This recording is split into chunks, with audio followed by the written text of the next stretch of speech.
Meet our MC, a girl who lives for the virtual world. She is ready to dive into her favorite game, Orbit Fantasy Online, and she is giving a quick shout out to the devs before clicking start. On the surface, she looks like your average student with a uniform ready to go, but while her body is in this messy room, her mind is already logging into a different reality. Cleaning her school blazer feels more like a chore she is avoiding. She claims to be a normal student, but she is definitely in denial about her real priorities. Ever since she was a kid, fitting in just never clicked. She was always that one person just drifting on the edges of the crowd. Middle school was a wash and high school was even worse. Even after passing the exams, the thought of actually going felt impossible because just existing in the real world is exhausting. Instead of a classroom, she spends her days glued to her desk. Who needs social status when you have online RPGs to keep you busy? Time for the main event character creation. She is going with a silver-haired elf with gold eyes because if you're going to escape reality, you might as well look top tier. She spent so many nights grinding that sleep became an afterthought. This game is just that good, especially when you're mid-fight against a massive horned beast. Even after hitting max level and grabbing every piece of loot, there's always something to do. The devs kept things fresh with crazy seasonal events like this Halloween special. That constant stream of content is exactly why she is still glued to her desk today. While browsing a forum, she spots a weird tip about digging a hole in a specific cave for a Christmas event. It sounds like a total myth, but she heads to the dungeon to check it out. A hidden room in a tiny cave sounds exactly like the kind of secret she lives for. The instructions are super specific, telling her to beat the NPC and walk right past the treasure chest without touching anything. She follows the path along the wall into the darkness. Sure enough, a secret passage opens up for her. She reaches the designated spot and opens up her inventory to get to work. Digging for a Christmas event in a random small cave sounds weird, but she is committed. She pulls up her item menu to select a god-tier pickaxe. She pulls out a legendary single-use pickaxe, but it instantly crumbles into dust after one swing. This is definitely not what she expected.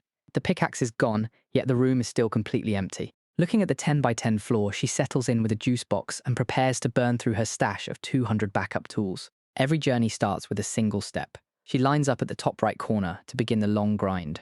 One click at a time, she watches from her desk as her avatar starts hammering away at the tiles. Suddenly, the floor erupts with a blinding light she has never seen before. She stares at the screen, shocked by the original effect. Her eyes go wide as her avatar catches a mysterious glowing orb that just spawned from the ground. Everything returns to normal as the light fades away. Our girl checks her game log and confirms she successfully grabbed the legendary orb after all that digging. Back at her desk, the UI is making zero sense. Whatever she just picked up looks more like a picture book than a standard piece of gear. She scans the system logs and figures she finally has a handle on the drop. Even with all her grinding, this world still manages to surprise her. This digital life is her everything. She is fully committed to this world and promises to never let go of the grind. She hits the hay, already hyped to get back to the grind tomorrow.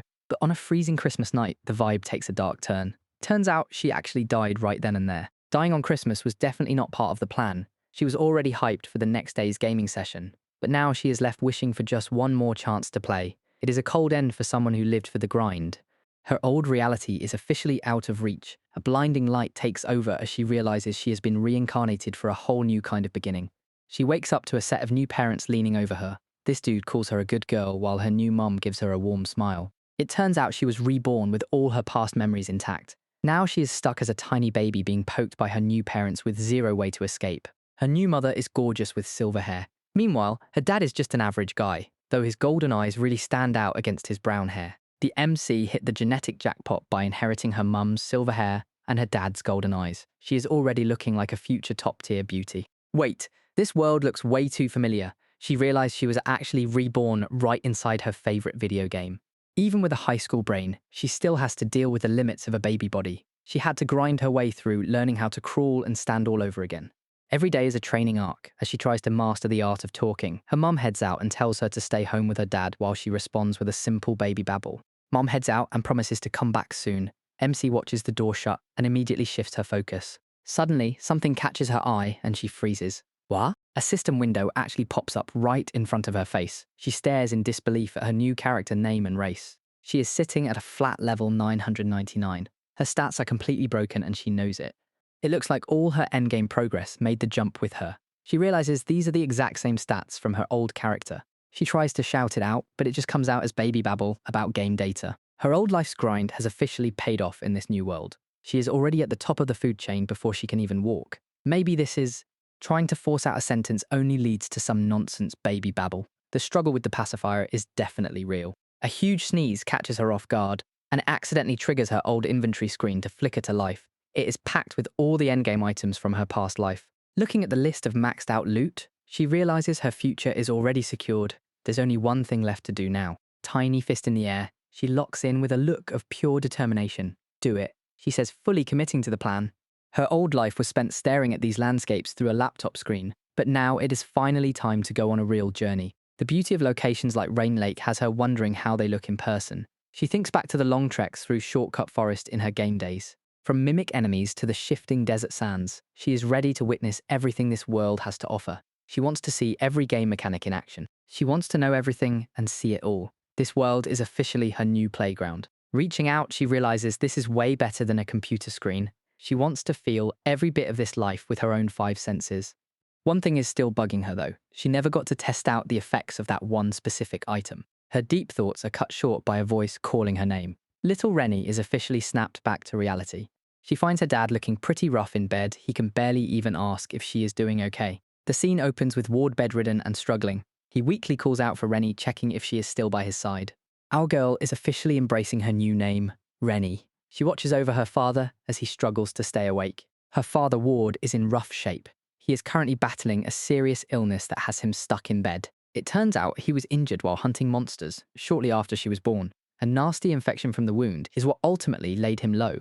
With him out of commission, her mother is working herself to the bone. She is the sole provider now, trying to afford both medicine and food for the family.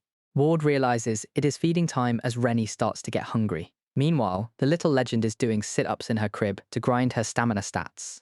Ward's health is only getting worse, and her mother is on the verge of collapsing from exhaustion. Renie decides she needs to step up and fix this mess. Renie is officially locking in. It is time to get this household back in order. Step 1 is getting her dad back on his feet. Since she can use items now, she is planning to use a legendary healing potion to wipe out whatever illness is holding him down.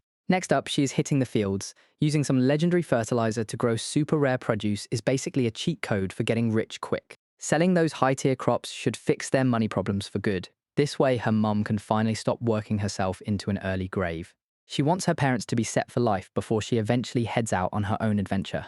It is time to go all out with her endgame stats. Renie crawls over to her sick father with a sense of purpose. She is ready to take charge and fix everything for her family. It takes every bit of her infant strength, but she finally manages to pull herself up onto the bed. She has finally made it to the finish line of her first major mission. Renie gets to work on the bed, clearing her throat before calling out for her inventory screen. She navigates the menu and confirms the selection of a single high-level potion. A massive glass bottle materializes out of thin air, and she barely manages to catch it. She is surprised to see the liquid is actually pretty clear instead of some gross rainbow slime. Hugging the bottle tight, she starts to feel the strain.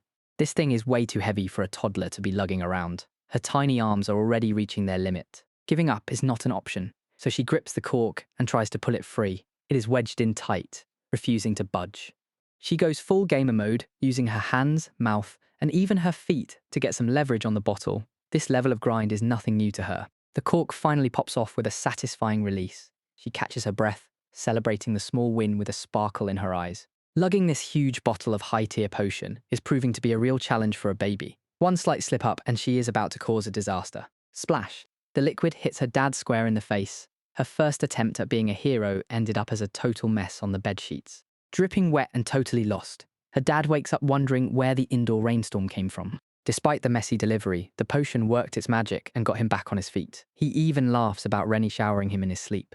Relief washes over her mum as she breaks down in happy tears. Renie just plays it cool, pointing at a hawk moth like she did not just save a life. Apparently, just splashing the potion on him was enough to trigger the healing effect. Seeing her dad healthy and smiling again makes all that grinding worth it. The best part is that nobody else can see her inventory or status screens. Being the only one with gamer stats in this world is the ultimate cheat code. Being a reincarnator is a huge cheat since she is the only one who understands the concept of stats. To everyone else, her broken abilities just look like a rare inherent skill she was born with. Ward is stuck wondering if his daughter is secretly a water mage who hates him, but Mom thinks it is just a case of cute pranks. Dad ignores the theories and focuses on how well she is growing up. She's definitely putting on some healthy weight. Time skips forward as she keeps spamming heals on her dad. By age 2, Ward is finally back in fighting shape and ready to head out. He trusts his little girl with a very important job before he leaves. She is all in on the mission, even if her pronunciation is still a bit rough. Seeing her mum worry is not an option, so she offers a little reassurance. One simple promise is all it takes to get that smile back.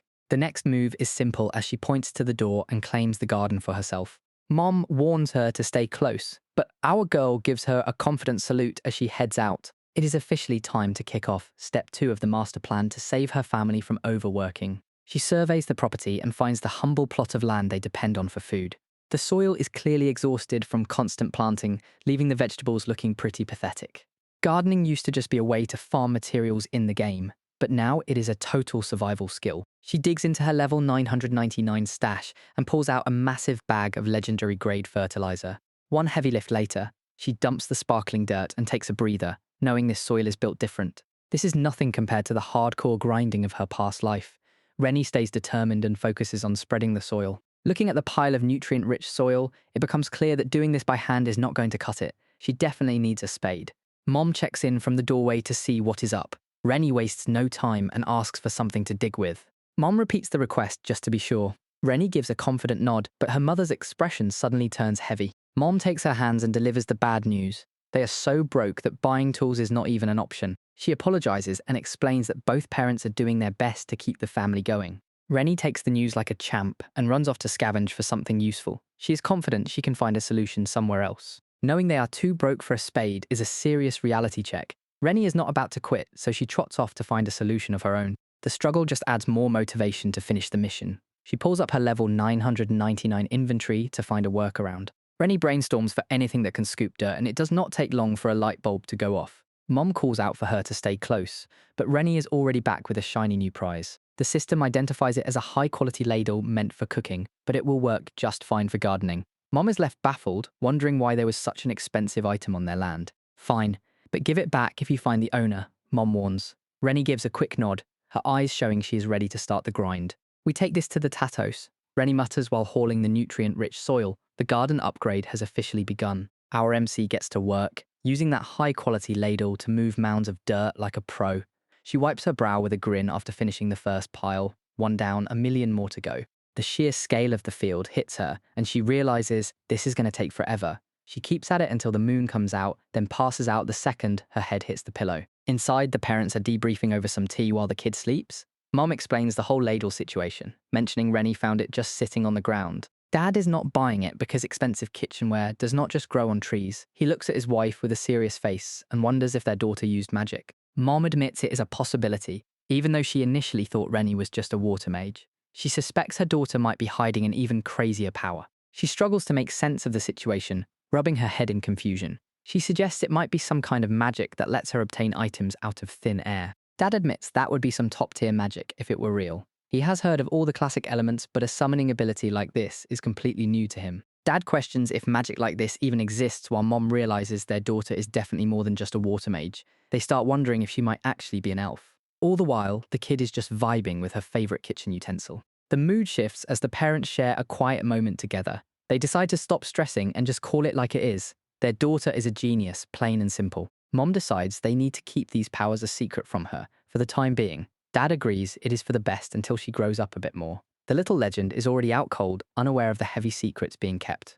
Life at the cottage is peaceful as a new day begins. Mom heads out to gather some vegetables, making sure to tell Renie to stay inside and out of trouble. The morning calm is shattered when Mom sees the insane harvest waiting in the garden. She starts screaming for Ward to come take a look at the massive tomatoes that definitely were not there yesterday. With Dad back in fighting shape, he spends his time fixing up the place and managing their rare crops. They have to be careful though, because having this much high-quality produce would definitely raise some red flags in the village.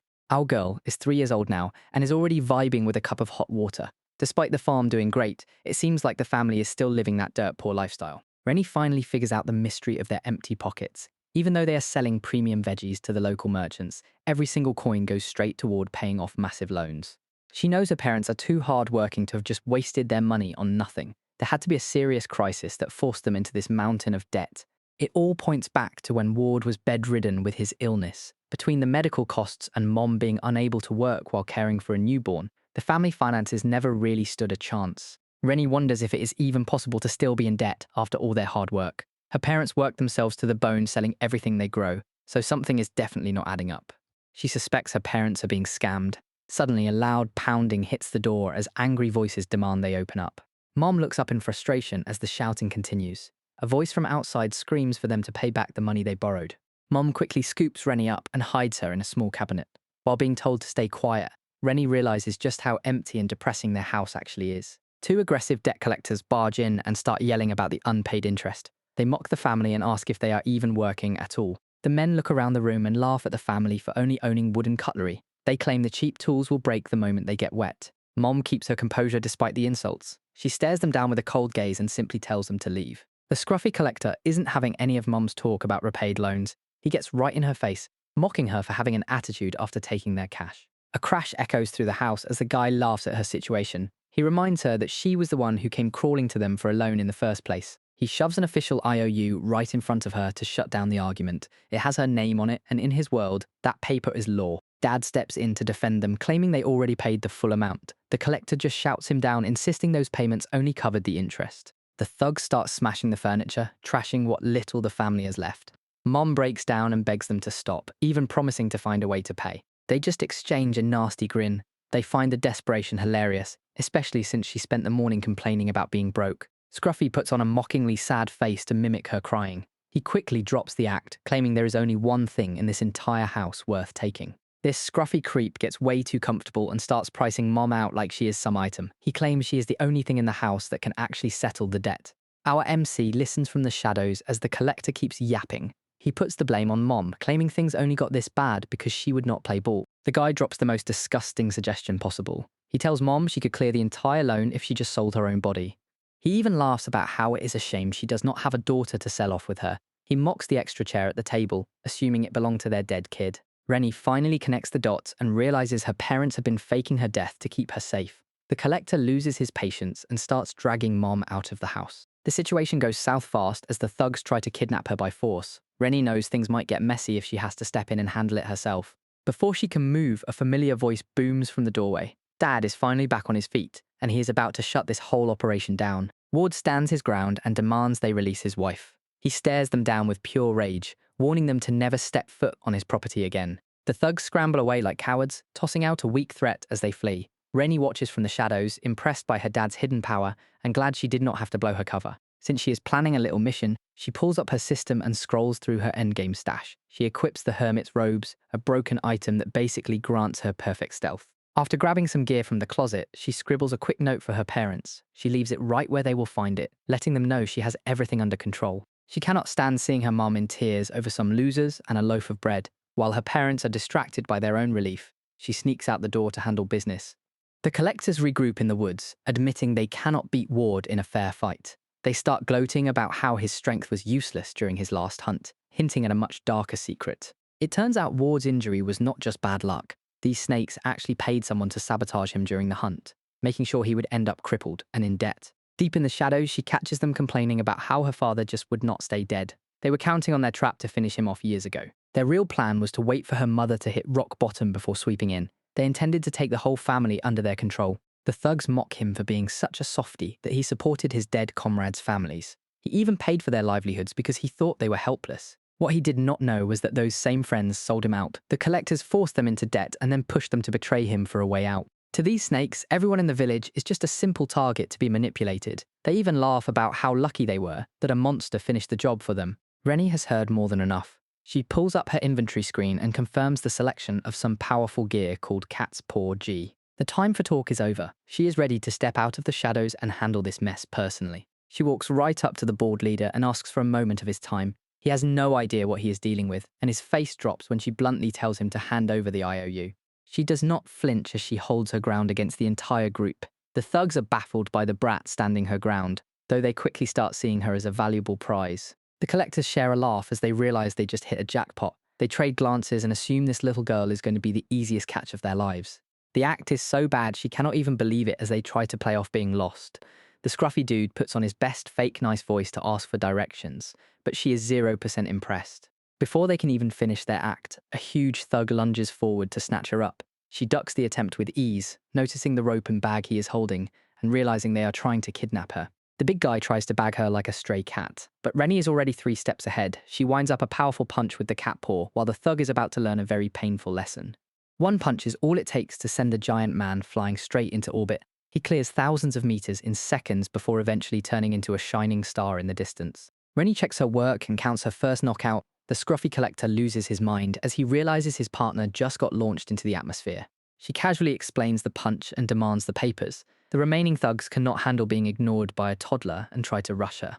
Our girl lets another one fly with her cat claw skill. The wind pressure alone is enough to send the leader spinning out of control. 2 down. She watches another star form in the sky while the last guy standing realizes he is completely alone. No mercy for the survivor. She repeats her demand for the debt papers and the scruffy guy starts sobbing while he scrambles to find them. The collector dumps every contract he has just to stay alive. Renie spots her mother's name and realizes one of the papers belongs to the traitor who sold out her father. She asks if he is holding out any more debt from the village. He shakes his head and pins the pile down with a rock like his life depends on it. Renie collects the papers and lets the survivor run, but the scruffy guy lets out a nasty laugh and yells one last insult as he flees. She does not even look back as she starts walking away.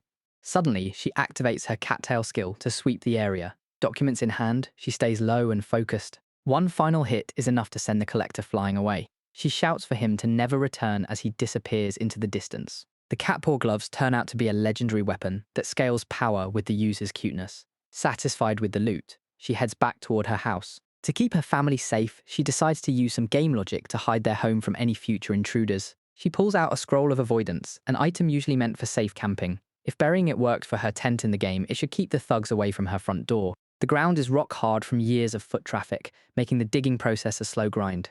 She's not about to quit though, since she has dealt with much tougher tasks in her past life. Job done. She wipes her forehead and lets out a relieved phew after all that manual labor. Just as she celebrates her hard work, Ward comes sprinting toward her in a total panic. Dad scoops her up into a massive hug, practically shaking with relief that she is safe. Mom spots them from the doorway and calls out her name as she rushes over. She sprints across the field to join them. It is a full family group hug now with both parents overcome with emotion. Looking between them, Renie finally realizes just how much they were worried. She pulls out the debt papers and mentions finding them on the ground. Night settles over the village as Ward and Mom regroup at the kitchen table. The atmosphere is heavy while they look over the recovered debt papers by candlelight. Mom breaks the silence and asks for his honest opinion on the situation. Mom is certain their daughter played a role in this, and Ward is not about to disagree. The evidence of her handiwork is sitting right there in front of them. Ward recounts the chaos of the day, admitting he was terrified when the debt collectors showed up. His fear only spiked when he realized Renie had gone missing right after he chased them off. Mom remembers the moment of panic when she checked the closet where she thought Renie was hidden. Finding only a scrap of paper instead of her child made her heart stop. They look closely at the note, which has Renie's name and a message telling them to leave it all to her. Ward stares at the handwriting in disbelief, trying to process his toddler being a vigilante. Mom explains that Renie says this kind of thing whenever she sees them looking troubled. Usually it helps solve small problems, but bringing back legal debt documents is a whole different level of power. Ward notes how they've been paying the collectors whatever they wanted just to stay hidden. Keeping their past and Renie's location a secret was the only way they felt safe. The couple sits by candlelight, realizing their lives have changed forever. Mom knows there is no turning back, and Ward admits Renie is the one leading them down a new path. Mom admits she is just grateful. Renie was born. Ward calls her the best daughter ever because they would not have survived this mess without her. They both agree the kid is a total genius. Mom admits she never expected a child when they first ran away together. Despite the chaos, she has never been happier. Mom looks back on the day she threw everything away to be with Ward. He holds her hands and promises he feels the exact same way. Mom mentions getting in touch with a mysterious girl who can help protect Renie. As the night deepens, our tiny MC sleeps soundly without a care in the world. Suddenly, her eyes snap open. A system item called the Bell of Perception starts ringing to warn her of danger, and it looks like someone nearby is actually out for blood. Renie is jolted awake as her detection system flags multiple hostiles nearby. She stares at the shadowy figures displayed on her screen and prepares to move without waking her parents. Outside, a group of cloaked thugs are whispering in the dark. Renie watches them with a look of pure disgust, realizing they haven't learned their lesson from last week.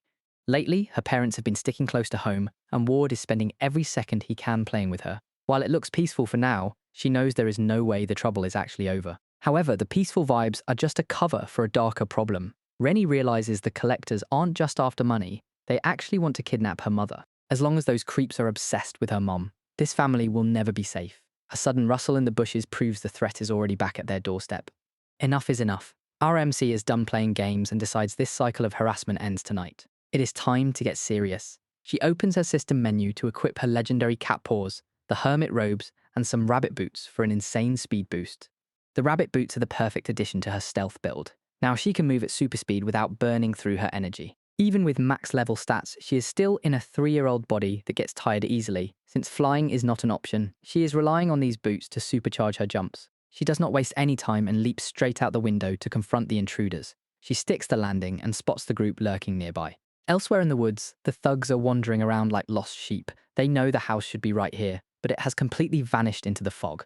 The scroll of avoidance is working its magic perfectly. It messes with their heads and tricks them into walking away before they even realize they are close. Renie is having the time of her life watching them spin in circles. They have been stuck in this loop for a while, and the confusion is finally starting to set in. The group finally gives up on the search and decides to head back empty-handed. They have no idea that our tiny MC is following them right into the shadows. The group is losing their minds because they keep hearing weird laughter coming from the shadows. One of the guys suggests they should just quit while they are ahead since they already have some cash. Their leader is not having any of it and tells them to shut up because they are too far in to stop now. Renie listens in as they start dreaming about a big promotion and a life without money problems. Since they cannot find the house in the dark, they decide to come back and try again during the day. Their new plan involves capturing her father or waiting for the family to show their faces in the village. The vibe shifts when they mention taking hostages and Renie gives them a look that says they just messed up big time. One of the thugs stops and looks back, sensing something in the shadows. Little do they know, Renie is right on their heels as they march through the dark woods. The group eventually reaches the gates of Slanita, a town known for telling the time. Watching from a distance, our MC wonders how they plan to get inside looking that suspicious. To her surprise, the guards just salute and wave them through the entrance. She is baffled that they can just walk through the main gate without any trouble. Their destination turns out to be a large building with grand stone columns. Renie narrows her eyes, finally confirming that these guys are debt collectors after all.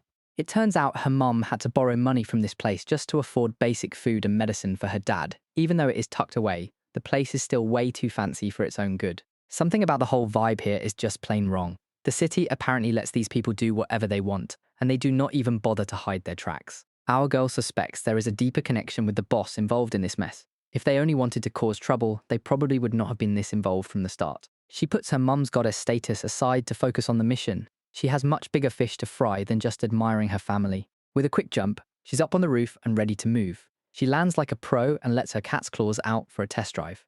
She smashes through the ceiling, turning the roof into a shower of debris for the guys below. The before and after comparison is honestly kind of hilarious. Her expert handiwork brings the whole house down on the debt collectors. They didn't even have time to finish their card game.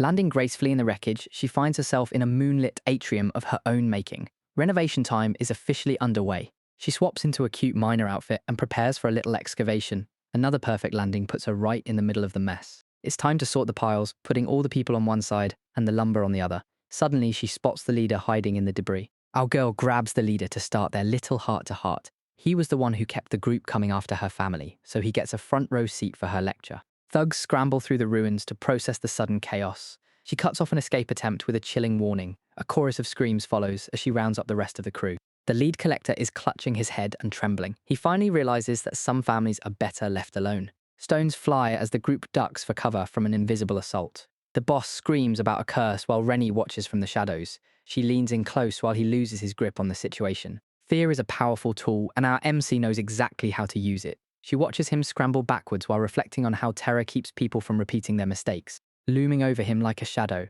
She explains that fear is just nature's way of keeping people out of trouble. A terrifying grin spreads across her face as she drives the point home.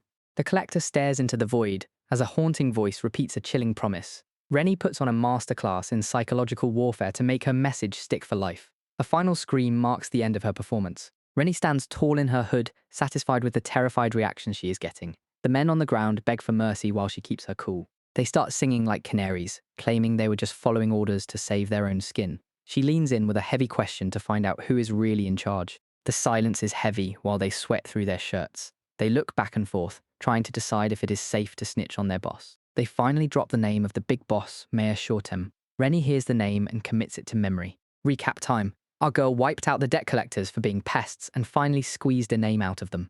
The thugs crack and drop the name Mayor Shortm. That is a heavy target for a toddler to take on. Turns out this guy is the peak of the local food chain. He is the most important person in town. Renie gives them the look to make sure they aren't capping. They swear it is the truth and hope she buys it. They claim there is physical evidence hidden in the safe. They don't know the fine print, but the proof is right there in the wreckage. It explains why the guards were so chill with them earlier. Whoever is targeting her mom clearly has a lot of pull. In a monarchy, messing with the higher-ups is a nightmare. Catching the eye of a noble is just asking for a world of pain. The country is ruled by lords who oversee territories. They appoint city mayors from their own families or loyal vassals to handle the urban areas, granting them a noble title in the process. Large towns within those regions are managed by town mayors. These positions are usually held by wealthy merchants or high-ranking officials.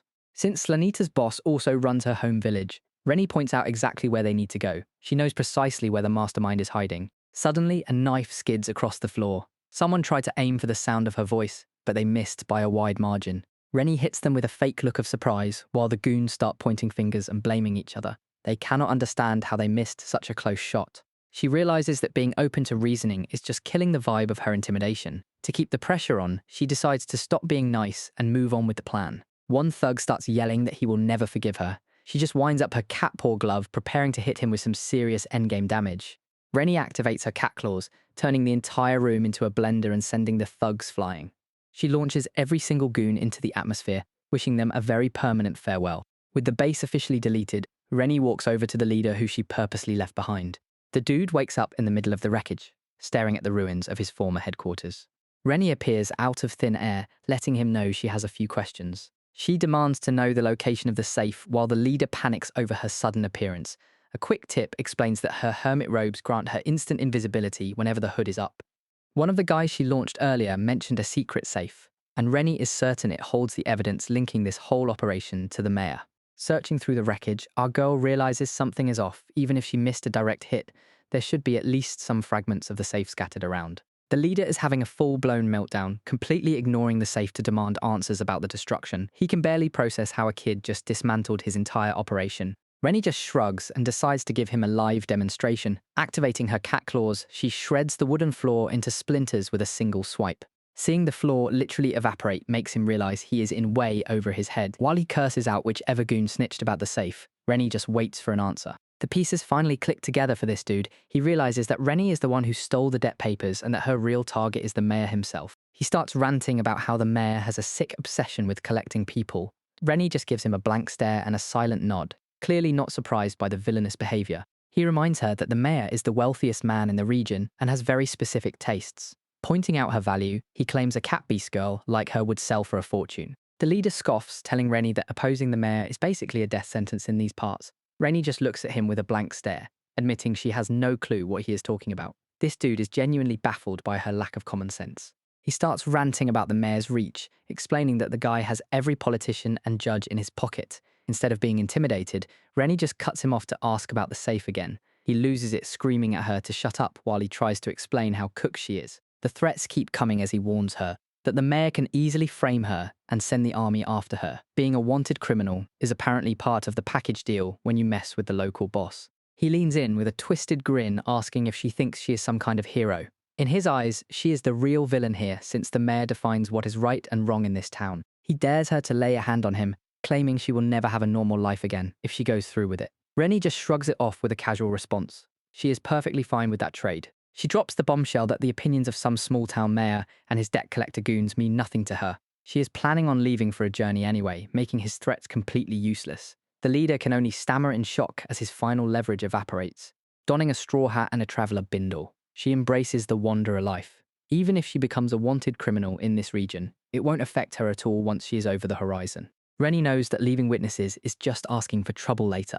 After squeezing the leader for intel, she offers a polite thank you before winding up a massive hit. One cat punch later, and the dude is officially a shooting star. She strikes a cute pose while the building continues to fall apart in the background. Scene shift to the aftermath where everything is completely leveled. Renie walks away from the wreckage, feeling pretty good about her cleanup job. Our girl notices a specific spot the boss was guarding with his life.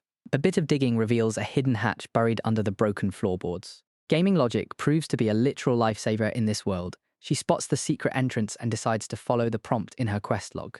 Descending into the dark, she finds a ladder leading deep into the earth. It is completely pitch black down here, but that is not a problem for her gear. She activates her cat eye skill to turn the darkness into day. The hidden basement is packed with barrels and sacks of food that the greedy boss was hoarding. She knows that using a fairy lantern would make her a beacon in the dark, which is a terrible idea for a stealth mission. While the game has items that are easier to use, they are definitely not made for staying hidden. Scanning the shelves for anything suspicious, she spots a bag and hauls it out with zero effort. Even though it weighs 30 kilograms, it is light as a feather to her maxed out stats. She looks back on her earlier work with the potions and fertilizer, wishing she had put her cat paw gloves on sooner. Hindsight is always 20/20 when you have legendary gear sitting in your inventory. The gear is perfect for a disguise, but turning into a cat girl every time she uses it makes it awkward for everyday life at home. It is a small price to pay for being the ultimate stealth operative. A hidden safe appears behind the wall, but it is locked tight with a password dial. Rather than guessing the combo, she just triggers her unlock skill and lets magic do the heavy lifting.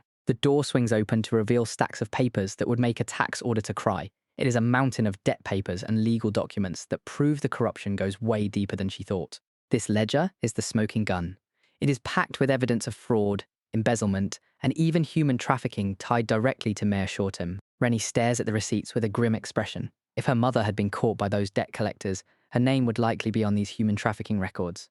She attempts to jump out of the basement, but overpowers it with a sheepish whoops, realizing she jumped a bit too high. She flails in midair as the important documents start to scatter everywhere. Face down on the floor, she groans about her recurring bad luck. She has spilled potions and dropped fertilizer before, and now she fumbled the evidence too. She kicks herself for not putting the papers into her inventory immediately. The thought crossed her mind earlier, but she chose to wait until she was outside. She justified the delay by telling herself it was safer to do it in the open. Being stuck in a room with only one exit made her too nervous to mess with her inventory menu. Silly Renie is starting to feel the weight of her own inadequacy. She never imagined her maxed out jump stat would cause her to drop everything like a rookie. Our girl keeps her chin up and gives a solid thumbs up. This kind of stuff happened all the time in the game, so she refuses to be discouraged. Suddenly, a warning shout tells her to watch out. The mysterious elf pulls Renie into a tight hug, sighing in relief that she is finally safe. Her expression is pure joy as she realizes the little one is unharmed. Renie is stunned by how pretty the stranger is, but the real shocker comes when she spots the pointy ears. It turns out she isn't the only elf in town after all. The girl leans in to inspect Renie's rounded cat ears, looking a bit confused by the shape. Renie tries to act natural while hiding her high-tier gaming gear from the curious onlooker. Out of nowhere, the elf drops to one knee and formally introduces herself. She treats the confused toddler with the kind of respect usually reserved for royalty, calling her Lady Renie. The girl admits she has been looking forward to this meeting for a very long time. Renie is completely floored when she learns that her mum was the one who told the elf her name. Seeing the confusion on the little girl's face, the elf realizes that Renie is still totally in the dark about her own family history. Renie's mind is racing, wondering just how deep her mother's secrets really go. To comfort her, the elf reaches out and gives Renie a gentle head pat. Renie's brain officially short-circuits as she tries to reconcile being an overpowered endgame player with being treated like a cute 3-year-old. The mysterious elf feels deeply honored to finally be in the presence of her idol. She never imagined the day would come where she would get a head pat from Lady Renie herself. Renie keeps the head pats going while the girl continues to sob in the middle of the wreckage. It is a pretty weird sight to see a toddler comforting a fully grown warrior. Concerned about the constant sobbing, our MC asks if she is actually doing okay. The girl apologizes for the mess and admits she has been waiting for this meeting for ages. Feeling like a failure, she complains about showing such a pathetic side of herself. She really wanted to give Renie a cool and composed greeting instead of a total breakdown. Renie still has no idea why this lady is so obsessed with her. She tries to cheer her up anyway by saying the rescue from earlier was actually super cool. Our girl flashes a warm smile and says she is honestly glad they finally got to meet. The cuteness is officially too much for the elf to handle as the legendary cat paw descends on her head. Renie starts to worry that her charm is a bit too powerful because the girl is already short-circuiting. The girl completely loses it and flips over from the sheer impact of the cuteness. Renie stands there with a blank stare while her new fan face plants into the dirt. After a brief moment of silence, the warrior picks herself up and drops into a formal bow. The elf stays down in a formal bow. I apologize for getting so distraught. Looking up with teary eyes, she is clearly embarrassed to have lost her cool in front of her idol. Falling through the moonlit sky with a handful of incriminating papers, Renie looks like an angel of justice as she descends on the city. Watch out. Imagine being so cute you could be a top-tier idol, yet you're out here dropping evidence like a boss. The craziest part is that she is actually an elf too. But then things get weird. The elven warrior is short-circuiting from the sheer aura our girl is radiating. Back on solid ground, the warrior tries to play it cool after her total meltdown. She apologizes for getting distraught while Renie checks if she is okay. Shifting gears, the warrior asks what is up with the papers. Renie is still stuck on the whole overjoyed comment. It turns out those papers are the smoking gun for the mayor's shady business. The warrior is impressed that her lady was busy doing detective work. Renie stares into the distance, pondering her next move. She only meant to wreck a building, but now she has a whole political scandal on her hands. The warrior offers to handle the paperwork so Renie can finally relax. She starts gathering the evidence while Renie watches, clearly relieved to have the backup. With the evidence bundled up, the warrior suggests heading home before Renie's mother starts a search party. Renie is ready to leave, but as she wears a hood, she suddenly vanishes. Left alone in the rubble, the warrior can only stare in shock. Renie calls out from the void, leaving warrior spinning in circles amidst the wreckage. A sudden hand on the shoulder sends the poor girl jumping out of her skin as Renie finally decides to stop being a ghost. Renie geeks out over her stealth gear, explaining that her cloak can erase her presence from the world. Warrior can hear her adorable voice. Warrior notices Renie is rocking some high-tier gear and asks if she is hiding even more powerful loot. Renie keeps it low-key, admitting her mum still has no idea about the secret setup. When asked where the loot came from, Renie just claims she has always had it. She is definitely not explaining her past life as a pro gamer. The warrior takes the vague answer as proof of Renie's greatness. She is fully convinced her lady is a legendary being. The warrior starts dropping some knowledge, acknowledging Renie's insane loadout, while hinting that there's a major downside she hasn't thought of. Renie is all ears as the elf explains that being a tiny toddler means her development is the top priority right now. Going full mentor mode, the warrior suggests it's time to stop relying on those high-tier stats for every little thing. Renie wonders if she's losing her gear privileges, but her ally explains it's more about saving the big guns for actual emergencies. The concern is that the overpowered equipment will make her body slack off and stunt her growth. Renie is rattled by the idea of missing out on potential gains. Warrior drops some wisdom, explaining that she needs to build actual muscle if she wants to grow up big. She wants our girl to start walking and running around without leaning on her overpowered gear for every little thing. Renie is all in and immediately pops open her inventory menu to unquip her items. The warrior's jaw hits the floor when the gear vanishes instantly. She barely even processed how fast her lady navigated the system menu. The warrior is caught in her own head, calling herself pathetic for not knowing everything about Lady Renie. Our MC just watches the emotional crisis unfold, probably wondering why her new bodyguard is already falling apart. Determined to finally be useful, the elf vows to do her absolute best at walking. Renie tries to cut in with a small favor, but the warrior is way too locked into her own training montage to notice. Renie drops a cuteness bomb, asking to hold hands so she does not trip. The warrior is totally defeated by the pure wholesomeness and stammers out a yes while her face turns bright red. Contact has been established. The elf is having a religious experience over how tiny and warm Renie's hand is, convinced it is the softest thing in existence. The hits keep coming as Renie asks what happens if she gets tired. This is officially too much for her #1 fan, who starts sobbing from the sheer joy of being needed. Asking for a carry was the final blow. The warrior is upside down on the floor with her legs in the air, forcing the system to throw up a loading screen while she reboots her brain. Back on her feet, the warrior tries to play it cool and professional. She asks for her lady's hand again, desperately trying to keep her composure for the walk ahead. The warrior is still fighting for her life, trying to stay professional while holding Renie's hand. She is basically manual breathing at this point, just to keep from passing out. Wondering about the trip home, Renie asks for a plan. The elf has a simple solution and suggests just hopping over the city wall. Looking up at the stone barrier, Renie notes that it is way too high for a normal climb. The warrior just smiles and asks if she knows the true reputation of their people. She starts a history lesson, explaining that elves usually hide deep in the forest to avoid human contact. They are famous for their deep connection to the world and their talent for manipulating mana. This lines up with Renie's game knowledge. Elves were known for building tree villages and specializing in recovery magic instead of flashy combat spells. Thanks to their long lifespans and chill lifestyle, they became known as the sages of the forest. Renie listens closely, finally getting some lore after her wild morning. Renie remembers picking an elf avatar just for the stats, though she mostly used it to hoard high-tier equipment, but the warrior drops a bombshell revealing they are also feared as the hunters of the forest. The warrior asks for permission to carry her, eager to show off the true power of elven hunters. Renie is down for the adventure, thinking the whole thing sounds like a blast. The second she scoops Renie up, the elf starts panicking over the level of preciousness in her arms. She has to remind herself to breathe just to avoid dropping her lady from the hype alone. Having Renie's voice so close is like taking a direct hit to the soul. She stammers through a crisis of self-control, while Renie innocently asks if she is feeling okay. She fights for her life against the urge to faint, digging deep into her willpower. This mission is too important to end with an embarrassing collapse. After a quick mental reset, she finally regains her composure and flashes a confident smile. She makes sure her passenger is comfy, and Renie gives her a silent nod of approval. The vibe shifts as she locks in and tells Renie to hold on tight. A sudden glint in her eyes signals that the legendary elven speed is about to kick in.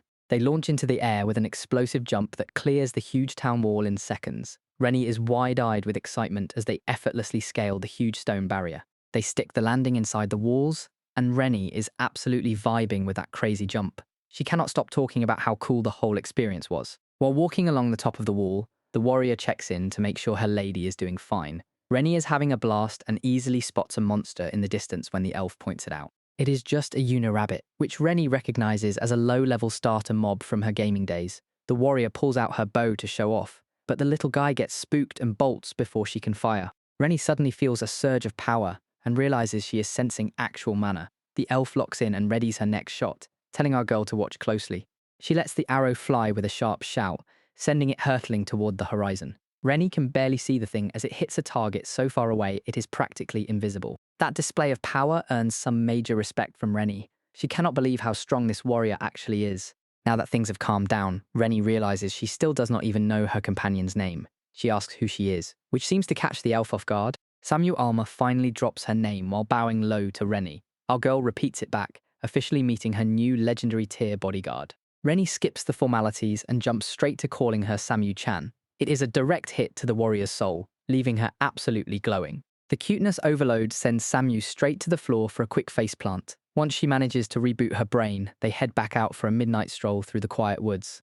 Renie starts poking around about elven powers and whether every elf can pull off those wild stunts. Samu keeps it simple, confirming it is all about mana manipulation. She breaks down how she used mana to scale the town wall and nail that rabbit in one shot. It is a total revelation for Renie, who admits she has never heard of this mechanic before. Samu goes full teacher mode, explaining how mana flows through elven blood like a natural battery. This internal energy is why elves live way longer and can do things humans can only dream of. Renie starts checking her own ears, wondering why they are not pointy despite her elf status. She stares at her hands, hoping she can eventually tap into that same mana power. Renie asks if hitting the gym will actually make her stronger. Samu is all for it, giving her the green light as they keep moving. The warrior explains that she just needs to grow up, since her 3-year-old body can't handle her true potential until she is at least 13. Our girl checks her status screen, realizing Samu's theory about age modifiers actually checks out. Samu just wants her to keep walking on her own 2 feet. A 97% penalty is nerfing her level 999 stats into the ground. Renie freezes up, telling her concerned bodyguard that everything is fine. The system only shows what she understands, which means this penalty only appeared because Samu mentioned it. In her old gaming days, max level was the hard cap, but here there is actually room to grow even further. Being an elf means mana is already in her blood, and mastering it could be the key to breaking past her limits. Renie keeps on trucking through the woods, convinced that every little step is helping her ditch that stat penalty. She is determined to outwalk the system and get back to her full power. She finally spots her parents in the distance and lets out a happy shout to get their attention. Her dad hears the shout and instantly sprints over, clearly relieved that she is safe and sound. Her mum quickly checks her for any scratches before turning to thank Samu for bringing her home safely.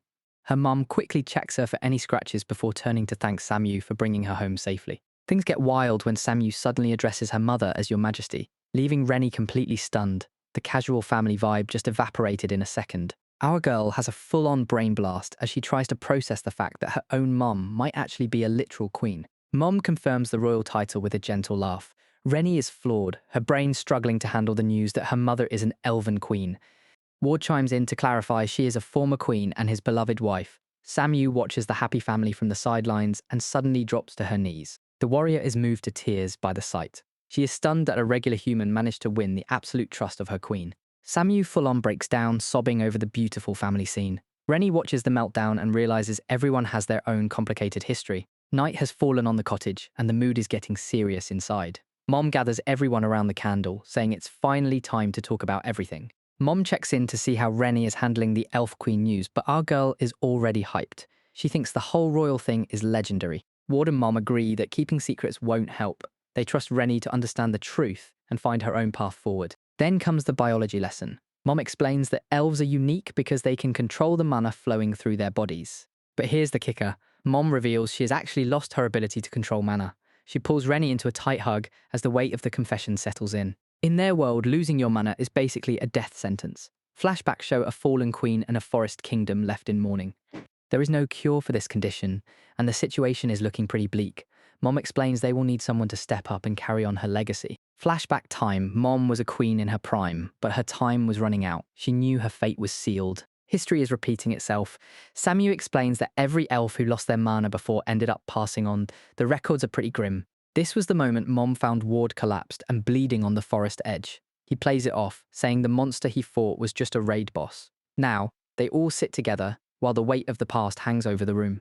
Humans are forbidden in the deep forest, but Mom did not give a damn about the rules. She was going to save this man even if it cost her everything. That look in her eyes says she already made her choice. Ward was barely hanging on by a thread. Mom refused to leave his side while he struggled to survive. Meanwhile, Samu was watching them from the shadows. Ward just laughs, saying he is actually pretty lucky. Getting wrecked by a monster was a small price to pay for meeting his wife. Usually, a human would be kicked out of the forest on sight, but since this was the Dying Queen's final wish, the elves let them be. From there, their bond only got deeper. Samu is still fuming, convinced that everything is this human's fault. Ward just laughs it off while Renie watches the awkward tension. The contrast is wild. Dad is blushing, Mom is glowing, and Samu is in the corner having a meltdown over the elven legacy. Samu admits that even when the elves had given up all hope, Ward refused to quit. He was the only one still chasing a legend. The legend spoke of a mystical jewel hidden somewhere in the world. Rumor had it this thing could grant any wish imaginable. While others looked in temples or far-off kingdoms, Ward set his sights on the most dangerous lead. His intel pointed straight to a dragon's horde. Way back, the queen suddenly collapsed, sending the entire court into a panic. In the chaos, someone spotted a jewel and realized the legends might be real. Ward didn't waste any time. Even with his wounds still fresh, he geared up to head out on a suicide mission. Back in the day, even young Samu thought this guy was a total clown for betting everything on a rumor. She straight up called him an idiot to his face. He just walked away without a second thought, leaving her fuming. Samu finally lost it and chased after him, screaming about how serious she was. They finally made it to the Cave of Inspiration, but it was already occupied by a massive black dragon. Samu looked at the beast and asked him how he actually planned on winning against that. Our boy just waved his hand and said he was hoping to talk things out. He actually thought he could just negotiate with a legendary monster. Shockingly, the dragon was not looking to chat. As the beast attacked, Ward leaped into the air with his sword while Samu screamed about his terrible plan. He ended up crashing through a wall and stumbling into a hidden room. Right there in the secret chamber, he found a little girl just standing there. While Samu held off the dragon with her bow, Ward shouted that he was still alive. The little girl in the room told him the jewel might actually be inside. He notices something weird about the ground, questioning why the floor is made of wood, right as the boards start to give way. A blinding light fills the room as he spots a mysterious orb floating in the air. He can hardly believe his eyes, wondering if he actually managed to find the mythical jewel. A system notification confirms he just hit the jackpot with a top-tier item. Back home, he plays it off cool and tells the group he is just naturally lucky. Mom drops some major lore, explaining that 7 of these jewels hold the whole world together. Apparently, our boy and Samu were the ones who secured one of those critical pieces. Ward had zero interest in power or fame. He only wanted the jewel to grant a wish that would finally cure the queen. They rushed back to the palace with the prize in hand. Everyone expected her to save herself, but she had a different plan for the wish. While the court begged her to wish for a recovery, she looked at the jewel with a secret desire. Instead of asking for health, she wished to give up her elven nature and become human. Samu is absolutely flawed. She cannot believe the queen chose to delete her own mana just to escape the burden of power. Through her tears, she cries out that the wish was supposed to make her stronger and help her live forever. While Samu explains how the elves eventually accepted the queen's new human form, Mom reflects on how much she just wanted to be with her husband. The couple eloped into the sunset, choosing love over their royal titles and magic. Ward jokes that he technically kidnapped the queen, which leaves baby Renie confused and Samu totally drained. He tries to play it off as the truth, but Samu reminds him that he is officially the most hated man in the elven world. Mom admits that using a world-sustaining jewel for her own personal happiness has basically made her the ultimate global enemy. Mom looks back on their decision to find a quiet home. They wanted a simple life just for themselves. It was rough at first, but they eventually figured out the whole domestic thing. Things got real when Mom found out she was pregnant. It was a shock since elves normally cannot have kids with humans. A tiny miracle was on the way. Seeing those round ears for the first time was a relief for them. It was the final proof that Mom had successfully traded her mana to become human. They finally had their normal human baby. Still, baby Renie was not exactly normal. She barely needed any attention and often acted way too smart for her age. She possessed a sharp awareness that made them wonder if she was truly human. They had no idea what to do and were forced to hide their daughter. They were terrified that elves or humans would eventually find them. This struggle began when Ward was injured and became ill. Mum spent every day working the fields and baking just to get by. She reached her limit and nearly collapsed from the exhaustion. Baby Renie saw the struggle and stepped in to support her tired mother. Renie never stopped helping them through every hardship. Ward knows they never would have made it without her presence. He tells his daughter how lucky he feels to have her in his life. Ward drops some major gratitude, thanking Renie for her constant support. Clearly, she has become the backbone of the household, despite her tiny size. The vibe shifts instantly as the burden of being an anomaly weighs heavy on her mind. Getting praised for being a good kid feels complicated when you know you're anything but normal. Memories of her past life reveal that this feeling of alienation is not exactly new. Back then, she was already operating on a completely different wavelength than the people around her. Graduation ceremonies were a prime example of this social disconnect, while the rest of the class was in the middle of a sobbing fit. She was just trying to find the logic in crying over a school they were all moving to together. Even simple chores like weeding the courtyard highlighted the massive gap between her and the other kids. While everyone else was busy complaining or screaming at bugs, she was the only one finding a genuine rhythm in the work. Admitting she actually liked the manual labour was a total curveball for her classmates. Most kids were too preoccupied with hating the teacher to notice the simple satisfaction of the task.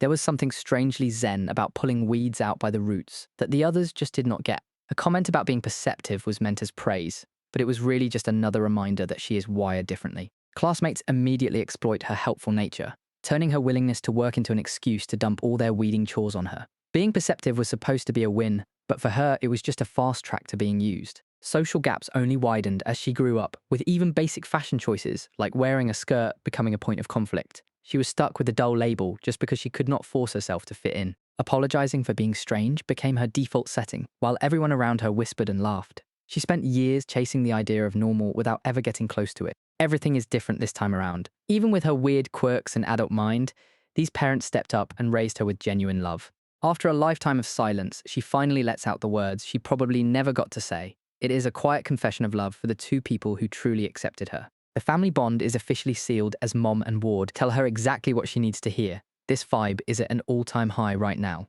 With a newfound resolve, she makes the call right then and there, announcing her plan to head out and see what else this world has to offer. Mom finally gives the green light, telling her to go ahead. Ward adds that they will always be right here whenever she needs them. They put their whole hearts into a final wish for her to stay healthy and happy. All they want is for this special little girl to have a bright future ahead of her. Morning light hits, and Renie finally wakes up after the wildest day of her life. She rolls over in bed, thinking about the chaos that unfolded yesterday. It all started with her tracking those shady collectors back to town and wrecking their entire operation. She even snagged the documents proving their dirty business, but that was just the start. Meeting Samu-chan was one thing, but finding out her mom was actually the Elven Queen was a total game changer. Then there was the story of how her dad and Samu found a legendary jewel. Her mom used that artifact to wish away her divinity and become human just to be with him. She never imagined the jewel from her old game would be the same one that saved her mum's life. It is wild how her past knowledge is actually shaping her reality. Since humans and elves can't normally have kids, she suspects her birth is also tied to that jewel's power. She came into this world perfectly fine despite the biological odds. Time to see if all this new lore unlocked anything special. She calls out for her status window, and there it is, showing her species as a sealed elf while she is still capped at level 999 with a massive penalty. Renie guesses that her human looks are just a side effect of her elven powers being locked away. Her status window confirms it, showing her species as a sealed elf. She wonders if her mum is in the same boat in this world. Having mana circulating through the body is the one thing that actually separates elves from humans. The legendary jewel probably just sealed her mum's mana to give her a human life. Even though she is technically still an elf, she is living with the same limits as any normal person. Renie realized she inherited that exact same seal. Since her mana is locked tight, she might not be able to pull off any of those manipulation tricks anytime soon. Our MC thinks about hunting down another one of those jewels. If there are 7 in total, she might be able to find one and wish her own seal away. She is already hyped to see what they look like in person. She wonders about their size and colour, and if they really shine that much. Her heart is set on finding them, and she isn't taking no for an answer. She sits up in bed with a fresh sense of purpose. Renie wakes up and finds her mom already busy with the morning routine. Mom gives her a warm welcome and asks if she slept well. Mom is a bit worried since Renie stayed up way past her bedtime, but our girl says she is good to go. The only thing on her mind right now is food. Renie checks in to see if her mum is still swamped with chores. It turns out things are finally chilling out thanks to Renie handling the collectors, and the family is finally safe. Mom gives her a head pat while mentioning how much Samu was hyping up her power from the day before. Renie just takes the praise with a proud little look. The conversation shifts as Mom reveals she and Dad had a serious talk with Samu about her staying around. Renie is a bit confused about what borrowing a legendary warrior actually means. Mom knows Renie is itching to start her journey, but she asks for one simple favour. She wants the whole family to stay together at least until Renie hits her 4th birthday. Mom starts listing off all the normal family stuff they missed out on, like picnics and shopping trips.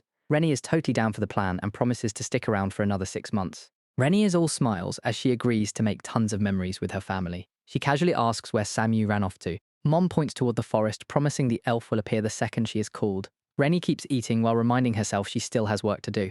Her focus shifts to Mayor Shortm, the man likely pulling the strings behind the debt collectors, settle the business with him. Then the real journey starts. She is not planning on taking it easy during this half-year wait. Peace for her parents is the only goal that matters right now. The door flies open as Samu teleports into the room at record speed. She is wide-eyed and ready for action the moment her name is mentioned. Renie thanks her for the hustle, but Samu is already taking a knee. Apparently being summoned by the young lady is the highest honor imaginable. The elf looks like she is in heaven. When Renie asks how she knew to show up, Samu admits the former queen gave her the heads up. Mom leans in close with a finger to her lips. She's about to drop some classified elf intel on Renie. Turns out being an elf comes with some unique social rules. They live basically forever, but kids are a rare commodity in their world. Since babies are so rare, the whole community chips in to raise every child like one big family. It is basically the ultimate village vibe.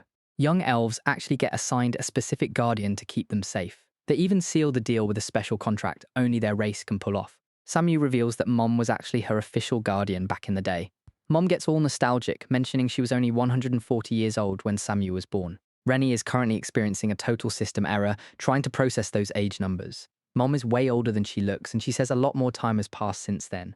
Our girl turns to Samu for a reality check, but the elf casually admits she is only a crisp 130 years old. Renie is officially done with the math for today. Mom drops the secret law about the Guardian contract. It allows for full-on telepathy, which explains how she was able to ping Samu for help earlier. Renie is down with the magic Wi-Fi. Samu admits she has been checking in with Mom since she first spotted Renie in Slanita. Mom is just glad her daughter wasn't being stalked by some random weirdo. She takes a seat and gets serious for a second.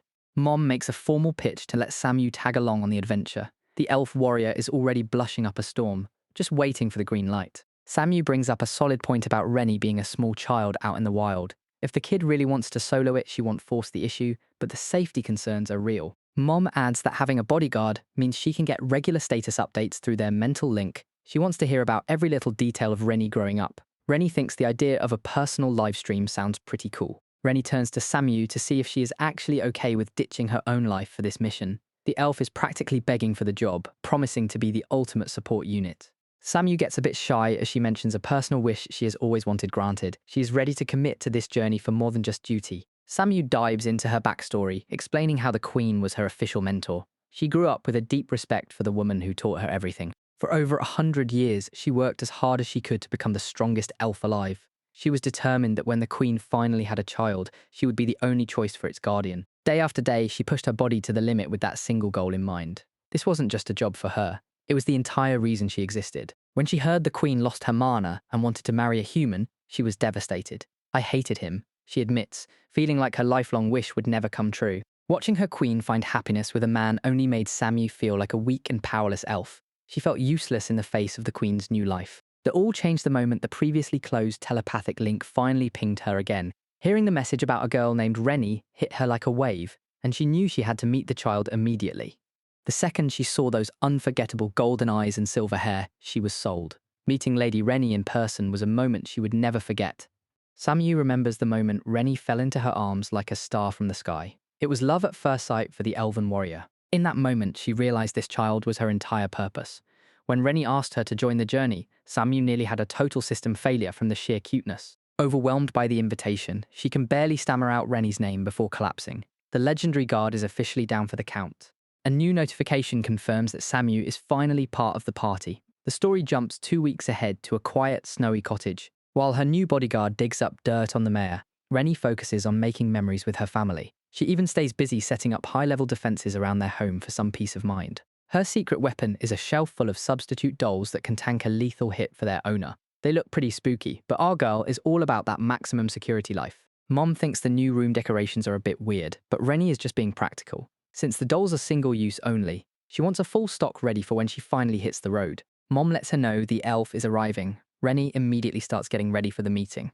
Samu shows up with a full report on her investigation. Renie gives her the green light to start the briefing. The documents confirm the mayor is the one behind the curtain. He's been orchestrating every shady deal in the area. He traps local women with predatory loans. Once they fall behind on interest, he claims them as collateral. Our MC realizes this is the same scheme he used to target her mother.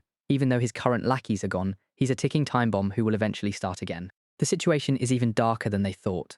Not only is he exploiting women, but he's also snatching up children. The news about the kids hits Renie hard. It turns out the mayor has been selling them off to a mysterious religious cult. Rumors suggest this cult is holding onto one of those legendary jewels. They might be caring for the kids, or just brainwashing them into loyal followers. Samu admits she did not dig too deep before rushing back to ensure the safety of the Queen and Renie. Renie decides it is time to move. She asks Samu to join her, and her loyal guard is ready to roll. The goal is simple: make the town safe so her parents can walk the streets without danger. Our girl is ready to flip the script on this entire situation. It is officially time to take down the corrupt mayor. Samu tells her to leave everything to her. Under the cover of night, the duo reaches the town walls. Renie pulls out a pickaxe and starts scouting for the perfect spot to start her secret operation. Samu can hardly believe the plan is to literally dig a tunnel into the mayor's basement. Renie is fully committed, pickaxe in hand, and ready to go subterranean. Samu worries that hand digging will take far too long. Our MC just points out the map and stays focused on the target. Samu tries to offer some help. Renie just gives a confident look and tells her to leave it all to her. She pulls out an epic-grade pickaxe from her storage. This top-tier tool is a game-changer for the construction work. Legendary gear breaks too fast, but this epic version has the durability to last. It provides the high speed needed to move through the dirt. Thanks to her cat paws boosting her strength, she does not need to worry about the heavy lifting. The infiltration plan is officially in motion. Time to get to work. She raises the tool and slams it into the ground with everything she has. One hit carved out a perfect cube of earth. Samu is stunned by the efficiency while Renie prepares for the next swing. First, a quick recap. Our duo is currently tunneling their way straight into Shortm's mansion. Renie is putting in that manual labor with her epic pickaxe, making the whole grind look easy. Wiping away some sweat, Renie asks for the next set of coordinates. Samu points the way, but she is secretly losing it over how hard her lady is working. Samu's face goes dark as she enters a total spiral of self-hatred for doubting Renie's power. Renie just watches her, wondering why her bodyguard is suddenly glitching out. She quickly snaps out of her crisis and promises to stay focused on the navigation. They are making such good time that they will reach the mansion in no time. One more swing and they hit a solid brick wall. On the other side, the kidnapped women are terrified as they hear the rumbling getting closer. The wall bursts open and Renie just strolls in with total main character energy. She turns off her stealth and politely apologizes for the uninvited entrance while the prisoners stare in shock. It is exactly as she expected. These are the women Shortm kidnapped and locked away in this basement dungeon against their will. One woman is absolutely terrified and begs them to leave before the mayor finds them. Renie just looks on calmly, completely unbothered by the warning. Instead of running, Renie pulls out the legal documents the mayor used to buy them. She tells the group she is handing their papers back so they can finally leave. She explains that the tunnel leads straight out of town and their families have already been notified. The news has the prisoners looking completely stunned. The reality of being free finally starts to sink in as Renie begins calling out names to return their documents. They can barely believe someone is actually standing up to the mayor for them.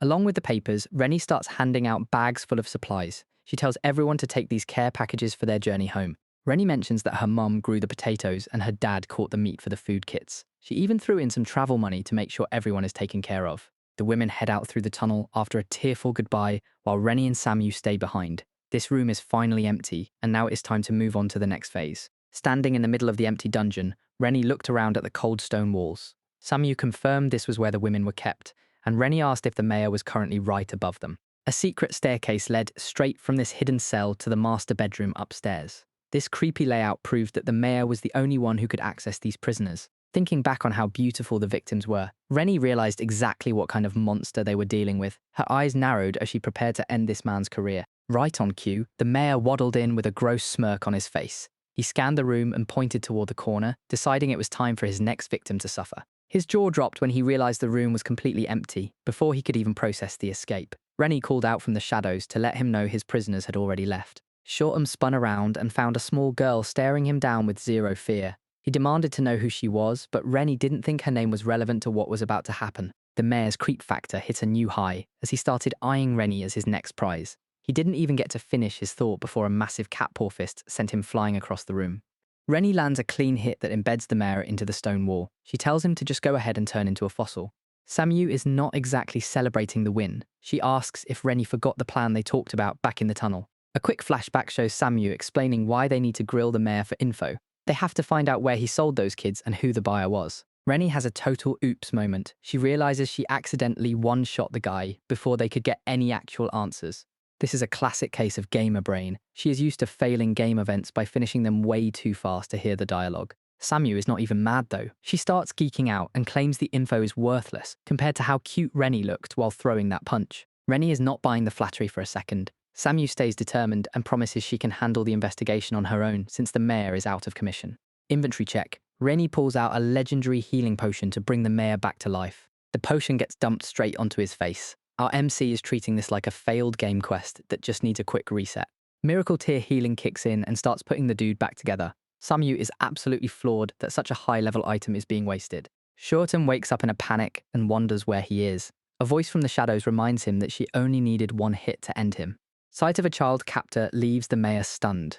Renie steps forward to start the real interrogation. No more games. Renie asks him exactly why he was selling off local kids. Samu stops the bluster with a cold glare. He is in no position to argue and needs to start talking. The mayor starts singing once Renie asks who is really in charge. He admits he was ordered to round up talented kids with unique traits just like her. Samu pushes for a name, but the mayor just starts sweating. He claims he is only a middleman and does not know any of the specific details about his client. He is completely delusional, claiming he was promised connections and fame. This dude really thinks selling kids would lead him to bigger things and more money. Samu is disgusted by his greed. She points out how he ruined countless lives and asks if a monster like him actually thinks he deserves a better position.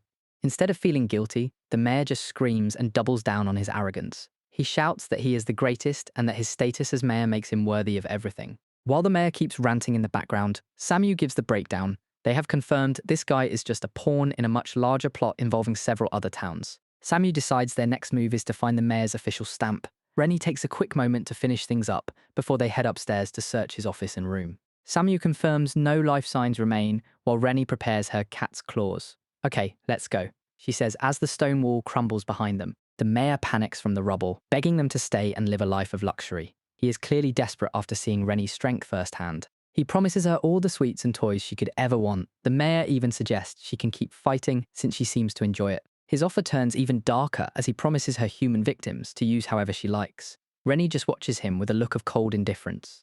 The mayor screams that he can give her anything, so she never has to work. Renie shuts him down, stating that nothing he has would ever make her happy. She flashes a confident smile and reminds him that she is strong enough to get things on her own. You see, I'm pretty strong, she says with a smirk.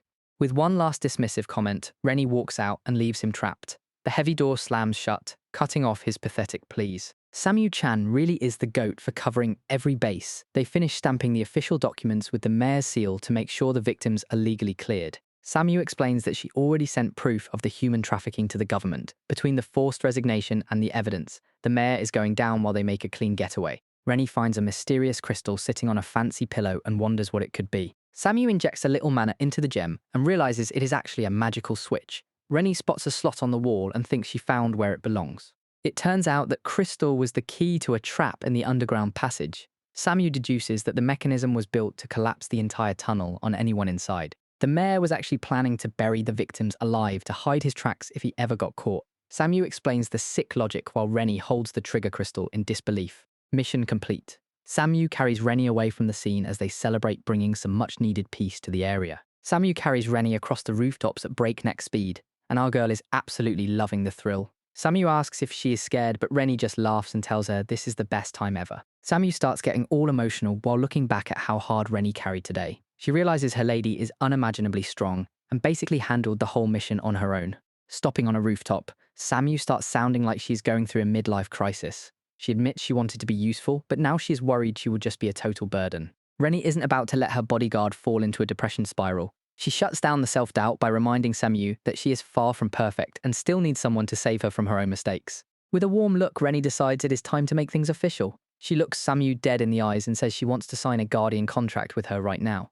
Renie even asks if her round ears are a deal breaker, which almost breaks Samu's brain. The elf is visibly shaken, asking if Renie is actually serious about choosing her. Samu gets super intense and reminds her that this contract is a one-time thing you can't undo. She pledges her entire life to her on the spot, saying she was basically born to serve Lady Renie. Samu gets hit with a wave of insecurity and tells the girl she should probably look for a better elf to be her guardian. She even suggests there is no rush to decide, even though she is clearly terrified of being replaced. Our girl isn't having any of that doubt. She locks in her choice right then and there, leaving Samu in a mess of happy tears because she finally feels wanted. High up on the rooftops, the city clock tower looms over them as Samu tries to process the weight of being chosen.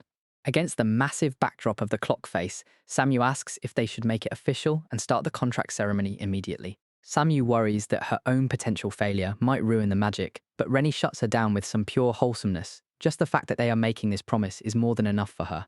The knight officially takes her vow, placing a hand on her lady's face and swearing to be her shield until the very end. She pledges to protect her, even if it costs her own life. Everything is super emotional until Samu drops the fine print of the ritual. Apparently, the contract needs a kiss to be finalized, and Renie is definitely not ready for this sudden shift in vibes. Samu asks if she needs to kiss the kid too, and the proposal sends Renie into a total mental loop. Our girl is still trying to process if the elf is actually serious about this. Renie locks in the choice and officially accepts the elf as her guardian with a massive hug. She promises a future full of fun, which is exactly what Samu needed to hear. Our MC goes for a double kiss combo and even drops an I love you just to be thorough. She makes sure to hit both cheeks so the ritual is fully complete. A quick follow-up question about feeling the warmth is enough to completely crash the elf bodyguard. Samu is just staring into space with her brain fully offline. The sheer cuteness is a total knockout as Samu faints right there on the roof. Renie realizes that her affection might actually be a dangerous weapon. As the sun rises over the town of Slanita, the party is already in shambles with the guardian down for the count. A new day begins with our girl stuck on a roof with a passed-out elf. The birds are chirping around a cozy cottage as the morning sun breaks through the trees. Inside, a mysterious voice calls out to our MC, telling her it is finally time to wake up. The voice is laying it on thick, calling Renie a hero as she jumps out of bed. She is hyped because today is the day she finally gets to set off into the great wide world. Looking sharp in her new adventure gear, Renie gives a salute and greets her bodyguard. She just hit the big 4, and she is officially declaring herself ready to leave the nest. Samu is having an absolute meltdown over the sheer cuteness of her little lady. Apparently 4 is the perfect age for a journey, though Renie seems to be reading off a literal script. The elf is tripping over her words and apologizing for being impolite while Renie just plays it cool. Our MC explains she was just following the instructions from a telepathic scroll. Samu is left wondering why on earth she had to say those dramatic lines in the first place. Renie just hits her with a smug smile and says there was absolutely no reason for it. While digging into a fresh breakfast, Renie reflects on the epic voice resounding in her head. She is fully locked into her hero role while her bodyguard is already looking exhausted.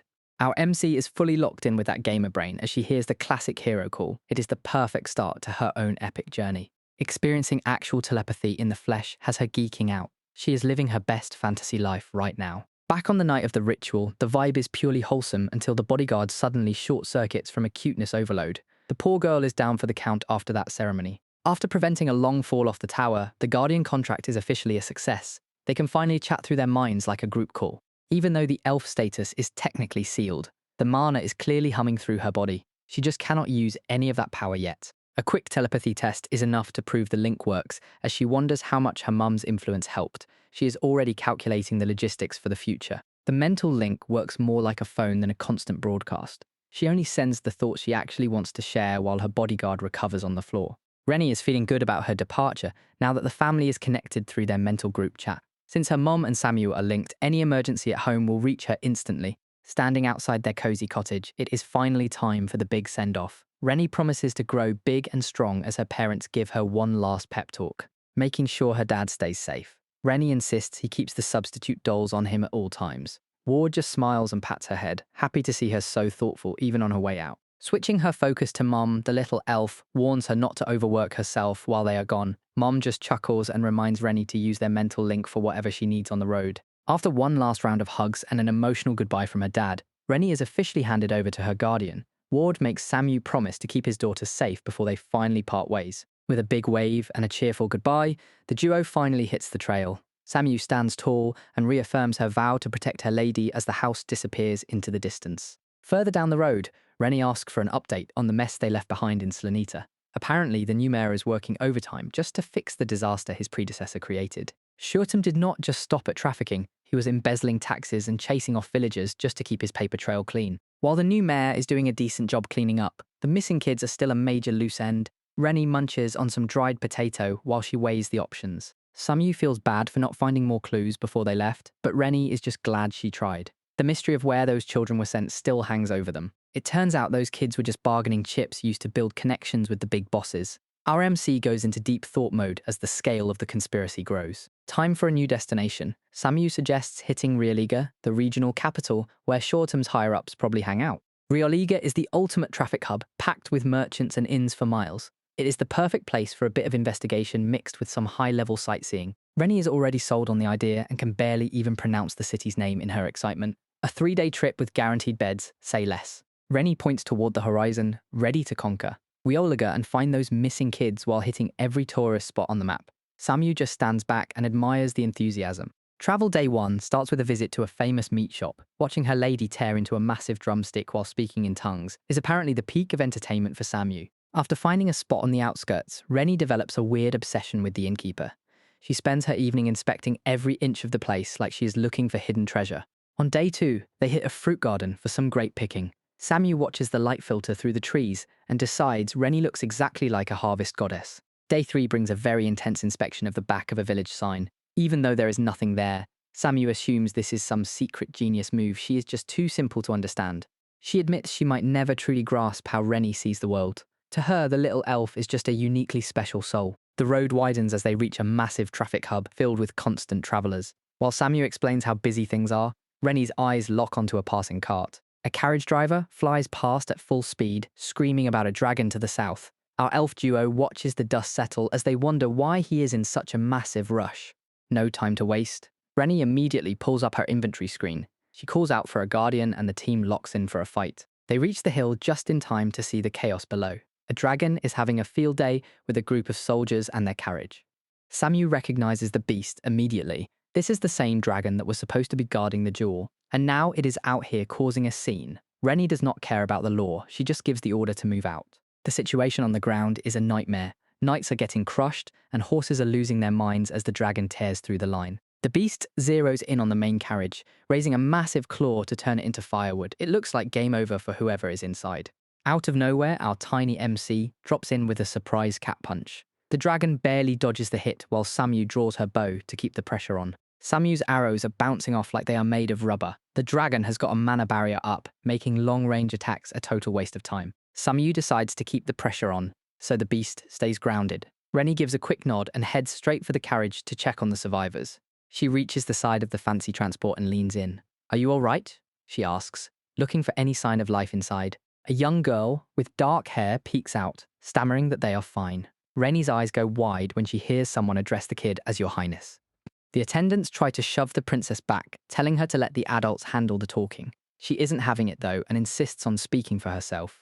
A small hand pushes through the curtains as the girl demands to know what happened to all the soldiers. Renie tries to tell her to stay put, but the princess ignores the warning and hops out. She looks remarkably calm for someone currently being hunted by a dragon. The princess isn't about to stay hidden, telling our girl she needs to talk. She hops right out of the carriage to search for her savior, completely ignoring the danger. Seeing her elite guards wiped out on the ground leaves the princess in shock. Renie tells her to stay put while she takes care of things, but the princess can only watch in silence. Samu jumps into the fray to back her up, providing cover fire with her bow. Taking a leap into the air, our MC prepares to land her signature cat punch. Samu realizes Renie is plummeting from the sky and starts panicking while she watches her fall. Samu is full sprinting across the field, desperate to catch Renie before she hits the deck. Just in the nick of time, she catches our girl and holds her close. Renie keeps it chill with a quick thanks, honestly surprised Samu can even track her while she is under that hood. Samu is already in her feelings, blushing as she claims her heart senses the love better than her eyes ever could. The duo locks back onto the dragon while Samu prays her arrows can actually pierce its scales. Renie wishes she could just land a solid punch, but her rabbit boots don't allow for mid-air jumping. She realizes that a grounded fighter is at a major disadvantage against an opponent that can change course in the sky. The dragon is somehow sensing her presence through the airflow and dodging with ease, since it can move in every direction while she is stuck on the ground. Renie knows this is going to be a tough fight. Our MC figures that a single hit won't be enough to take down this boss. She needs to find a way to kick off the air and change her trajectory before she touches the deck. This definitely was not a feature in the game. Renie pulls off a second jump as a strange heat builds in her chest. Samu gets ready to let it fly. Renie tells her to leave the dragon to her and launches back into the air. Samu provides the distraction while Renie closes the distance. She is right in the dragon's face before it even knows what is happening. The heat in her chest flows into her gear. She kicks off thin air and finds her second wind. Peak athleticism right here. She kicks off for a second stage jump to reach the clouds. The legendary cat punch finally connects. The dragon lets out a roar as she lands the heavy hit, straight to the moon. She tells the beast to become a star as the impact sends shockwaves through the air. Renie starts a rapid descent after her high-flying attack, letting out a panicked shout as the ground rushes up. She begs Samu to catch her before she makes a crater in the dirt. Samu is already on it, reaching out with total focus to secure her master. Samu makes a clean grab, holding the little elf like a precious treasure. Renie breathes a sigh of relief and offers a quick thanks for the save. The proximity is way too much for Samu, who starts smoking from the ears as her brain short-circuits.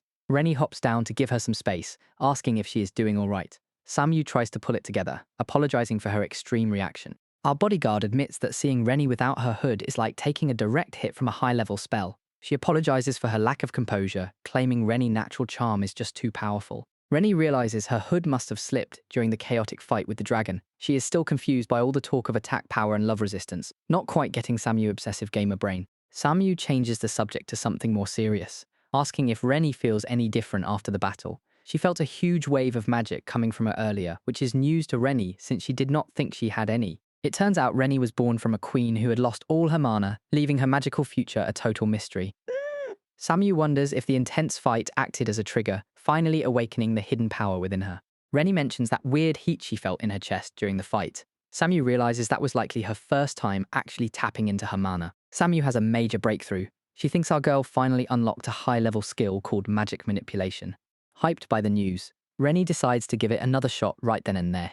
She tries to replicate that feeling of wanting to protect everyone. She puts her whole soul into it, but it turns out magic isn't something you can just flex into existence. The mana just isn't listening today. Samu drops the awkward truth that elves are normally born with this ability. Renie notices her status still says sealed, wondering if her human ears are the reason why. Their magic practice gets cut short when the princess from the carriage starts yelling for them to come closer. She wants a better look at her savior. Total fangirl moment. The princess is completely starstruck, staring at Renie like she is the most beautiful thing she has ever seen. The princess clears her throat to hide how starstruck she is, telling Renie she is totally fine. She gives her official seal of approval for the dragon fight and says she will let the mayor of Rioliga handle the fallout. Based on how she talks about ordering officials around, Renie figures this girl is at the top of the social ladder. Her maids are losing it in the background, overwhelmed by the sight of their royal boss having a normal conversation with a peer. The group realizes they need to report the disaster and get help for the soldiers as soon as possible. Our MC steps in to take charge, telling everyone to just leave the rescue mission to her. No time to waste. Samu suggests they prioritize the people with the worst injuries while Renie starts unloading a mountain of recovery potions. Samu is impressed by the quality of the recovery stash. Renie just gives her a casual thanks and gets to work. Renie starts dousing the wounded in freezing cold potions. The princess and her staff watch on in total disbelief. A soldier wakes up feeling just a bit sleepy instead of half dead. It is a miracle that such a heavy injury just vanished like that. While Renie keeps the healing train moving, the princess suggests she take a rest. She finally admits that our MC is absolutely incredible. Renie takes the compliment with a cute smile. The princess is completely mesmerized by the girl who just saved her life. Within minutes, the entire squad is back on their feet, and even the horses are ready to go. The group erupts into cheers for their tiny savior. The princess offers a ride in the carriage, but Renie turns it down to get some steps in. She heads off on foot while the royal party watches her go. The princess is not ready to let Renie go just yet. She shouts for her to stay and looks totally overwhelmed. The princess begs for just a second of her time, and surprisingly, our MC actually stops. The maids are in the back, acting like a whole cheer squad, while their boss has a total meltdown. She is terrified of being rejected and thinks she might die of embarrassment. To her, Renie is a rare beauty that actually rivals her own royal looks. Renie tells her not to worry. She is ready to listen to whatever the girl has to say. The princess finally manages to choke out the words. She is inviting our girl to a tea party. She blurs out the invite at full volume before explaining it is a thank you for the rescue. Then she immediately kills her own vibe by worrying that a party with her might be boring. Our MC tells her that she is the one who decides what is fun. The invite is officially accepted. The maids act like a whole cheer squad while Renie waves her final goodbye. The princess has a total meltdown and shouts for the group to stay in the capital so she can find them. She practically screams her answer to the sky. The princess watches them leave, her heart still racing from the entire encounter. Renie is ready to move on and tells Samu it is time to hit the road. They head off with high spirits, but Samu is stuck on one big question. She cannot figure out why a guardian dragon would suddenly go rogue and attack a royal carriage. The duo finally reaches the Rioliga city checkpoint, and the sheer scale of the stone entrance has Renie shouting in excitement. Renie points out how huge everything is, while Samu explains that this prosperous trade hub is famous for its massive stone buildings. Samu mentions they have to clear a gate inspection, but Renie thinks the whole process sounds like a fun adventure. Samu hopes her official certificate from the Elven kingdom will be enough to get them through without a hitch. The gem is actually a magical ID that reveals the Queen's seal when scanned by a special device. This whole process feels a bit familiar to Renie, who compares it to the family registers from her previous world since her old games never had this level of security. Elven documentation is pretty rare since they live so long and have a small population, so their certificates usually trace back to their specific birth cities. The general rule is that bigger cities require much tighter security to avoid the risks that come with a free entry policy. Samu asks about Rioliga's security while Renie flashes back to the super chill gates in Slanita. Back then, her family could just walk in and out without anyone even looking twice. Samu breaks down how human cities usually work, relying on old-school paper IDs because magic scanners are way too expensive. She thinks they will be fine as long as they look the part. Things get awkward when Samu realizes Renie does not actually have any identification on her. Our MC is visibly shook, wondering how she is supposed to get through without her papers. It turns out the Queen never made a certificate for Renie to keep her identity on the low. Samu thinks they should fix that eventually, but that does not help their current gate situation. They decide to just go for it and hope for the best, since the city probably does not have anything that can track Renie. Renie is already over the stress and is just thinking about what kind of food they are going to eat. The duo makes their way toward the massive gate to start the inspection. Renie just wants to get this over with so they can finally see what the capital has to offer. While Samu handles the guard at the counter, Renie is busy having a main character moment staring at the massive ceiling. They finally cross the threshold and step into the light of the inner city. Samu notes that the capital has a completely different vibe compared to the road. Renie is already losing her mind at the scale of the city, yelling out about how amazing everything looks. The city of Rioliga stretches across the hills in a massive display of white stone. It's a sprawling urban landscape that serves as the major traffic hub for the region. The market smells are impossible to ignore. Renie drags Samu toward a stall, determined to make rice balls her first meal in the capital. Some juicy meat is sizzling on a grill right in front of them. Samu handles the transaction and puts in an order for 2 servings. This local specialty turns out to be mutton. Even though the city is developing fast, the outskirts are still home to meadows where villages breed sheep.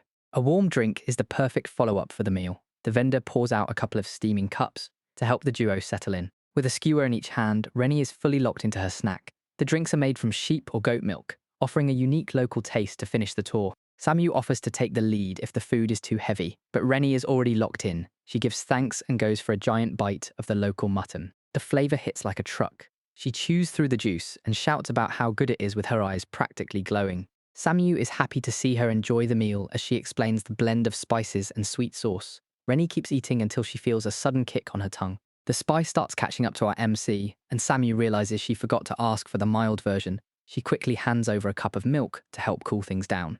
Renie chugs the drink and the relief is instant. She looks at Samu with wonder, claiming the combination of spicy meat and milk is a game changer. Back at the table, Samu checks if she is doing all right. Renie confirms the meat is fine on its own, but having the drink nearby makes it the perfect meal. Renie keeps the compliments coming, saying she loves the extra spice Samu picked. This is too much for the bodyguard, who catches a nosebleed from the cuteness of the moment. With the snacks finished, the tour officially begins. Samu takes the lead and suggests they head deeper into the capital for a walk. Samu clearly did her homework before the trip started. She already has a full list of local specialties and recommendations ready to go. Experiencing this world with her 5 senses is a major level up from just playing the game. It is a completely different vibe for a former shut-in to actually be standing here. Having a reliable bodyguard like Samu makes the journey way more fulfilling. They take their time navigating the peaceful streets while soaking in the atmosphere. The duo spends the rest of the day checking out the local shops and unique architecture.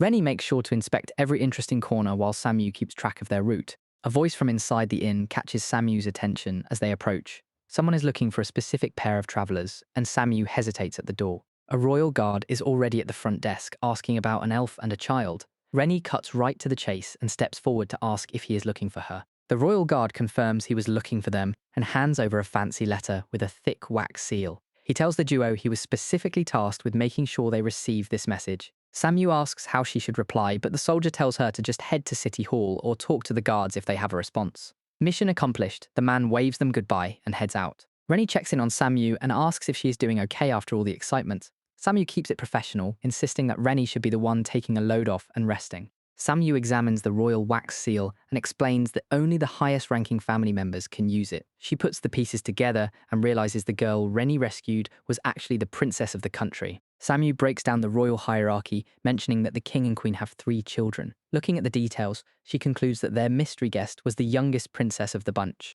Renie wonders why someone that high up would be traveling all the way out to Rioliga. Even for official business, seeing a top-tier royal in a remote area feels suspicious. Samu notes that the capital is way too far south for this to be a normal visit. Since there is nothing valuable in the area to attract royalty, She suspects the dragon attack and the girl's presence are definitely linked. Renie waves Samu over to share the moment, practically begging her to sit down. Samu starts to protest, but can't say no to that face, so she eventually settles in to see what is inside the letter. Renie hits her with the cute eyes, insisting she only wants to read it if her bodyguard is by her side. Samu is internally screaming with joy while trying to maintain her professional cool. They finally open the envelope and find a formal invitation. The princess went out of her way to write a thoughtful message and personally thank them for being heroes. Samu is caught off guard by how much respect the royal family is showing. Getting this level of gratitude as a commoner is basically unheard of in this society.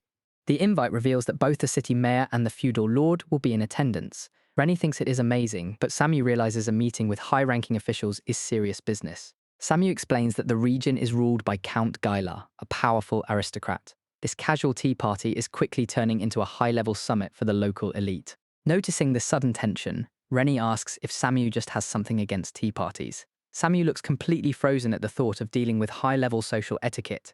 Samu starts spiraling over the tea party, while Renie considers the headache of learning royal etiquette. Our girl just wants to hang out without all the formal rules. Samu points out a major detail, noting that Renie is actually top-tier nobility. Back in the Elven kingdom, she would be living as a legitimate princess. The reality of her family tree finally sinks in. With a queen for a mother, Renie is royalty whether she acts like it or not. A meeting between princesses sounds fine on paper since the humans will show proper respect. However, Samu warns that getting too close to the local world might lead to a messy situation. The conversation turns to Renie's overwhelming power. If word of her true strength gets out, their quiet life on the road is pretty much over. Samu admits her own elven instincts make her naturally hesitant around humans. Renie stops to think, wondering if this means their journey is about to hit a dead end. In the end, Samu knows that making friends and seeing the world is worth the risk. The travel grind continues because Renie's happiness comes before any political worry. Whatever Renie wants goes. Samu is down for whatever her master decides, keeping the vibes low-key. Our girl is not about that high-stakes social life. Having a top-tier guardian is already enough of a win. If the drama gets too heavy, she's just going to use those cat instincts and bolt. The contract is solid, and they are both on the same page about the plan. It is time to make it official. With the response written out, the squad is officially heading to the tea party. Renie and Samu finally arrive at the mayor's massive estate for the tea party. Looking up at the huge mansion, our MC is genuinely impressed by the sheer scale of the place. They follow the guide through the meticulously kept gardens past a peaceful lily pond. Suddenly, someone calls out to them from further down the path. The princess comes running over, looking out of breath and incredibly relieved. She admits she was worried Renie wouldn't want to see her again after everything that happened with the dragon. In the background, her maids are acting like a personal hype squad to keep her spirits up. Even though she is trembling with nerves, the princess is determined to introduce herself properly. She drops into a flawless royal curtsy and introduces herself as Carrie Fine Langirosa, the second princess of the kingdom. Renie is absolutely mesmerized by the elegant formal display. Our MC starts aggressively clapping her cat paws together, shouting about how beautiful and amazing the greeting was. It is just like the high-level royal greetings she used to see in her games back home. The unexpected compliment sends the princess into a total spiral of embarrassment. She shouts that she isn't beautiful at all, leaving Renie completely baffled by the intense reaction. Renie doubles down, calling the princess pretty and praising her gesture. This sends the girl into a blushing spiral as she tries to handle the sudden affection. Our MC admits she has no clue how to pull off a fancy royal greeting. This triggers the princess to shout back that Renie is the beautiful one, losing her cool. Renie keeps things chill and extends her hand for a proper intro. She finally shares her name, hoping to bridge the gap between their different social worlds. The princess gazes up with pure admiration, barely able to process the moment. She nervously asks if it is actually okay to address RMC by her name. With a bright smile, Renie gives the green light and suggests they just have fun at the tea party. The princess is thrilled and asks to be called Carrie as they head toward the mansion. Suddenly, a sharp voice cuts through the wholesome vibe. A serious night towers over them, questioning why a commoner is acting so familiar with the princess. Before things get heated, Samu steps in and puts a protective hand on our MC's shoulder. Renie is caught off guard by the new arrival, wondering who this intense knight is.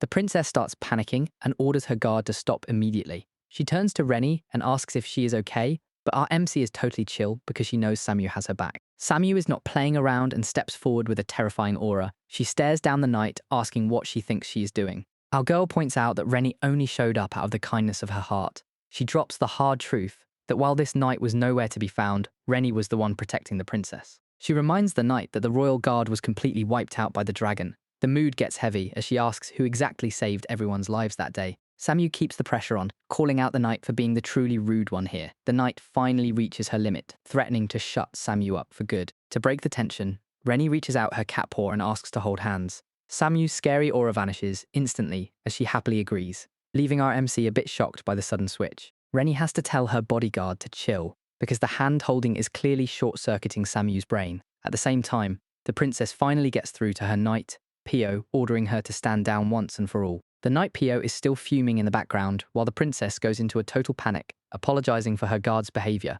Our girl just brushes the tension aside and suggests they both use nicknames, sending the princess into a state of pure shock and joy. Hand in hand, the girls officially seal their new friendship as Renie explains that since the princess is cool with it, there's no reason to worry about protocol. Poor Pio is left in the background looking like her entire world of etiquette just crumbled before her eyes. Seeing their princess finally make a real friend has the entire mansion staff in tears as they watch the two girls walk off together. Everyone is beyond relieved that someone can finally talk to Her Highness like a normal person instead of a stiff royal. The mood shifts to a much more relaxed vibe as the adults agree to stay out of the way and let the new friends enjoy their time.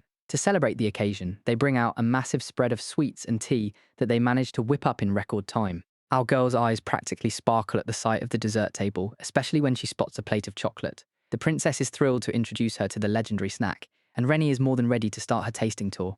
While they dive into the snacks, the princess takes a moment to get serious and offers one more heartfelt thank you to her savior. She is fully aware that without Renie's intervention, their run-in with the dragon would have ended in a disaster for the whole group. The formal introductions finally kick off as an older man steps forward to show his respect to the young hero. He introduces himself as Gayroll, the count and feudal lord who oversees this entire region. The local mayor, Thomas, officially joins the conversation to express his own gratitude.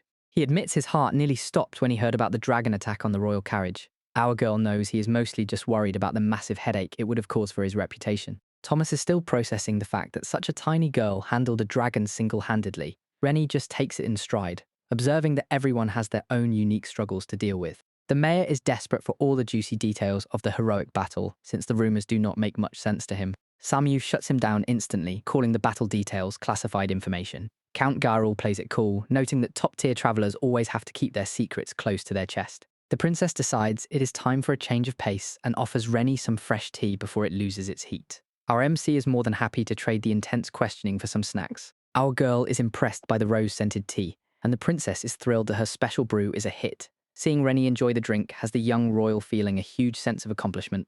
Renie decides to dive into the chocolate pile with the princess's blessing. She picks up a small piece, savouring the rich flavour while the adults watch their little tea party. Our girl is told to drop the etiquette and just use her hands to eat. One bite in and she realises these sweets are a total mess because the liquid filling starts leaking everywhere. Samu cannot handle the mess and decides to take matters into her own hands by hand feeding her master. It is a bold move, but our MC is more than happy to accept the VIP service.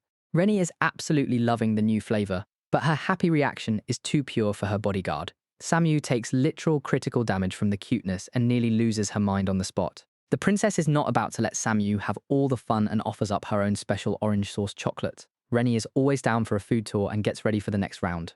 The orange treat is a total hit, and the two girls are having a major bonding moment over their shared love for sweets. Their vibes are so wholesome that flowers are practically blooming in the room, even if the knight in the back is feeling a bit left out. Pio tries to keep it professional, but seeing the girls be so casual is finally too much. She attempts to excuse herself before just letting out a frustrated scream into the void. Pio finally finds her chill and apologizes for her earlier outburst, confirming that everything is fine now. Samu is practically begging for another chance to feed her master, while Carrie keeps the snack train moving with even more treats. Our MC is more than happy to keep vibing and tasting everything on the table. The two girls are having the time of their lives, thanking each other for the wholesome bonding moment over tea. Carrie admits this is the most fun she has ever had, but the vibe shifts instantly when her expression turns cold. Renie picks up on the sudden change in atmosphere right away. The princess drops a dark bombshell, revealing that people around her have been disappearing, and someone has been targeting her for a long time. She never expected a dragon to be part of the hit list. Renie cuts straight to the point, asking if all this trouble is just because of her royal status.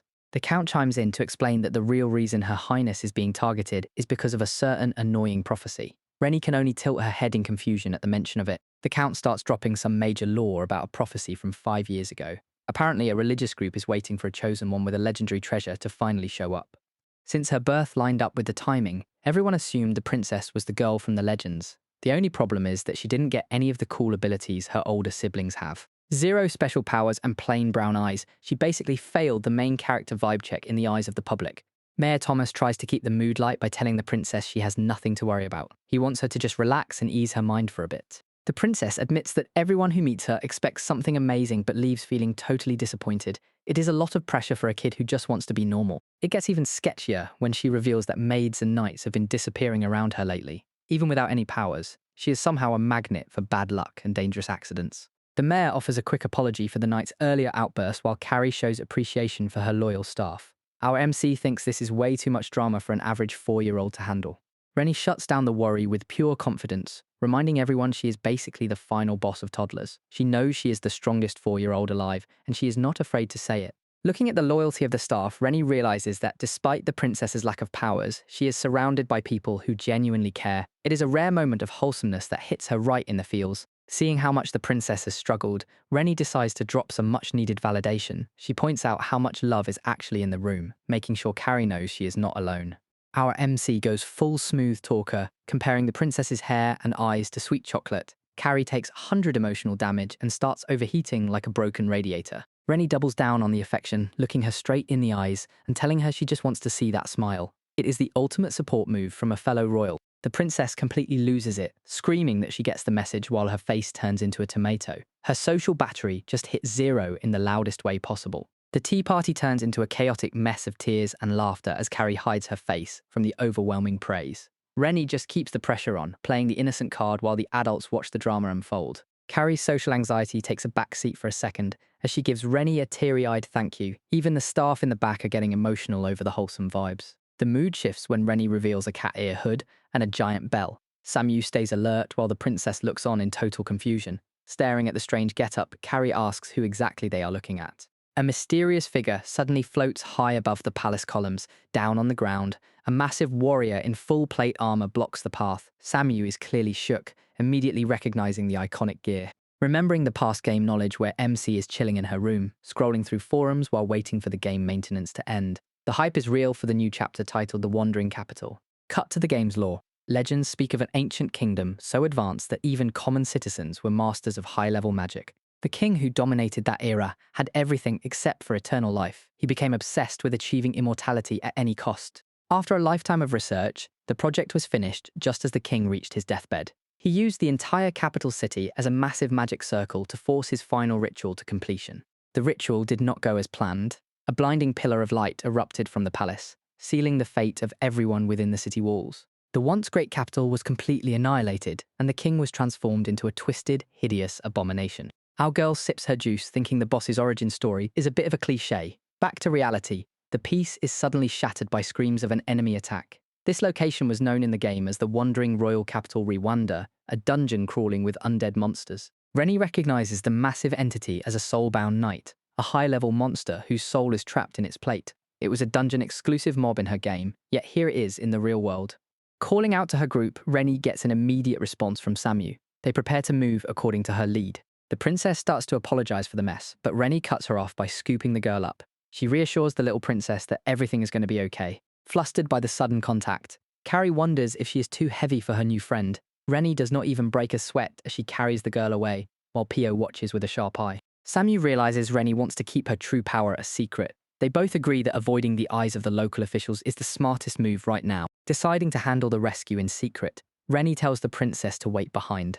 Samu suggests they relocate to the shade of a nearby tree to stay out of sight. Setting up her position with her bow, Samu tells Renie to sneak away unnoticed. Renie thanks her and promises to back up their alibi before sprinting off into the fray. The Soulbound Knight shows off its terrifying presence as a guard is sent flying with a single blow. One of the survivors watches in horror, questioning if this thing even has human strength. Pio locks in on the enemy, her sharp gaze scanning for any sign of an opening. Pio charges straight into the danger zone, ignoring her comrades as they call out to her. She tells them not to be scared while preparing her blade. Sliding into a low stance, she readies herself for a high-speed exchange. Her rapier sparks against the heavy plate armor as she tests the monster's defenses. The giant knight barely flinches, its hollow helmet staring her down with an empty gaze. She follows up with a lightning-fast dash, trying to find an opening in its iron wall. Screaming for the beast to perish, she drives her blade straight into its chest. The impact is heavy, forcing the metal to buckle under her strength. It looks like she finally landed a solid hit on the massive target. Just as the other soldiers start cheering for her, disaster strikes when her sword snaps in half. The monster doesn't even feel it and immediately retaliates, sending her flying back with a heavy blow. The commander screams for everyone to stay away before things get even worse. The giant swings its massive arm like a wrecking ball, swatting Pio away like she is nothing. She skids across the stone floor while her comrades continue to fall one by one. This beast is just on a whole different level. Another guard tries to hold his ground, but he is completely overwhelmed by the monster's pressure. He can only stare up in terror as the shadow of the giant looms over him. It is starting to look like a complete wipe for the royal guards. Renie watches from behind a tree, adjusting her cat hood as she spots the danger. She readies her secret move, calling it a cat cushion to keep things low-key. A few feet away, one of the knights is completely dazed after taking a heavy hit. His partner checks in on him, but he can barely form a coherent thought. Samu decides she has seen enough and lets an arrow fly from the shadows. The projectile slams into the giant knight, forcing a metallic screech from the hollow armor. The surrounding soldiers are tripping out because they just realize the armor is completely empty. Samu doesn't care about the logistics and just prepares her next shot. She tells the guards to step back if they're too scared to handle business. They're basically just human traffic cones getting in her line of fire. The monster doesn't even flinch with an arrow sticking out of its frame. Samu stands her ground, tracking its movements as the pressure in the area keeps building. Pio isn't about to let an elf outshine her, charging back into the fray with zero hesitation. Even with her weapon broken, she's got that dog in her and refuses to back down. Pio is throwing hands with a giant suit of armor while Samu readies another shot from the sidelines. Our elf girl shouts that she is not done yet as she lines up her next arrow. Pio delivers a massive strike that looks like it is actually doing damage for once. Renie is in the back, just enjoying the free live-action movie. Pio is carjacking a sword from her own teammate because her own blade snapped. She screams that they need to crush the core if they want this thing to stop moving. Renie drops a reality check and points out that this monster does not even have a core. Pio can only stare in shock as her whole battle plan goes out the window. The mayor yells a warning as things get even more complicated. It turns out they need high-level magic to actually delete this soul, but nobody on the team has that kind of juice. Suddenly, the scary armor starts glitching out and repeating that it just wants to go home. Renie looks on with curiosity while the monster keeps rambling. While the guards stay on high alert, the giant knight just gives up and collapses on its sword. Renie is the only one who can actually hear the lonely voice coming from inside the metal. Renie hears the spirit begging to go home and feels that familiar spark in her chest. She decides she is the one who is going to end his contract. Samu is straight up panicked while our girl tells the ghost he is finally free. No more suffering on her watch. She touches the armor and lets off a massive blast of light. The spirit can barely get out a thank you before the magic does its thing. A trail of light heads for the sky, while the suit of armor finally turns back into a regular object. Our girl just waves and says bye-bye as the scene clears out. The fight is over, and the royal guards are in full panic mode.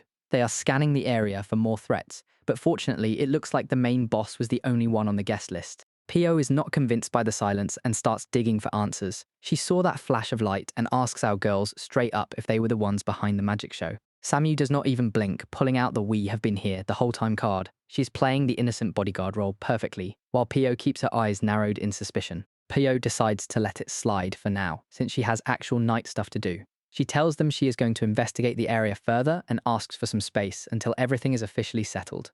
Once the coast is clear, Renie admits her chest felt like it was burning when she did that spirit release. Samu immediately enters full panic mode, worried that her tiny master might be suffering from some magical side effects. Our elf girl is stressing out and tells Renie to sound the alarm the second she feels anything off. Renie just plays it cool, saying that he already faded away. Since there are not any more monsters lurking around, the Count decides it is time to head out. He is beefing up security across the territory and taking the princess back to the mansion for safety. Carrie settles in for the night, replaying the highlights of a wild day. Our girl Renie had surprised her with a tiny bell, calling the princess cute while handing it over. Turns out the gift is actually a high-tech alarm that rings whenever an enemy is nearby. Carrie is shook by the reveal and tries to give it back, but Renie insists she needs the protection. The fact that only the wearer can hear the bell makes it even more valuable. This just makes Carrie feel more guilty about taking such a heavy-duty safety item. Now alone with her thoughts, she starts questioning the whole trip. She wonders if staying back at the capital would have saved everyone a lot of trouble. Her brother is gearing up for his crown prince ceremony, which means the capital is on high alert. She is terrified that her own baggage might somehow ruin his big moment. The weight of everyone's expectations is clearly getting to her. People have been breathing down her neck about not causing any problems during the inheritance process. That is exactly why she chose to dip out and stay with Count Gayroll instead. Leaving the capital seemed like the only way to keep the peace during the transition. Staring at the ceiling, Carrie starts spiraling about every life choice she has ever made. Renie leans in with the ultimate comfort, saying she just wants all those heavy worries to disappear. Carrie can only look on in shock, wondering if her internal struggle is that obvious. Our silver-haired protagonist wants the princess to finally find some peace of mind. She grabs Carrie's hands and insists that she keep the gift for her own protection. Blushing hard, Carrie realizes that skipping out on the capital was the best move she ever made. As the mansion settles into the quiet night, she drifts off, thankful for their chance meeting. Back in her own room, Renie is doing a mental deep dive into how her magic actually works. Samu chimes in, noting that she felt that same spark back when the dragon went down. Samu theorizes that even though the MC's main powers are locked away, they might still be glitching through under the right circumstances. Renie is all ears, trying to figure out what those secret conditions could be. She decides to put the magic mystery on the back burner for now. Something else is bothering her though, and she calls out to Samu to get a second opinion. Samu kicks things off by asking Renie if she has ever heard about the prophecy. It was a massive trend before our girl was even born, with everyone talking about a savior appearing with a legendary treasure. Since the timing matched up with Princess Carrie's birth, every human parent started raising their kids with extra care in hopes they were the one. Our MC starts connecting the dots. She asks Samu straight up if that whole prophecy was actually about her. But the legend has a dark side. Kidnappings have been happening everywhere just so people can hunt for that legendary loot. The only reason these groups were gathering children was to find the person carrying the god-tier treasure. Samu drops the theory that Renie's parents knew the truth and kept her hidden, with her mom even using a magic jewel to live as a human. Samu feels bad for keeping secrets, but Renie is totally fine with it. Our girl tells her not to sweat it because she knows her knight was just trying to have her back. Renie knows Samu was just trying to keep the vibes positive by hiding the dark stuff. She is not mad at all and realizes everything was done just to keep her from worrying. Samu tries to play it cool, but Renie is already locked in. Since she is the girl from the prophecy, it is her job to save every last kid from this mess. Time to get to work. Renie is ready to take charge and investigate this cult while keeping Princess Carrie safe. While Renie spends a week living her best life at the mansion and garden, Samu is deep in the library, doing the heavy lifting on the research. Since the bell never went off, they actually managed to have a fun week. The vacation is over because Samu just found a lead on a super suspicious village nearby. Even with kids disappearing all over the city, there is one specific village where nothing bad ever happens. Renie thinks that sounds mad sus and is ready to check it out. Samu points out that the villagers were acting strange and avoiding the topic of a specific building. It looks exactly like a church, which is definitely a major red flag. Renie suspects the building belongs to that suspicious new cult. Samu agrees that it is time to move out and investigate the place. Elsewhere, Lord Gayroll has finally arrived with his troops to secure the area. With Pio and the army present, the princess should have all the protection she needs. Carrie is getting teary-eyed about their meeting coming to an end. Renie gives her a firm handshake and tells her new friend to stay safe out there. Our MC tells the princess to call her name if she ever gets into trouble. She then pulls out a gift to make sure Carrie is prepared for any emergency. Renie hands over a powerful potion that can heal any wound in an instant. Carrie is totally stunned by the sudden show of support. The princess tries to refuse the gift because it is way too valuable, but Renie takes it the wrong way, thinking she gave too little. Our girl doubles down and starts forcing even more high-level gear into her hands. Handing over a yellow stone, our MC explains that throwing it releases a light so bright that nobody will be able to keep their eyes open. Pio steps forward and requests permission to kneel before someone other than the princess for once. The princess gives the okay, and the serious knight drops to one knee to ask our MC if she can hold her hand. As she takes her hand, Pio admits she was rude earlier when she did not know much about our girl. She apologizes and asks if Renie's shoulder still hurts from when she pushed her back earlier. Our girl just laughs it off and tells her not to worry, prompting the knight to give her a heartfelt thanks for protecting the princess. The two finally decide to drop the formalities and introduce themselves properly as Pio and Renie. Carrie waves goodbye from her carriage while Pio keeps it professional as they head out. The princess is already making plans for their next hangout, shouting for them to meet again soon. Renie is all in on the long-distance friendship, but Samu looks like she is already over the social interactions for the day. Our MC waves until the carriage is out of sight. The duo links up as they leave the royalty behind, ready to tackle the next phase of their journey together. They eventually arrive at the Village of Silence, which definitely lives up to its name. The place looks cozy, but the lack of movement on the streets is immediately noticeable. Renie noticed the vibe was completely off for dinner time. Since a village should usually be buzzing with life, instead it was dead silent, making her feel like something was definitely wrong. A quick look around confirmed her suspicions as she saw someone peering through a crack in a door, hiding as if they were scared for their lives. Scouting the village while living her best Neko life, Renie is fully committed to the bit while Samu handles the navigation. They pull up to a local church after spotting a very familiar floral wreath on the wall. Samu confirms that circle of flowers is the official symbol of the cult, meaning they finally found the right spot. Samu looks back to get the green light from our MC before they make their move. With a quick yes from Renie, the elf reaches out and gives the church door a firm knock.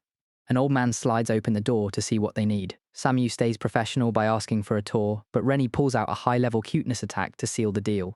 Recap time, the ancient prophecy about the one with the divine treasure is finally coming true, and Renie realizes she is the center of it all. But because of this legend, the cult has been kidnapping kids everywhere. To put a stop to it, Renie and Samu arrive at the village church to start their investigation. The door opens to an elderly priest who looks absolutely stunned. He takes one look at Samu and asks if she is really an elf. Samu keeps things brief and professional as they introduce themselves.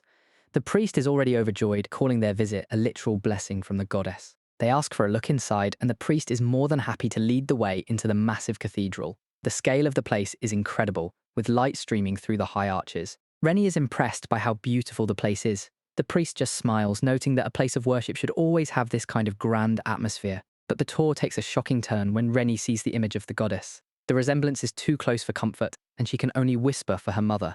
The priest explains that their goddess looks just like a modern elf, which is why she shares those signature pointy ears. Legend has it that elves were actually her very first creation. He continues, noting that elves inherited both the form and the raw magical power of the divine. Renie takes it all in, realizing her mum really does share that legendary goddess-level beauty. Even though humans adore the elves, the priest admits there is a troubling side to the whole dynamic. Renie listens as he sighs, feeling like human worries probably don't mean much to powerful beings like them. Renie decides to get down to business and asks about the widespread kidnapping cases. The priest looks solemn, confirming he knows all about the tragedies happening outside their quiet village. He claims the village has stayed safe, thanks to a divine blessing, but mentions someone does know the details of the incidents. Renie stays quiet, processing the fact that there are people here aware of the dark truth. Renie suddenly picks up on a secret and tells Samu there is a hidden room nearby. Samu is caught off guard, looking around for any signs of a hidden passage. This is all thanks to the exploration bracelet, a new item that functions like a radar for suspicious areas. It lights up whenever there are secret rooms or hidden treasures in the vicinity. Samu asks if this chapel is the only room in the church, but the priest insists it is just a small village building with nothing else to see. The second he stops talking, Renie calls him out on the lie, and Samu is already on the same page. Samu asks about their plans for the day, while the priest tries to play it cool by inviting them to stay in the village. Renie just goes with the flow and mentions finding a local inn. Samu is ready to choose violence and suggests taking the guy down to search for the hidden room right now, but Renie shuts that down immediately. She wants to stay prepared for his next move and see where this leads, deciding it is better to just make the most of the situation for now. Samu agrees that the man is definitely suspicious, but Renie just smirks, actually looking forward to whatever trap he is setting. Later that day, they arrive at a nearby house where some locals are already expecting them thanks to the priest's heads up. The local couple is incredibly humble, apologizing for their modest home while welcoming the girls to stay. Renie notices something odd about the 6 chairs at the table, while Samu warns her not to touch the food. Renie asks if it is poisoned, but Samu is just worried about secret ingredients, as the host serves up some simple soup. Renie agrees that following Samu's advice is the right move, but she just cannot stop staring at the steaming bowl. It turns out the couple gave up their own private dinner because of a sudden order from the priest. Realizing they ruined a perfectly good dinner date, Renie decides the only respectful thing to do is to eat it. Thanks for the food. Before Samu can stop her, Renie claps her hands together and takes a huge, brave bite. Just as Renie goes for a bite, the woman screams for her to stop. Samu watches from the side as the villager collapses in tears. The woman shakes as her husband tries to comfort her. Samu doesn't waste any time and demands to know exactly what they put in that bowl. They admit they were ordered to drug the girls so they would fall asleep. It wasn't poison, just a sleeping medication handed out by the priest. Samu immediately checks on Renie to make sure she didn't actually swallow any. Luckily, she was just a second away from taking that first bite. Samu tells the couple that if they really want to make things right, they need to start talking. They look down and prepare to come clean. The truth finally comes out. This entire village is under the thumb of the cult. The man explains they have no choice but to follow orders. Their children were taken hostage, and they only get to see them during morning prayers at the church. The man explains they originally thought only the priest lived in the church, until a group of thugs suddenly appeared to enforce their will. Any family that dared to defy them lost their child instantly, and they might never even see them again. Convinced the village is doomed, he begs them to escape through the back door before they get caught. Renie realizes that helping them escape means these villagers are putting their own lives on the line. He begs them to leave before he loses his nerve and becomes a monster just to survive. Samu starts to say thanks, but Renie just dives straight into the bowl like she hasn't eaten in weeks. Samu is losing it, but Renie is too busy enjoying the best soup of her life to care about the drama. The soup is a perfect 10, and Renie enjoys every creamy bite of the soft potatoes. She chugs down the rest of the bowl while the adults watch her in total shock. She lets out a happy breath after finishing the meal. Seconds later, the drug kicks in and causes the entire room to start spinning in a wavy blur. She feels herself drifting into a sleep that is way heavier than she expected. It feels like being stuck in a boring movie she has already seen with no way to skip to the end. With her brain shutting down on its own, she uses her last bit of strength to reach out. She manages to pull up her item box menu just before everything goes dark. She collapses onto the floor as her consciousness slips away completely. A divine recovery potion activates and cures the status ailment, snapping her back to reality instantly. The recovery effect is top tier, and she is suddenly wide awake. Samu frantically wipes her face, asking where the water came from and if it spilled from the table. The mess reminds her of when she poured a potion over her dad, and she offers a small apology in her head. She realizes that healing potions are much better when you actually drink them. The hosts are losing it because their knockout drug did absolutely nothing to this kid. She just stands back up and brags about being amazing while Samu tries to process what just happened. She casually thanks them for the meal, like she did not just survive an assassination attempt by soup. The couple is sweating bullets now that their secret ingredient failed so spectacularly. Our girl declares that she is going to save them because she is officially the strongest 4-year-old on the planet. She tells them to just leave it to her with a look that says she has everything under control. Renie thinks the best way to take down the church is to simply play dead. She looks way too excited to start this infiltration mission. Our duo commits to the bit and lays perfectly still on the kitchen table. The host couple whispers their final warnings while waiting for the handoff to happen. Heavy boots echo through the house as the collection crew finally arrives. The hosts give their guests a final bit of praise before the goons walk in.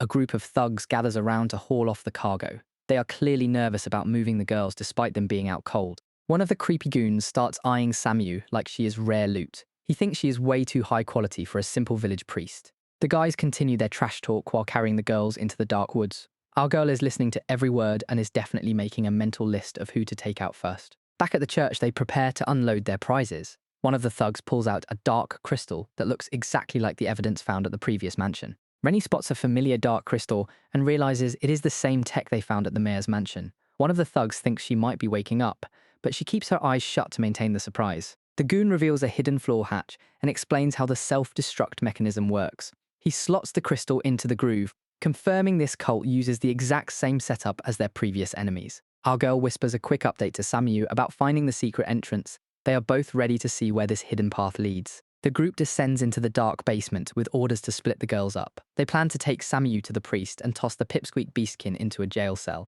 With the separation imminent, Samu looks for the signal to start throwing hands. Renie tells her to stay cool, trusting that being split up might actually make the infiltration easier. They continue deeper into the dungeon, while the thugs stay completely clueless. Our duo exchanges one last look of confidence before they are hauled off in different directions. The guards haul them past a communal area where the rest of the gang is relaxing with drinks. The crew reaches the basement and starts talking business. They plan to sell our girl immediately because beastkin kids are apparently worth a fortune. Inside the cell, a group of terrified kids is huddled together in the dirt. The guard looms over them, checking to see if anyone is planning a breakout. He tosses Renie onto the floor like a piece of luggage and calls her their new friend.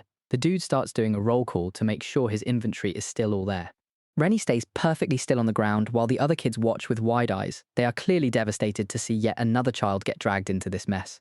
The guard turns into a professional hater and tells the kids that his parents drugged her. He tells them it is their fault she is here, claiming she was a sacrifice made just for them. This dude really thought he was in control, but Renie suddenly stands up with a cold look in her eyes. She tells him she only let this happen because her mind is finally made up. Time for the big reveal. She lands a heavy cat punch that sends the guard flying straight into the stone wall. The dude is cooked before he even realizes she was faking it the whole time. The kids are in shock and start crowding around our girl to see if she is actually real. She just smiles and reassures them that their rescue has finally arrived. Another guard comes charging in to check on the noise and finds the whole room in chaos. Renie does not even give him a glance and tells the children to move to the back of the cell. The dude looks at his buddy embedded in the bricks and starts glitching. He cannot wrap his head around what happened, but Renie finds the whole situation hilarious. He starts screaming and demands to know who just laughed at him. Our MC steps forward with a cold look and introduces herself with zero fear. The guard is already feeling the pressure and starts asking what she did to him. He tries to act like he is still the one in charge, but his face says otherwise. Renie decides to end the conversation and starts charging up another strike. The dude starts barking about not showing mercy, which is honestly a bold move considering he is about to get folded. She tells him she does not need his mercy and lands a cat punch that levels him. This dude was not ready for the smoke and gets sent flying across the room. Renie looks down at the guard she just embedded in the wall with total indifference. She lets him know her first hit was just a feint, and his next taste of her power will be a real punch. Both guards are now permanent wall decorations, and the kids are absolutely starstruck.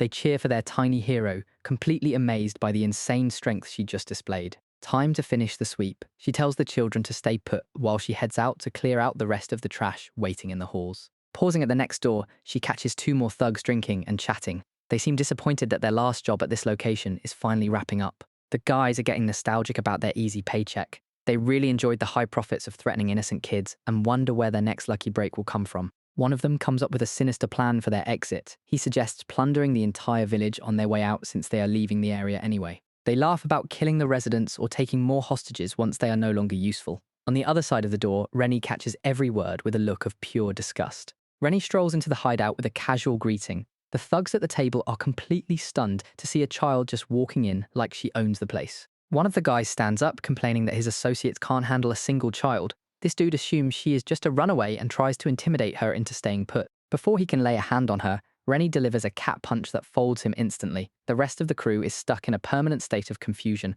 after seeing their buddy get dropped so fast. The long-haired thug realizes they are in trouble and tells his crew to stop attacking blindly. Even so, the other guys keep barking threats, calling her a brat and underestimating what she can do. Renie catches every word as they start whispering about taking advantage of her conscience. They think they can manipulate her because she looks like an innocent child, but they have no idea she is hearing everything.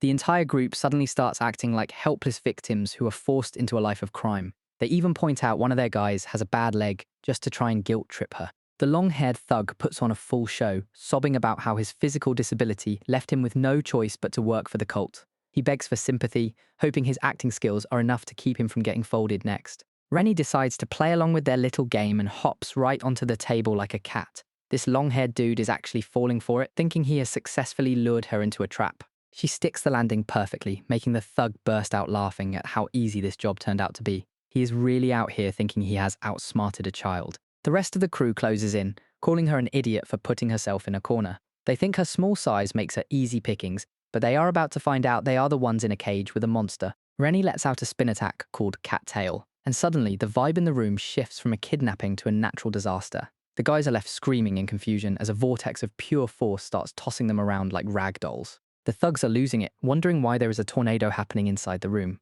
They can't even get a grip as the wind picks up speed and flings them into the brick walls. She finishes the move by literally fossilizing them into the masonry. With the trash successfully cleared, she takes a breather and admires her handiwork. It is time for the emotional payoff. Renie swings open the door to the holding cell and tells the children they can finally go home, leaving them stunned that their nightmare is actually over. Renie checks with the kids to see if they know a way out of the church basement. One of the boys leads the way, explaining that they use this route every morning for prayers. She follows them into the corridor, but a sudden jolt stops her in her tracks. The ceiling starts cracking and raining stones as a massive rumble shakes the entire foundation. Renie wonders if it is an earthquake, but Samu chimes in with a quick apology. The human upstairs just activated a trap to bring the whole place down. Massive slabs of stone are breaking loose from the ceiling. This basement is about to cave in and bury them all. The priest waves goodbye to the guards, thinking he is finally in the clear. He has no idea that the real trouble is already waiting for him inside. He steps back into his office for a break, but finds a tiny elf already making herself at home in his favourite chair. Renie is just chilling while the old man stares in disbelief. Our girl keeps her eyes closed and just lets out a quiet laugh, playing the role of a mysterious goddess perfectly. She is really leaning into the vibe to keep him off balance. The priest loses it and drops to his knees, weeping about how God is finally rewarding him. He is actually blushing while calling her beautiful, which is honestly a bit too much. Samu decides she has seen enough and starts tying the man up like a package. Even with his hands being bound, the priest is still rambling about her beauty, like he is under a spell. She tells him to pipe down unless he wants his mouth sewn shut. You would think that would scare him, but the man just keeps on fangirling over how wonderful she is. The priest is finally down for the count, still giggling to himself while face down on the floor. Samu can only stand there and watch, wondering how things got this weird this fast. A massive suit of armor suddenly lunges forward, catching everyone off guard. Before anyone can react, it swings a heavy blade with terrifying force. Samu recognizes the beast immediately as the same writhing armor from before. Down below, the bound priest just keeps cackling like a maniac, calling his creation a masterpiece. No more games. Samu launches herself into the air with insane speed, closing the gap in a heartbeat. She lets out a shout and prepares to bring the hammer down on the metallic monster. The impact is massive. sending sparks flying as the armor takes a direct hit. The creature let out a distorted groan as it struggled to stay on its feet. Samu sighs, realizing this fight is going to be a total drag, thanks to the old man's constant laughing. Suddenly, a click echoes through the room, and she realizes the priest just triggered another hidden trap.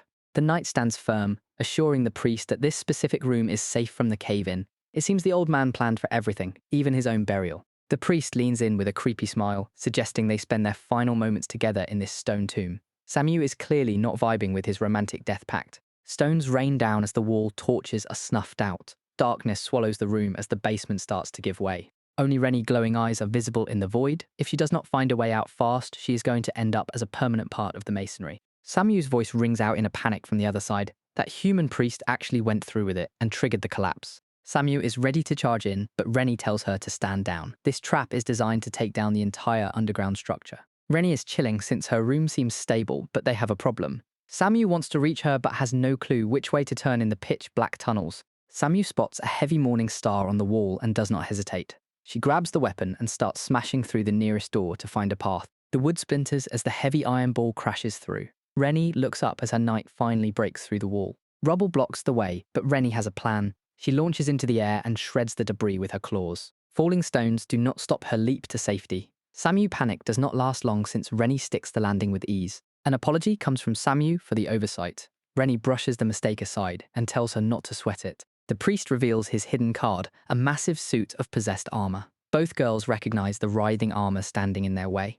Control seems to be coming from the priest, according to Samu. Renie wonders if he is actually capable of handling that much power. Most monsters are just mindless animals with predictable patterns. They usually attack anything that breathes without any strategy. This armor is acting like a personal bodyguard, which should be impossible. Monster control like this is unheard of. The priest is glazing his boss, claiming the bishop shared the power of the goddess with him. That is how he manages to control that massive suit of armor. Renie hits him with a little disrespect, mispronouncing the title as Bishopo. The old man just keeps yapping, comparing this leader to a fellow preacher. Our girl connects the dots and realizes the bishop is actually weaponizing monsters. She asks why he would destroy the church basement if he respects his boss so much. His response is ice cold. He simply states that he does not need this place anymore. It turns out the church was just a front for their underground operation. Since the bishop already got what he wanted, the entire building is now disposable. Looking at the rubble, he repeats that this site is no longer necessary. Renie presses him to explain what the goal of the underground base was in the first place. The truth finally comes out. Their goal was to hunt down the child who holds the legendary treasure of the gods. The priest keeps yapping about his master plan. According to him, snatching the prophesied child is the only way to secure their power. The old man is shameless, claiming it was all part of their hard work. Renie finally connects the dots and calls him out for selling those kids. This church was a temporary storage unit for human trafficking. They kept the kids in this quiet village before shipping them off to their headquarters. This priest was just trying to climb the cult career ladder. He thought managing this remote site would earn him a promotion to the main office. When Renie asks about the treasure, he reveals they stopped gathering children. His boss found a shortcut and reached the goal through a different method. Now the old man is going through a midlife crisis, right in front of them. He feels like rotting away in a rural village is a miserable reward for his loyalty. He breaks down, ranting about how much work it took to terrorize the locals. The dude threatened an entire village just to get a head pat from his bishop. The old man loses it, screaming about how the goddess finally sent him an elf so he doesn't have to rot in this village. Renie just stands there with a disgusted face while he has a full-blown meltdown. This dude is a goner, crying like a baby while asking Renie to join him in a double suicide. He thinks she is the closest thing to a goddess, but Renie and Samu just look at him like he is a huge loser. Renie calls him out for being a selfish brat, which only makes the old man snap even harder. He orders his monster armor to take out the little beastskin first, and the hollow suit lets out a creepy screech as it prepares to move.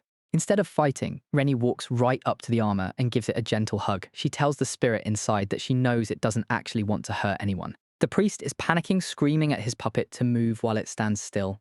Renie feels that familiar heat rising in her chest again, and a soft glow begins to radiate from her heart. With a simple command, Renie tells the tormented soul to become light. The room is engulfed in a brilliant flash as the armor begins to dissolve into pure energy. The old man falls over in terror, unable to process how a little girl could just delete his strongest guardian. He stares at the empty pile of metal on the floor, wondering what kind of monster he actually picked a fight with. Samu shuts him down by asking if he even sees the aura coming off Renie. Our girl follows up by roasting him for chasing a fake goddess while his own greed makes him blind. Samu points out he really fumbled by judging a book by its cover. The old man starts shaking as he finally realizes who he is actually messing with. The priest is glitching out over how much power is coming from such a tiny body. Renie doesn't wait for him to finish his sentence and launches her trademark cat punch. She tells him to become a star as she sends him flying through the foundation. The kids can only watch in silence as the tiny hero breaks the basement.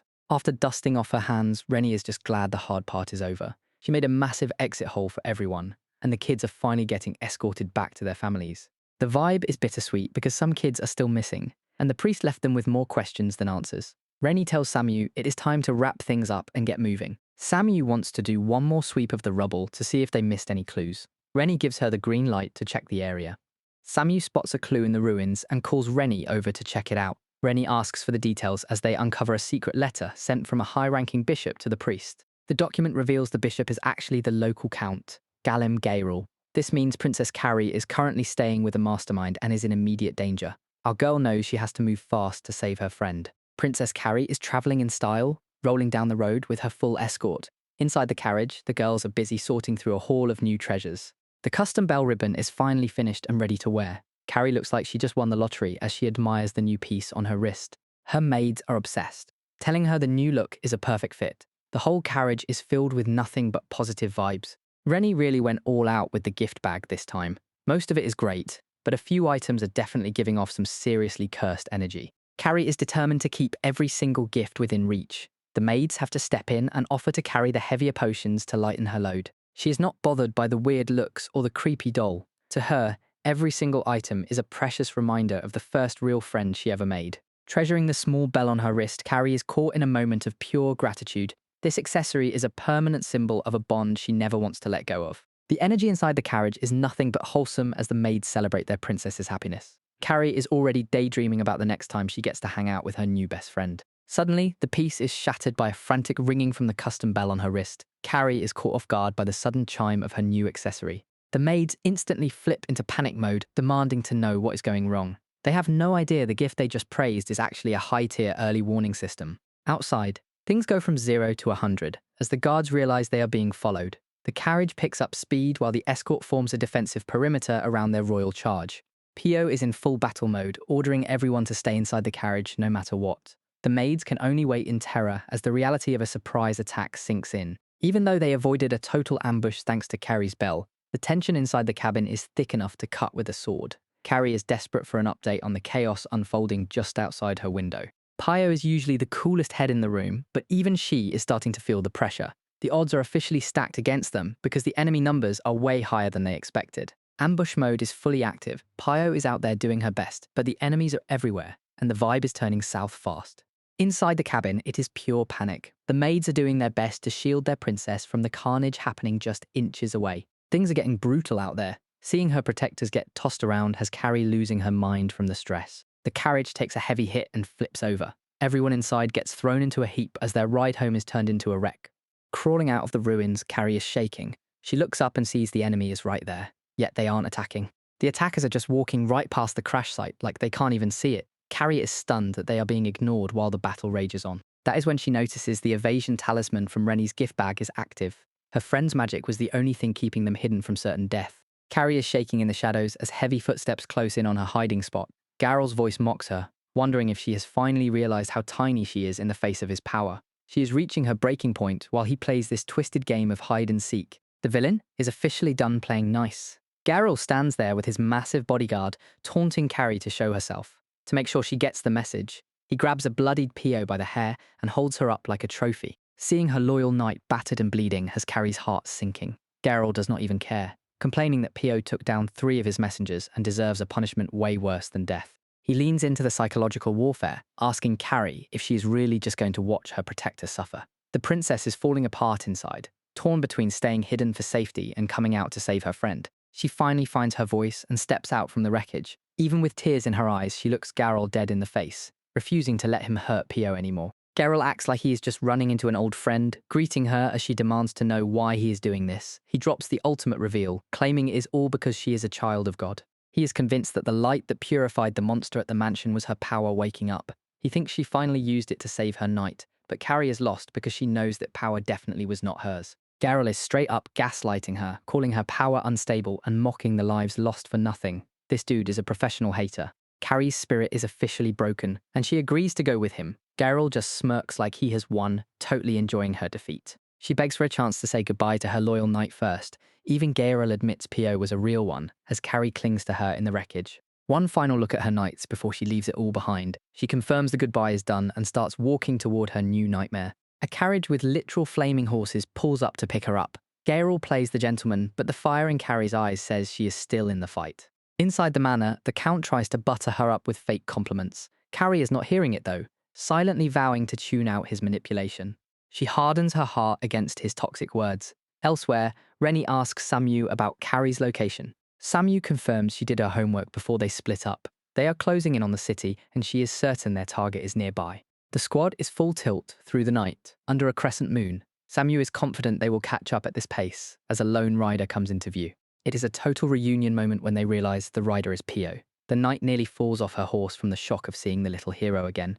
Pio drops all her pride and literally begs for help. She knows it is a lot to put on a kid, but Renie is her only hope now. Renie keeps it professional and tells her to start from the beginning. They huddle up in the forest while Pio tries to process the nightmare she just survived. It was a total massacre, and Pio is the only one who made it out alive. She shows them a potion bottle, confused about how her fatal wounds just magically vanished. Renie realizes Carrie must have set this up to save her friend. It is a heavy realization for Pio, who is still reeling from being the sole survivor.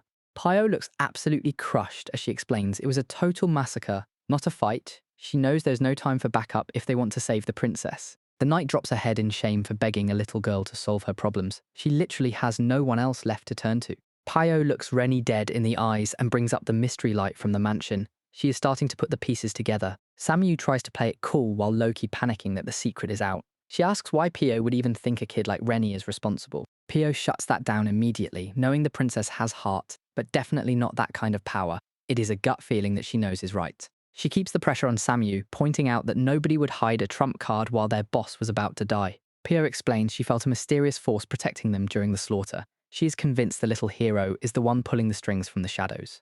Renie is convinced the princess feels the exact same way, but just cannot say it. Samu looks like she is having a hard time processing that while Renie doubles down on her own feelings. Pio swears on her life that she will keep their secret. She knows the stakes and begs for them to trust her. Samu is still hesitating, but Renie just gives a casual okay. She is ready to trust their knight friend and tells Samu it is all right. Renie leans in to drop the real tea. She confesses that she was the one behind the mysterious light at the mansion.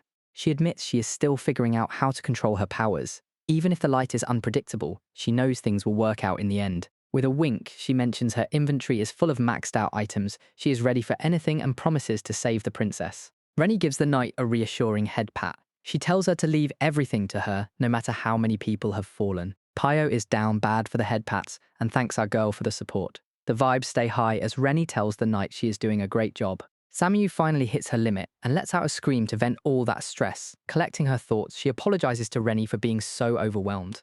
Renie going full support mode, chucking top-tier potions at everyone in sight. She is making sure the whole squad is back in peak condition, splashing healing liquid on the guards, and even the horses. The healing spree is a total success. The soldiers are back on their feet and feeling 100% as our girl takes a quick breather. Glad to see everyone is doing fine.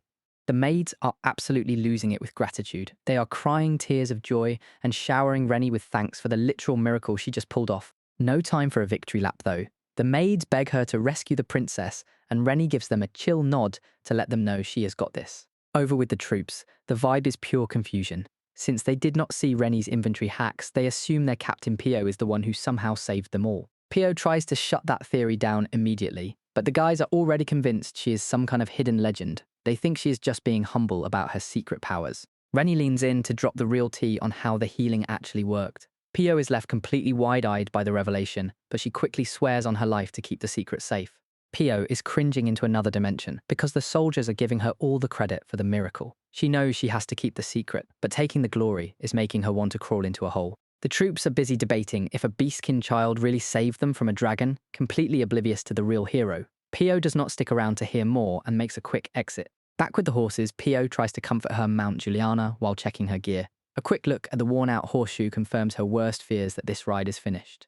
Samu asks if the horse is okay, but Pio is already thinking they might have to ditch her to keep up the pace. Renie just blinks as a legendary item window pops up for a pair of fast-footed hoofbeat shoes that boost speed. While the adults are ready to leave the horse behind, Our girl just pops open her item box like she's grabbing a snack. She hands over the legendary gear and a top-shelf recovery potion to get Juliana back in the game. Pio is skeptical about the size, but the magic gear does not care about logic. The horseshoe starts glowing and instantly resizes itself to fit perfectly. With the horse fully buffed and ready to go, Renie hits a victory pose and declares everything is all good.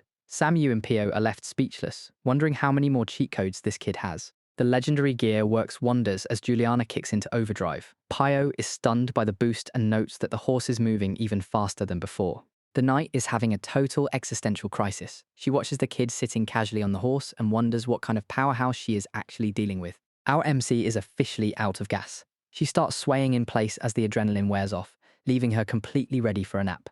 Samu checks in to see if her master is okay. She mentions they just got a major intelligence update from the soldiers about the attack. The tea is officially spilled. Pio reveals that a conscious survivor identified the mastermind behind everything as Count Gayroll. Renie reflects on the tea party and realizes Gayroll was hiding his killer intent like a pro. She figures if he is the big bad, then Princess Carrie is currently in a very bad spot. The group tries to solve the mystery of why Renie's danger detection bell never rang. It turns out the timing was just off, as the Count had already dipped by the time the bell was in play. Renie takes a moment to process how the princess used a craftsman to tweak that alarm bell. Pretty clever for someone in that much danger. Samu admits they took a massive L, but that bell was the only thing that stopped a total surprise attack. Without it, things would have been way worse. Our girl is taking the mission results hard. She is being a bit too hard on herself for not getting a perfect score. She tries to keep the momentum going to save the princess, but the exhaustion finally hits. The group immediately panics as her energy bar hits 0.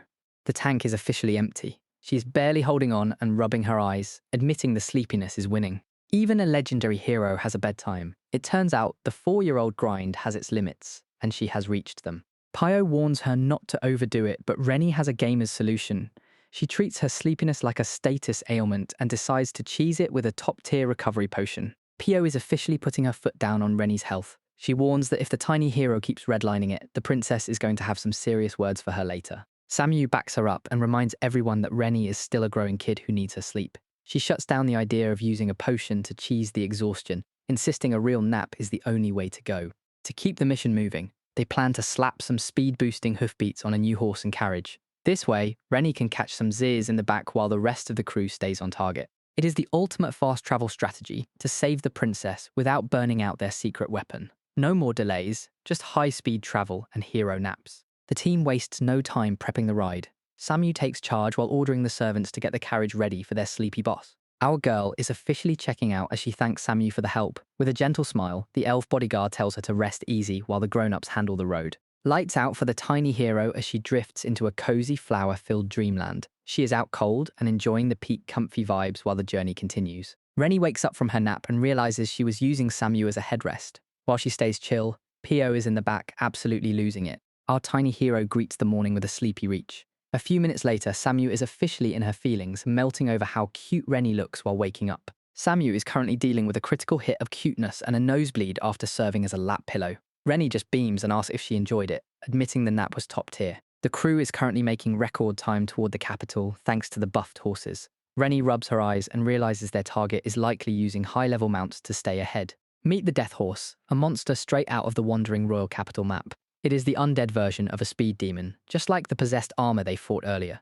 These monsters can run all night without breaking a sweat and practically fly through the air. If the Count has these in his stable, catching his carriage is going to be nearly impossible. It is clear the Count has access to the high-level monster pool from the capital region. Renie wonders if he has even crazier units in his arsenal, like the legendary Hellbird. Samu realizes that the armor monster they fought earlier likely used a Hellbird to airdrop into the princess's tea party. She is impressed by how much Renie knows about high-level mobs, but a knock on the door ends the conversation. Pio lets them know they are closing in on their destination and the crew prepares to move.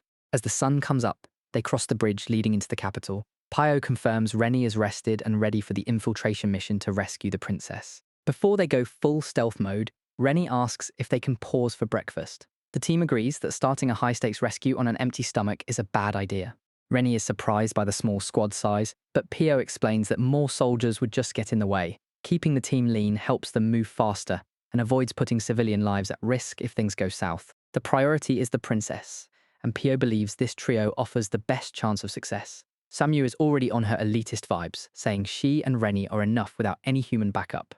Pio admits she might not be a combat beast like them, but her role is still clutch. She is the one handling the carriage and intel, while the others avoid drawing eyes to their elf and child features. Samu and Pio are still bickering over who actually started the complaining. Samu shuts it down, claiming she is just reconfirming the facts while Renie watches the drama unfold. Renie calls out to her squad to snap them out of it. Both girls immediately pivot to mission mode, promising to get everything ready in a heartbeat. Down by the river, Pio tells Samu to chill because she is confusing the kid. Samu is not fazed, insisting she knows exactly what is going on in Renie's head. Pio gets deep about what it means to be a servant. She watches Renie play while thinking about the heavy bond she shares with the princess. To Pio, the princess represents the entire kingdom.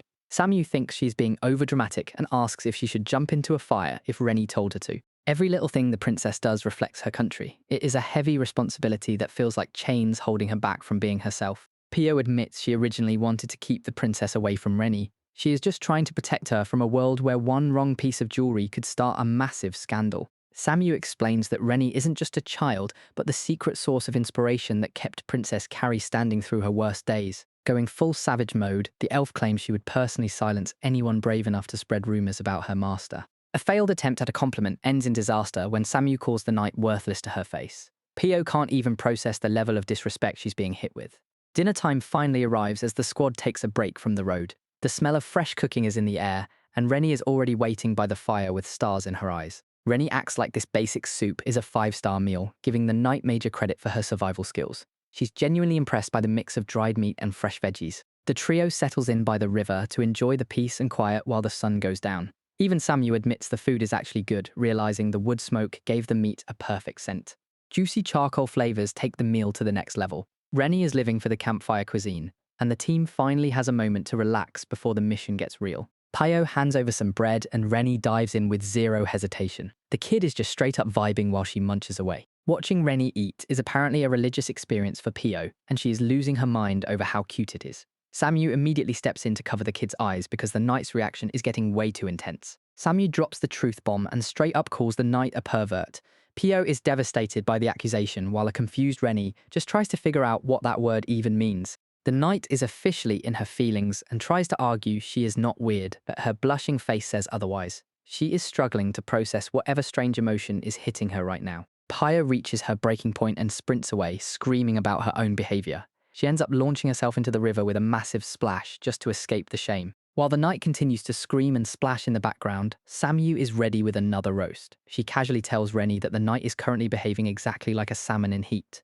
The scene shifts to a random educational moment at an aquarium where they learn about actual salmon. Samu explains the whole swimming upstream thing while Renie stares at the fish, finally getting the reference. Renie is legitimately concerned as she watches the knight completely lose her mind. Pio is currently face down in the dirt, screaming that she deserves a painful end for her weird behavior. The group takes a moment to breathe by the fire, but Renie's head is already somewhere else. Thinking back on her memories with the princess, she realizes exactly what is at stake. She stares at the horizon with total focus, vowing to bring Carrie home. Count Gayroll reveals a secret facility hidden right under the castle. He calls it a chapel, but the vibes are off. They pass a row of rooms for gifted children, though the locked doors make it look like a prison. Carrie wants to know why there are so many locks. They reach the cult headquarters known as the Goddess Droplet. It is a massive chapel, and Geral presents it like it is a masterpiece. The villain stops being subtle and reveals his real plan. He tells Carrie that they are getting married right here in this chapel. Elsewhere, the rescue squad reaches the city of Geral. Our MC vaults over the outer wall like a pro and gets to work. Samu sets Renie down in a flower bed so they can start their stealth mission. Renie is locked in and vows to bring Carrie home. The plan is to gather intel while Pio acts as a distraction at the main entrance. Renie is confident the knight can keep the guards busy. Samu locks her sights on the castle, the most suspicious place in the capital. She doubts the villain just strolled through the front door with a kidnapped princess, so she starts scouting for a stealthier way in. They hit up a fruit stall to blend in with the crowd. Samu picks out some snacks and asks Renie if she's hungry, while the little one thinks everything looks delicious. While they enjoy their snacks, the shopkeeper starts dropping some local tea. Samu hands over a plum as the man mentions some strange rumors floating around town. Lately, people have been seeing mysterious fireballs on the outskirts of the city. It is officially a hot topic, but not the fun kind. The story is spreading like a ghost story. These flames apparently move at insane speeds before vanishing into thin air, just like an arrow. Renie's mental checklist is growing, from death horses to possessed armor, and now these fireballs. She is ready to investigate every lead, and Samu is fully on board. Samu wonders where the fireballs will pop up next, but Renie is already focused. She is going to keep gathering info until they find the princess. Renie and Pio are rocking matching cloaks to stay low profile. They look like a pair of adorable travel buddies while checking out their new drip. Things get weird when Pio finds someone slumped over on the ground. She tries to keep the vibe light, asking why they would choose such a dangerous place for a nap. Pio shares some fresh intel she gathered from her contacts at the castle. A glowing carriage was spotted tearing through the area late last night. The witnesses said it was moving so fast it looked like it was flying. This is definitely a death horse carriage, which is essentially a high-speed nightmare. They pull out a map to track the sightings. All the reports lead straight to the Northern Territory, giving them a clear path forward. Renie is ready to move. They waste zero time and gear up to head toward their next lead. A jump to the northern forests surrounding Gayroll Castle. The woods look peaceful, but the hunt is officially on. Renie holds up her scouting familiar, but finds absolutely nothing, confirming the area is a total bust. The squad checks for a magical reaction, but Renie keeps it real by saying they are getting 0 pings from the sensor. Pio suggests they start walking the massive forest, which immediately triggers Samu to roast her for complaining while their master is in a crisis. The bickering gets so loud that Samu has to remind Pio to keep it down for the sake of Renie's ears, leaving the familiar looking completely shook. Renie finally has enough and puts a stop to the pettiness, forcing both her protectors to agree to a no-fighting policy. A quick scene shift to the castle where Count Gayroll is playing the perfect host by showing Princess Carrie his collection of stained glass. Carrie gives a quiet response. As Gayroll explains, the windows were custom-made to mimic the old capital of Rwanda. Carrie looks up at the stained glass windows, asking if Rwanda is the city overflowing with undead. Gayroll confirms it was once a beautiful place before the tragedy. Gayroll drops a massive lore bomb by revealing he is a descendant of the Rwanda royal family. He explains his ancestors only survived the magical accident that wiped out the capital because they were away at the time. With no country to return to, the family used their leadership skills to survive and rise to the rank of count. They were determined to stay relevant in a new land. The old man stands over the princess and makes a chilling demand. He tells her she will marry him. Carrie is stunned by the sudden proposal. But Gayroll has a dark motive for the union. He claims it is the only way to ensure the power of the goddess is inherited. The plan gets even more twisted as he talks about passing that divine power down to the next generation. Carrie is terrified and demands to know how he even knows about these secrets. Gayroll brushes her concerns off as a simple fairy tale before a glowing gem appears in his hand. He claims the royal family has always possessed the secret power of the jewels. Gayroll drops some heavy lore, explaining that the world is kept in balance by 7 magical jewels that can grant any wish. He reveals that the tragedy of Rwanda was caused by a king trying to activate one of these jewels, but the ritual failed and turned the entire city into ghouls. During his travels to the ruins, Gayroll discovered that his royal blood gives him total control over those mindless monsters. Looking over his silent army, he smiles at the thought of finally being the king they have been waiting to obey. He clenches his fist, declaring that he just wants his country back and intends to rebuild the modernized paradise he read about in books. The only piece missing was a child of God with a purifying light, and he is convinced that Carrie is the savior he has been searching for. He looms over the princess and tells her that she will use her legendary jewel to purge the land and bring his kingdom back to life. Geral details his plan to use the kidnapped kids as loyal subjects to rebuild his kingdom. He clearly thinks he is a genius for treating children like disposable tools. Carrie stands her ground and shuts down his logic. She tells him that people have their own wills and are not just playthings for royalty. The conversation ends as she activates a flash stone. A blinding light covers the room and leaves the old man completely incapacitated. She starts smashing objects to create a distraction while she bolts for the exit. She claims the real power of royalty is found in the people who accept them. Before leaving, she drops a heavy line about the true role of a ruler. Kings exist for the sake of the people, not the other way around. Gayroll is left clutching his eyes as the system displays the info for a fireworks stone. He was clearly caught off guard by her resolve. The old man just laughs it off in the dark. He admits that while she might be lacking in some areas, her pride is truly admirable. Gayroll is really out here trying to destroy her confidence by calling her the family disappointment. Using her pride as a baiting point is just a low-tier tactic to keep her engaged while he insults her. The threats keep piling up as he warns her about losing her status. Then he drops the bomb that he already knows about her origins as a divine child. A hard refusal is the only answer he gets. Carrie makes it clear she is staying put and not following his plans. The request for the children's release is met with silence. Gayroll has seen enough and decides the conversation is officially over. Cold eyes give the order to seize her. Guards swarm in and grab the princess before she can even process the betrayal. Now she is locked into a modified magic circle with heavy chains. This madman explains that he adapted tech from the wandering royal capital to delete her physical form. The plan is basically soul transfer for eternal life. Ancient kings apparently wanted to ditch their bodies and move their souls into objects to cheat death.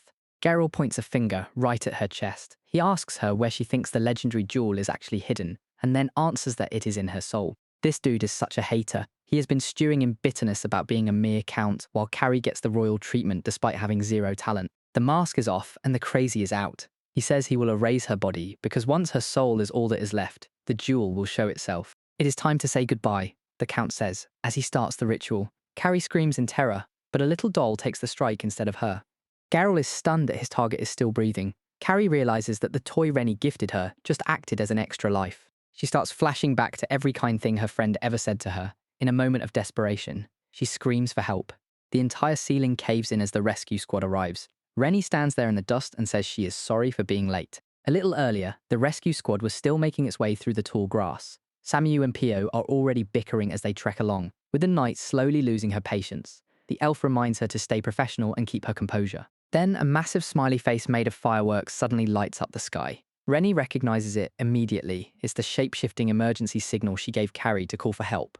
With the signal confirming their location, the squad finally reaches a clearing. Pio looks around and confirms they're exactly where they need to be. They soon discover a hidden stone floor and a glass window buried beneath thick vines. There's clearly a secret facility hidden underground. Renie isn't interested in wasting time looking for a key. Instead, she pulls out a special pickaxe and decides to make her own entrance. She tells the squad to get ready before smashing straight through. And that brings us back to where we left off. The ceiling comes crashing down as Renie drops into the dungeon like a falling star. A chained-up Carrie can barely believe her eyes as the rescue squad finally arrives. Renie apologizes for being late and walks straight toward the princess, promising to save her as Carrie calls out her name in relief. Renie starts gathering all that inner heat in her chest. She is not playing around anymore as she prepares to blow this whole place up. She drops a command for the energy to become light, turning the possessed armor into junk. Count Gayroll can only watch in silence as his weapons are deleted in seconds. The shackles finally snap open, freeing the princess from her nightmare. Carrie can barely hold back her tears as she calls out to her savior. She finally lets go of her fear, holding onto the girl who saved her like a lifeline. Renie checks if she is hurt, but Carrie insists she is fine, just because her hero showed up. Pio is losing it in the background, seeing her princess so emotional. Turning to her loyal knight, Carrie is just relieved to see that Pio is still standing. The knight can only apologize for failing, though the princess does not blame her for anything. Our girl locks eyes with the count and calls him out, but the old man looks confused. He realizes the legendary light he was chasing did not come from the princess. The squad has the count backed into a corner, while the old man realizes he was chasing a ghost. Renie is just vibing, reminding him that she never actually claimed to be the source of all that light. Geral starts laughing like a true villain, mocking the princess for being a total fraud without her magic items. Pio is not having the disrespect and tells him to shut his mouth before she does it for him. The count seems genuinely shocked to see the knight still standing after everything he put her through. Pio skips the small talk and makes it clear that his business is officially her problem now. Charging forward, the knight calls him out for being a traitor who sold his soul to demons. She is ready to drop the hammer of justice and end his little power trip right here. Gayroll just sighs at her loyalty, calling her a hopeless failure who is about to suffer the same fate as everyone else. He does not waste any more time and orders his monsters to move in for the kill. Pio is moving on a different level now, cutting through the enemy lines with zero effort. She unleashes a stun blade attack that catches the monsters completely off guard. The knight is feeling herself after that win, while the system windows confirm the writhing armor is totally paralyzed. She turns to Renie with nothing but praise, realizing the sword she was gifted is on a whole different level. Pio is feeling like a total main character after checking the stats on the rapier Renie gave her. She can feel the holy power surging through the blade as the system identifies it as a legendary tier weapon. Samu spots a threat coming from the rear and immediately sounds the alarm. A perfectly aimed arrow finds its mark, slamming into a suit of possessed armor before it can even make a move. The squad is moving in perfect sync as they dive deeper into the enemy ranks. Samu stays on high alert, telling the others to keep close while she prepares to drop anyone that gets in their way. Things are starting to look a bit crowded as more monsters flood the hall. Pio is starting to feel the pressure, but Samu is right there to keep her focused on protecting the princess. Renie decided she's seen enough and drops down from above with a divine command. One touch from our tiny hero and the possessed armor begins to dissolve into pure energy. Samu and Pio can't believe their eyes as the enemy numbers drop in a single flash of light. They're officially convinced that Renie is a tactical genius for making a high-level fight look this easy. While everyone else is losing their minds, Renie just looks bored and complains that the monsters were way too weak. The rest of the squad is left speechless, realizing their definition of a hard fight is nothing like hers. Renie is out here testing her moves on the possessed armor, but she is disappointed it did not make a satisfying boom. The girl is really just treating a high-level boss fight like a tech demo. She is doubling down and calling for another strike, even though she knows her powers are still super unstable. With a massive burst of energy, she tells the monster to become light and finishes the job. Count Gayroll is losing his mind trying to figure out who this kid is after searching every royal record in the kingdom. Renie just drops a casual truth bomb, explaining she is not in the system because she has not bothered to register yet. The Count starts connecting the dots about the Earth Dragon that was supposed to be guarding his treasure. He stares Renie down, asking if she was the one pulling the strings behind that legendary beast, too. Geral admits he was the one who sent the dragon after the third princess, hoping to smoke out the child holding the legendary jewel. He has this creepy smile while explaining how he used a monster to test his theories. The man is literally laughing at his own mistake, realizing he spent all that time hunting the princess when the real power was right in front of him. He finally accepts that Renie is the actual child of God he has been looking for. Geral tries to act like a mentor, reaching out a hand and telling her she needs to use her godlike power for something meaningful. Renie is not buying the pitch for a second, giving him a look that says she could not care less. Gayroll lays out his master plan, pointing to the ruins of the old capital he intends to rebuild. He is flexing his royal lineage while promising our MC she will be the first queen of his new world. Renie is not falling for the sales pitch, shutting him down with a cold rejection. The Count just scoffs, thinking she is nothing more than a kid who does not understand the power she holds. The vibe shifts as a whole squad of monsters materializes behind the Count. Carrie and the others are starting to sweat, realizing they are outnumbered and outgunned. Renie decides it is time to switch tactics, admitting she cannot just spam her purification moves forever. She tells her squad to relax, fully confident that her raw power is more than enough to carry the day. The claws come out as Renie starts shredding through the heavy armor like it is paper. She's moving like a blur, turning the entire hallway into a scrapyard in seconds. While Renie keeps casually complaining about the enemy count, Carrie spots something terrifying. She screams a warning, but our MC is already closing the distance on the next target. Geral is losing it with joy as Renie jumps straight into his magic circle. He does not even care about her physical form anymore. He is just ready to claim the legendary jewel for himself. The ritual hits like a truck and Renie starts to fade into the light. Her friends can only watch in horror as she feels her body start to overheat from the inside. Everything is burning. Renie watches her fingers and toes start to vanish, wondering if this is actually how it feels to be deleted. But our MC is not about to let some old man win. She gathers all that heat in her chest and decides to fight back before her time runs out. No more playing around, she lets out a massive burst of energy and screams for everyone to leave it to her as the ritual circle shatters.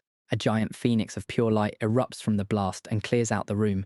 Carrie and the squad can only shout her name as the energy takes over everything. When the dust settles, Renie is still standing there, looking completely confused. Her friends are just glad she is okay after that insane display of power. Back in the center of the ritual chamber, Samu completely loses it as she notices something weird is going on with our MC. Renie's ears suddenly change mid-battle, and now she's rocking a double set of elf and cat ears. Carrie is straight up panicking, wondering if Renie is actually holding together after that massive blast. She cannot even focus on the fight because she is too busy asking if those new ears mean Renie's body is about to give out.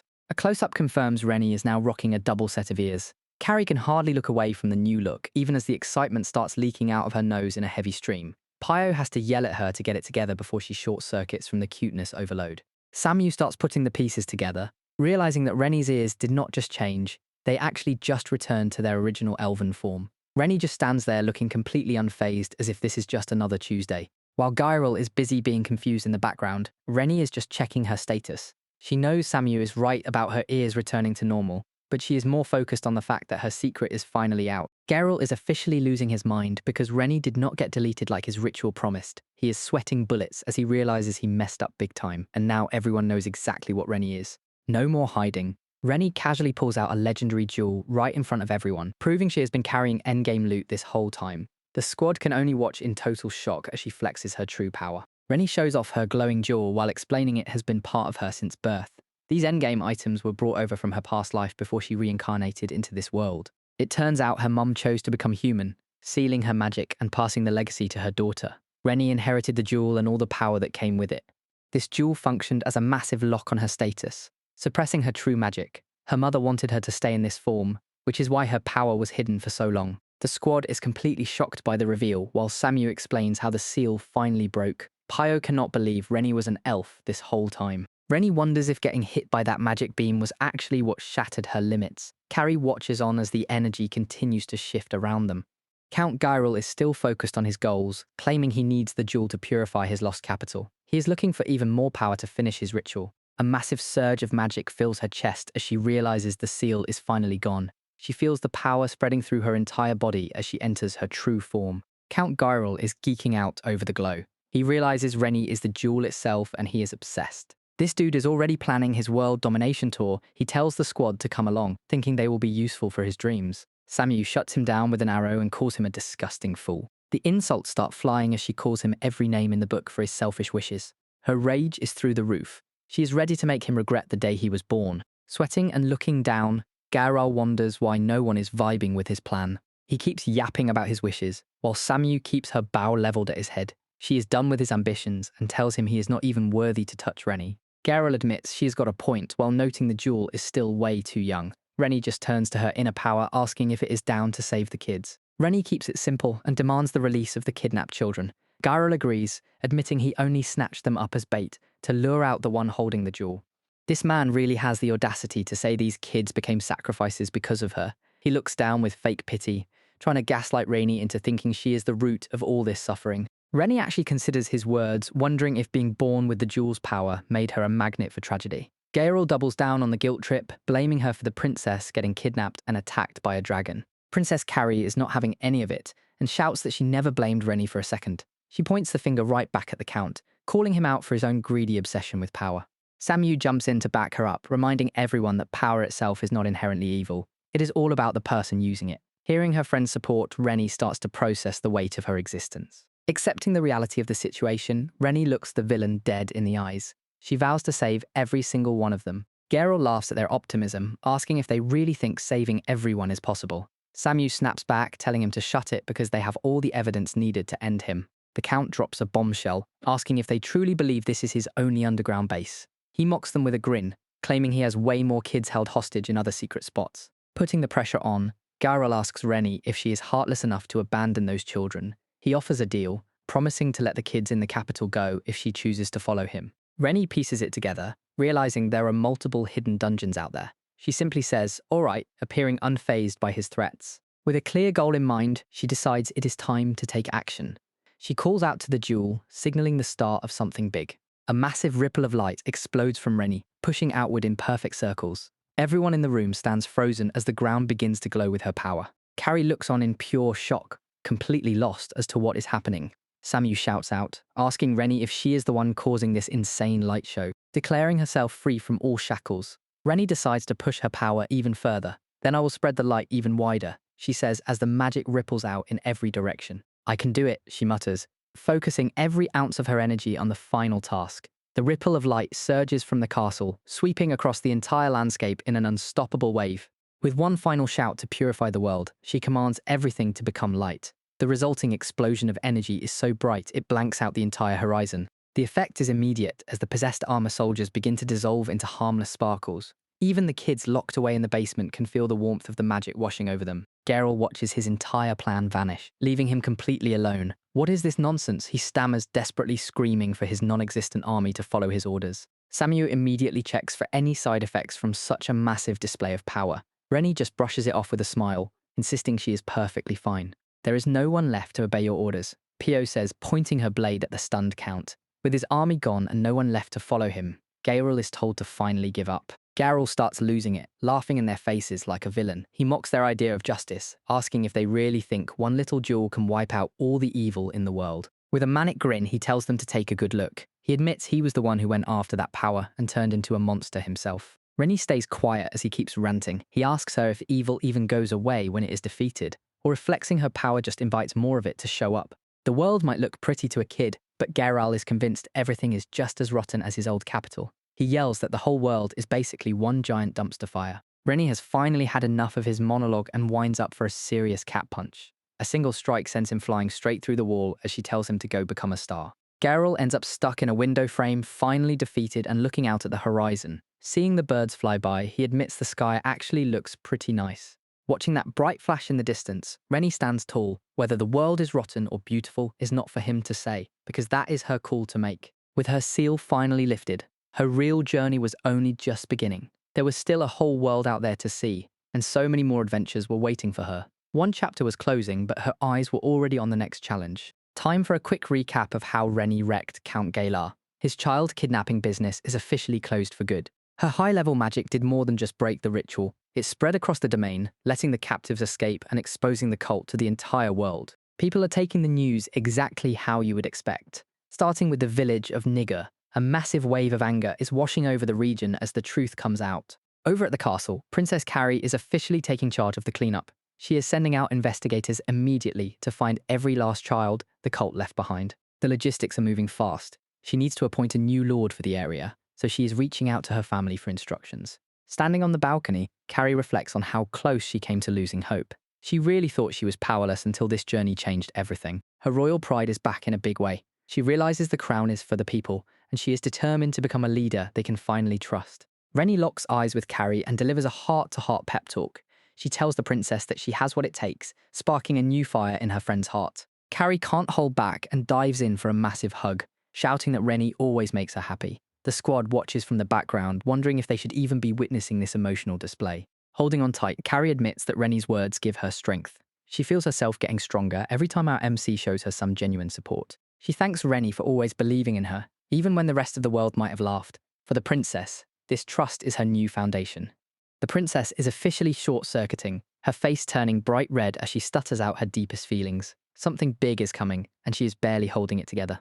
Pio and the maids are absolutely losing it as they realize where this conversation is going. They can only watch in shock as the princess prepares to drop a massive truth bomb. Full send, Carrie screams her love for Renie at the top of her lungs, leaving the entire group in a state of complete and total shock. Renie gives the princess a warm smile and returns the sentiment, making the girl's heart skip a beat.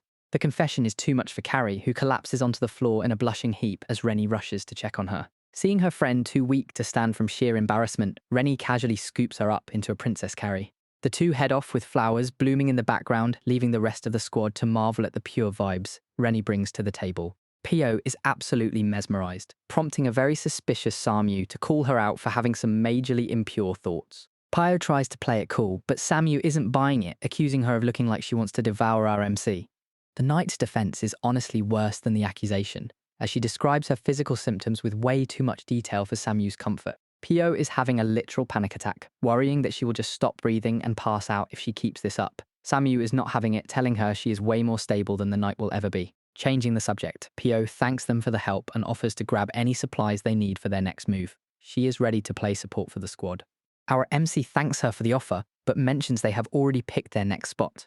Over on the side, Samu is deep in thought, noting that the seal was broken way too fast and they need to stay alert. Pio admits that the strength and loyalty shown today were top tier. Looking at the princess in the distance, she vows to get stronger so she can finally be a knight Her Highness can be proud of. She wants to reach a level where she can protect the princess from any kind of trouble. Renie and Samu just watch her as she finds her new motivation. Back to reality, the vibe gets weird as Samu tells the group to shut up because she is busy thinking about our MC. Suddenly, a loud crash echoes through the air as everyone realizes something is wrong with Renie. Chaos breaks out as Renie falls face down right onto the floor during the tea party, her face looking flushed as she loses consciousness. The princess screams her name in a panic while Samu stares in shock at her master's sudden collapse. Samu is freaking out while holding our unconscious MC. The princess can only watch in horror as Renie's temperature spikes out of nowhere. Everything goes into a blur as Samu realizes what is happening. A faint memory of a bedridden queen flickers in her mind while Renie struggles to breathe through the heat. This is exactly what the elves fear the most. It is the mana stampede, a terrifying phenomenon that once claimed their own queen. Samu explains the grim reality to a confused princess. This rare disease consumes an elf from the inside out until their body just gives up.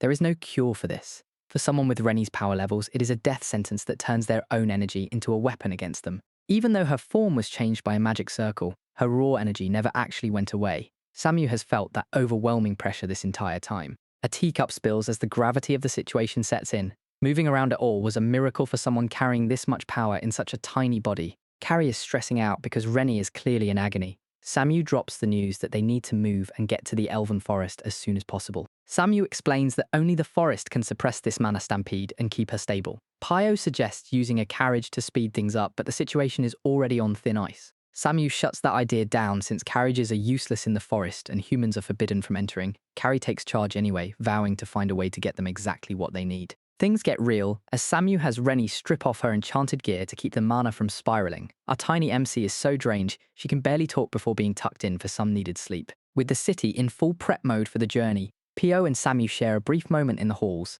Everyone is pushed to their limit, but they are ready to roll out. Renie is really feeling the heat and starts begging for ice just to cope. She hates that the others have to see her this week, but Samu is staying right by her side. A little rest goes a long way because Renie is finally awake and looking much better.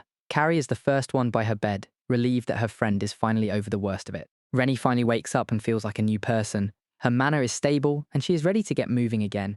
Carrie is having a hard time saying goodbye. She is already making Renie promise that this will not be their last meeting.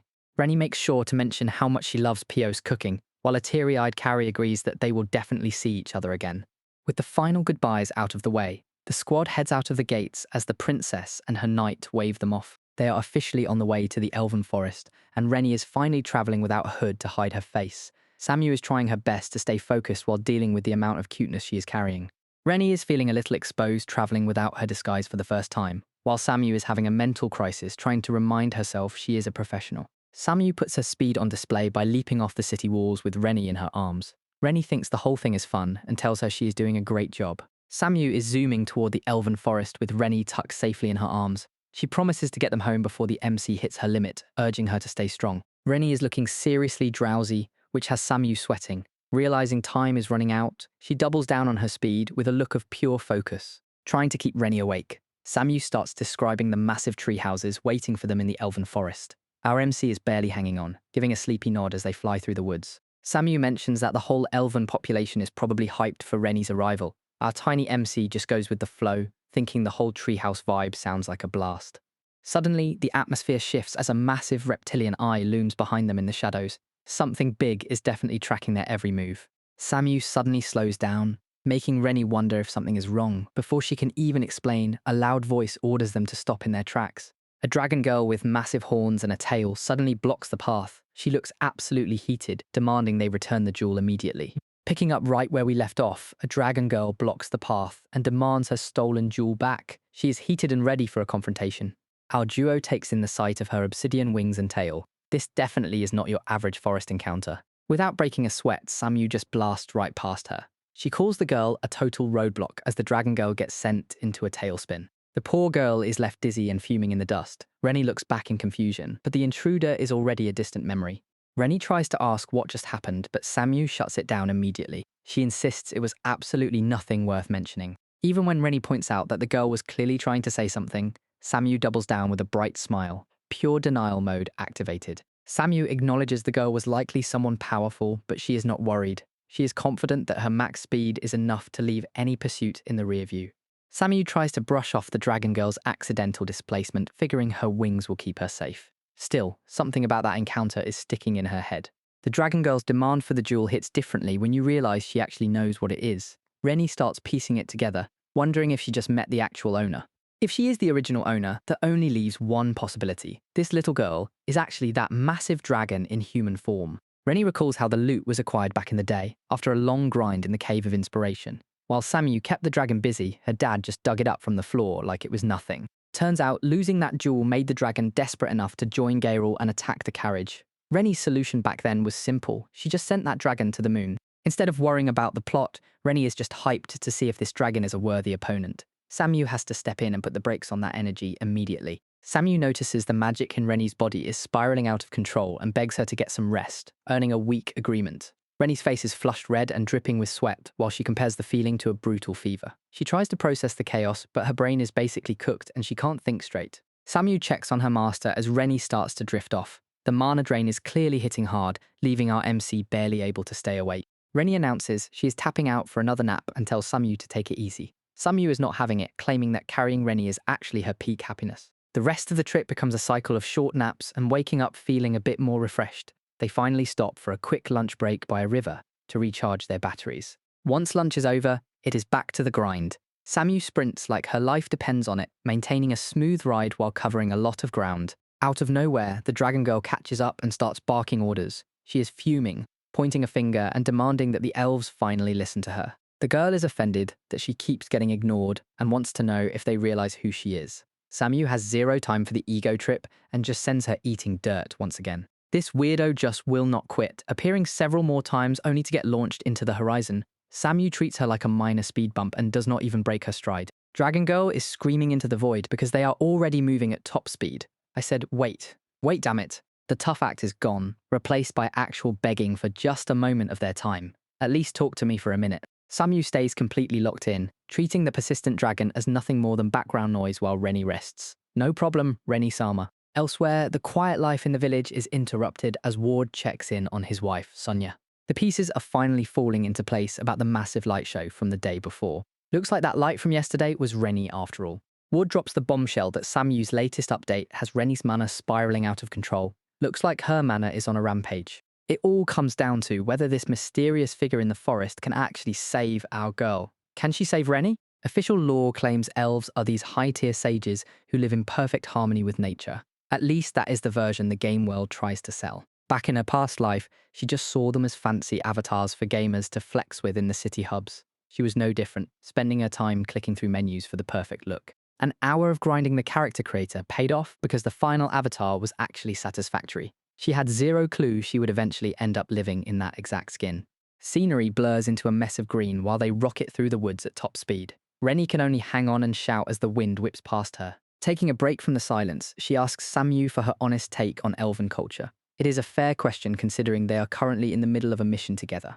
Questions about home lead to whether her father will be safe while they are gone. Samu assures her that her mother has already been in contact to keep things stable. Samu drops a bit of a truth bomb, admitting that most elves usually despise human men. She is not exactly a fan of Renie's father either. Samu is absolutely seeing red and ready to turn their enemy into a rug. She actually gets the queen's struggle though, feeling the weight of the pain they brought on themselves. The warrior's rage takes a backseat to her main priority, which is getting Renie some much-needed healing. They finally reach the edge of the elven forest and the scale of the trees is on another level. Renie recognizes this spot from the game, remembering a house perched high up in the canopy. Samu explains the place is locked down with ancient magic to keep intruders out, telling our girl to feel the distortion in space. Renie reaches out and touches the invisible wall, feeling the strange ripple against her palm. Samu is impressed. She even noticed it, since regular people would walk right past the hidden barrier without a clue. Renie is skeptical that a little black marble is actually a high-tech ID card. Samu confirms it is a multi-use pass, but they still need a legacy secret spell to actually crack the door open. This duo is all in on the magic vibes as Samu mentions a secret spell. She gets to work, holding out the orb and triggering a massive spatial ripple. With a stern command, Samu orders the forest to reveal its secrets. A blinding line of light tears through the air as the hidden path finally opens up. Inside the forest, the hidden path opens up to a massive treehouse metropolis that has her jaw hitting the floor. She lets out a huge wow as she takes in the scale of the canopy village for the first time. Things take a turn for the weird when she spots people waving pink light sticks in the distance. It looks pretty, but she has no clue why everyone is acting like they are at a concert. She hears her name being screamed by a bunch of elves who are begging for a single look. They keep telling her she is too cute for them to handle, but she just stays frozen in place. It is a full-blown welcoming committee, complete with banners and fan merchandise. The crowd goes wild for their number one lady, treating her entrance like a red carpet event. She watches the chaos with a blank face and decides that something is definitely wrong with this picture. Samu just offers a casual hum as they keep moving forward. Carrying Renie into the dense woods, Samu announces their arrival at the legendary Elven forest. Legend says that in this hidden realm, the wind itself changes color and is heavy with a mysterious sadness. Standing in silence, the older elven sister solemnly notes that the time they have been waiting for has finally come. A sharp flashback reveals the older sister ordering her sibling to flee while holding on to her dignity as an elf. Remaining behind with her harp, she plays a melody intended to calm the fears of those who could not escape. Fast forward to the present, and a superfan is mid-performance during a special praise song for our girl. The greeting party is so over the top that Samu actually warns Renie to look away before the pure cringe melts her eyes. Enough is enough.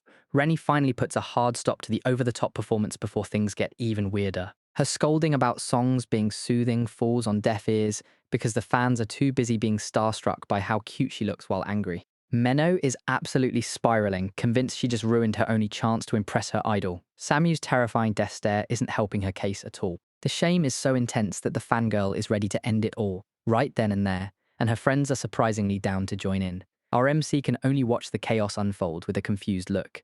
A sincere thank you from Renie completely flips the mood, as she admits the song actually helped calm her nerves. Menno faints from the sheer weight of relief. Samu notes that the girl should consider herself incredibly lucky for dodging that bullet. The dramatic reveal of Renie's true title as the current princess shifts the atmosphere in an instant as a new figure watches from the shadows. The bombshell finally drops as this mysterious woman reveals she is actually Sonia's sister. Renie can only stare back in shock as her family tree just got a whole lot bigger. Standing tall in a literal field of flowers, the newcomer asks if our girl is really Renie. She looks every bit the part of Elven royalty as she looms over the group. Time to switch into princess mode. Renie tries her best to be polite, while being totally starstruck by how gorgeous her new relative is. One tiny bow, and it is a literal critical hit to the lady's heart. She can barely keep it together as she tries to hide her laughter from the pure cuteness overload. It is official. The aunt has fallen completely for the charm of her tiny niece, and she's not even trying to hide it. Pure chaos in the camp as the lady celebrates the win, while everyone else just watches the total breakdown in confusion. Samu and the crew have officially lost the plot. Finally regaining some of her composure, the woman apologizes for the shock and introduces herself as Hasano. She gives a warm thanks for the adorable welcome before things get back on track. Hasano drops a surprising family reveal, explaining she is both Renie's aunt and the current elf queen. Our MC can only stare in shock as her family tree gets a major upgrade. Renie immediately thinks of her dad, hoping her chaotic welcome didn't accidentally put him on the Elven hit list. She lets out a quick sigh of relief once she realizes the vibe is still safe. Hasano checks in on her sister and ward, wanting to know if they are truly doing well. Seeing a vision of Sonia living her best life brings a bit of peace to the situation. The regrets of the past hit hard as Hasano breaks down, admitting the elves have always felt guilty about Sonia's fate. She wipes away the tears with a smile, genuinely happy her sister found some peace. Turning her focus back to our girl, Hasano gives a warm thanks for the visit. She mentions that Sonia already filled her in on the details regarding Renie's body. With a look of determination, the queen vows that she will never let another precious person slip away. She thanks Renie for bringing the family back together and simply for being born. Time for some tests as Hasano offers to start with a magic appraisal to see what Renie is packing. The crew seems ready to get down to business. Samu breaks down the basics of magic appraisal, explaining it as the primary way to measure a person's inner energy. She credits Hasano as the top expert when it comes to analyzing magic. Renie is sold on the idea, but the queen just laughs it off, calling herself a major nerd for analysis. She tells the group to follow her as they head deeper into the village. Samu guides Renie carefully through the camp. They are immediately met with a glowing welcome from the rest of the tribe. The bridges are packed with elves cheering for their queen and losing it over Renie's cuteness. The village is in celebration mode as they welcome their guests. Renie spots a glowing branch and Samu explains it is a rare wood that leaks luminous sap. You can even manipulate light magic to change the colors if you know what you're doing. Samu mentions the queen prepared the glowing setup specifically for this visit. As the crowds cheer, Hasano tells Renie she can drop the formalities and just call her auntie. Renie takes a second to think about the request, wondering if being so casual with the elf queen is actually a good idea. Renie looks up with her big eyes, wondering if her new auntie is actually okay. Hasano is already starting to crumble from the sheer cuteness. The elf queen is absolutely losing it, screaming about how much she loves her niece. Her assistants have to step in and remind her to chill out, so she quickly apologizes to Renie-chan. Hasano tries to play it cool, claiming that being a 300-year-old queen means she can handle a little emotional shock. Renie just rolls with it, even if she has no idea what is going on. Renie drops the heart-melting line by saying she loves her auntie too. The emotional damage is too much for the queen to handle, and she collapses while letting out a massive scream. The scene shifts to the elves' intelligence room, where the squad gathers in a massive dark hall for their secret briefing. Hasano explains that she is about to channel her energy into Renie for the appraisal. Our girl is actually hyped, thinking that magic appraisal didn't exist in her game world, so this is a little exciting. The queen asks for a quick carry before they get started. As she picks Renie up, the magic begins to swirl around them both.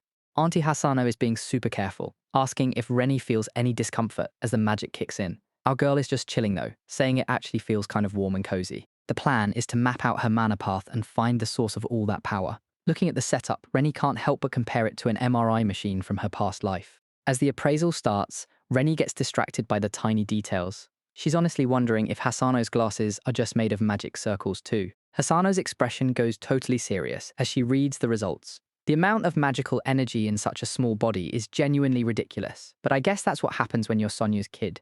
It's like staring into a bottomless well because Hasano can't even see the end of Renie's mana pool. Even with all that power, she still looks just as delicate and fragile as her mother. Suddenly, the whole process just stops. Hasano is breaking a sweat because the appraisal ended abruptly, and she's picking up a weird, different kind of energy. Hasano pulls back and apologizes, realizing she might have pushed the magic a bit too hard. Renie just looks up, wondering why the vibe changed so fast. Hasano asks if it is cool to keep the appraisal going, and Renie gives her the green light. As the magic swirls, Hasano stops dead in her tracks when she realizes the energy feels way too familiar. It is not just similar. She is certain this is Sonya's exact magic power. A wild theory starts forming in her head as she stares at the little girl. She realizes Renie wasn't just born with her own massive reserves, she somehow inherited all of Sonya's magic too.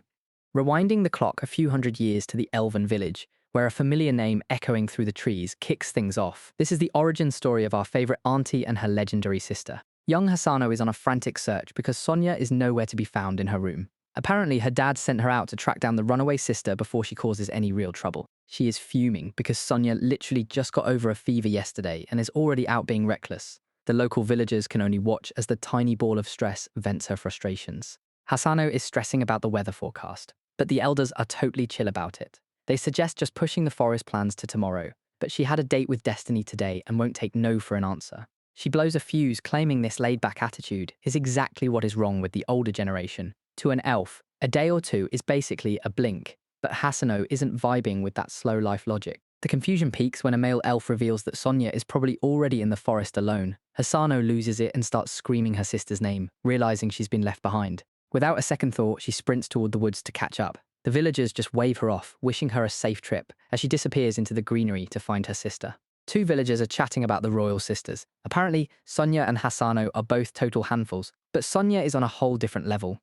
One of them looks up at the massive mushroom house on the cliffside. He has to admit that the guys have a point. It turns out Sonya was born with the legendary silver hair and blue eyes of the first elf. Because of that, she spent her whole life trapped in that room under constant guard. Between the heavy security and the random fevers caused by her massive mana, it is no wonder she wants to escape. Everyone is protective, but she just wants to be free. Back in the woods, young Hasano is frantically searching for her runaway sister. She stops dead in her tracks when she finally spots Sonya just hanging around. Sonya is literally hanging upside down from a tree branch like it is nothing. She looks totally chill and tells her sister that the world looks amazing from this angle. Hasano is not vibing with the view and starts dragging her back to reality. She is fuming because Sonya is 70 years old and still acting like a toddler with messy clothes. Sonya is just chilling in the woods like she did not just stage a prison break. She acts like nothing happened, casually asking if the mushroom hunt was a success. Hasano is not here for the games. She is fuming because she spent the whole morning worrying while her sister was busy playing outside. Looking back at the high-security treehouse, it makes zero sense how a kid could just leave. There are no ladders, and the guards stayed clueless the entire time. Sonya drops the secret with a smug vibe. She reveals a glowing disc of energy right beneath her feet. It turns out she manufactured her own staircase out of thin air. She hops down like it is effortless, mentioning she stumbled upon some weird loot she wants to share. Hasano has a meltdown over the flex. Compressing mana into solid steps is unheard of for an elf, especially for a toddler. Sonya pulls out a mysterious glass object she found during her escape. Her sister is instantly hooked, demanding a chance to appraise the find. Sonya and Hasano obsess over a glass relic, debating whether its perfect polish is the work of humans or high-level elven magic. Sonya teases her sister about her fascination with humanity, while Asano admits she just wants to experience the thrill of the unknown for herself. The mood shifts when Sonya drops the news that she is destined to become the next queen. Hasano is relieved. She dodged that responsibility, calling the royal life suffocating and asking Sonya how she actually feels about it. Sonya is surprisingly chill with the idea, noting that since she has zero stamina, a job that involves sitting around all day is perfect for her. Hasano suggests Sonya could just use her massive mana to compensate for her laziness. But the future queen is more focused on making sure her sister gets the freedom to pursue her own research. The promise of freedom gets Hasano fired up, even if they both know changing the elders' old-fashioned policies will take a total miracle. Sonya and Hasano are already plotting their future world domination while rolling around in the flowers. They cannot help but laugh at the thought of turning the entire village into their personal playground. Elsewhere, the crowd goes wild as Queen Sonya finally takes the throne. Staff in hand, she stands before her people looking like a boss. But being a royal is a total drag. Back at the palace, Hasano is completely cooked and collapses onto her seat in a fit of exhaustion. Sonya strolls in looking perfectly fresh, surprised to see her sister has already stripped out of her fancy gear. Hasano is not having it, complaining that those frilly royal dresses are basically a movement debuff. Hasano wonders how Sonya even manages to stay in that heavy outfit all day. Sonya just shrugs it off with a smile, acting like the layers are barely even there. Of course, the secret is cheating. Sonya starts using her mana to autopilot her dress ribbons, which immediately triggers Hasano into telling her to stop wasting magic on mundane chores. Hasano goes full big sister mode, warning Sonya that burning mana for no reason is the fastest way to catch a fever. Sonya tries to act innocent, but she is definitely getting a lecture whether she likes it or not. Hisano keeps the lecture going, telling Sonya that as the queen, she needs to let others handle the small stuff instead of wasting her mana. Sonya just smiles and agrees, promising she will be more careful from now on. Enter the new recruit. A young Samu introduces herself, revealing that even though she looks like a kid, she is already 30 years old. Samu is eager to prove her worth, claiming she can do everything from acting as a bodyguard to cleaning the palace floors. Sonya is thrilled to have such a reliable girl on the team. Time for a tea break. While Sonya focuses on the snacks, Hisano mentions that Samu was actually crying earlier because she felt like the queen had no use for her skills.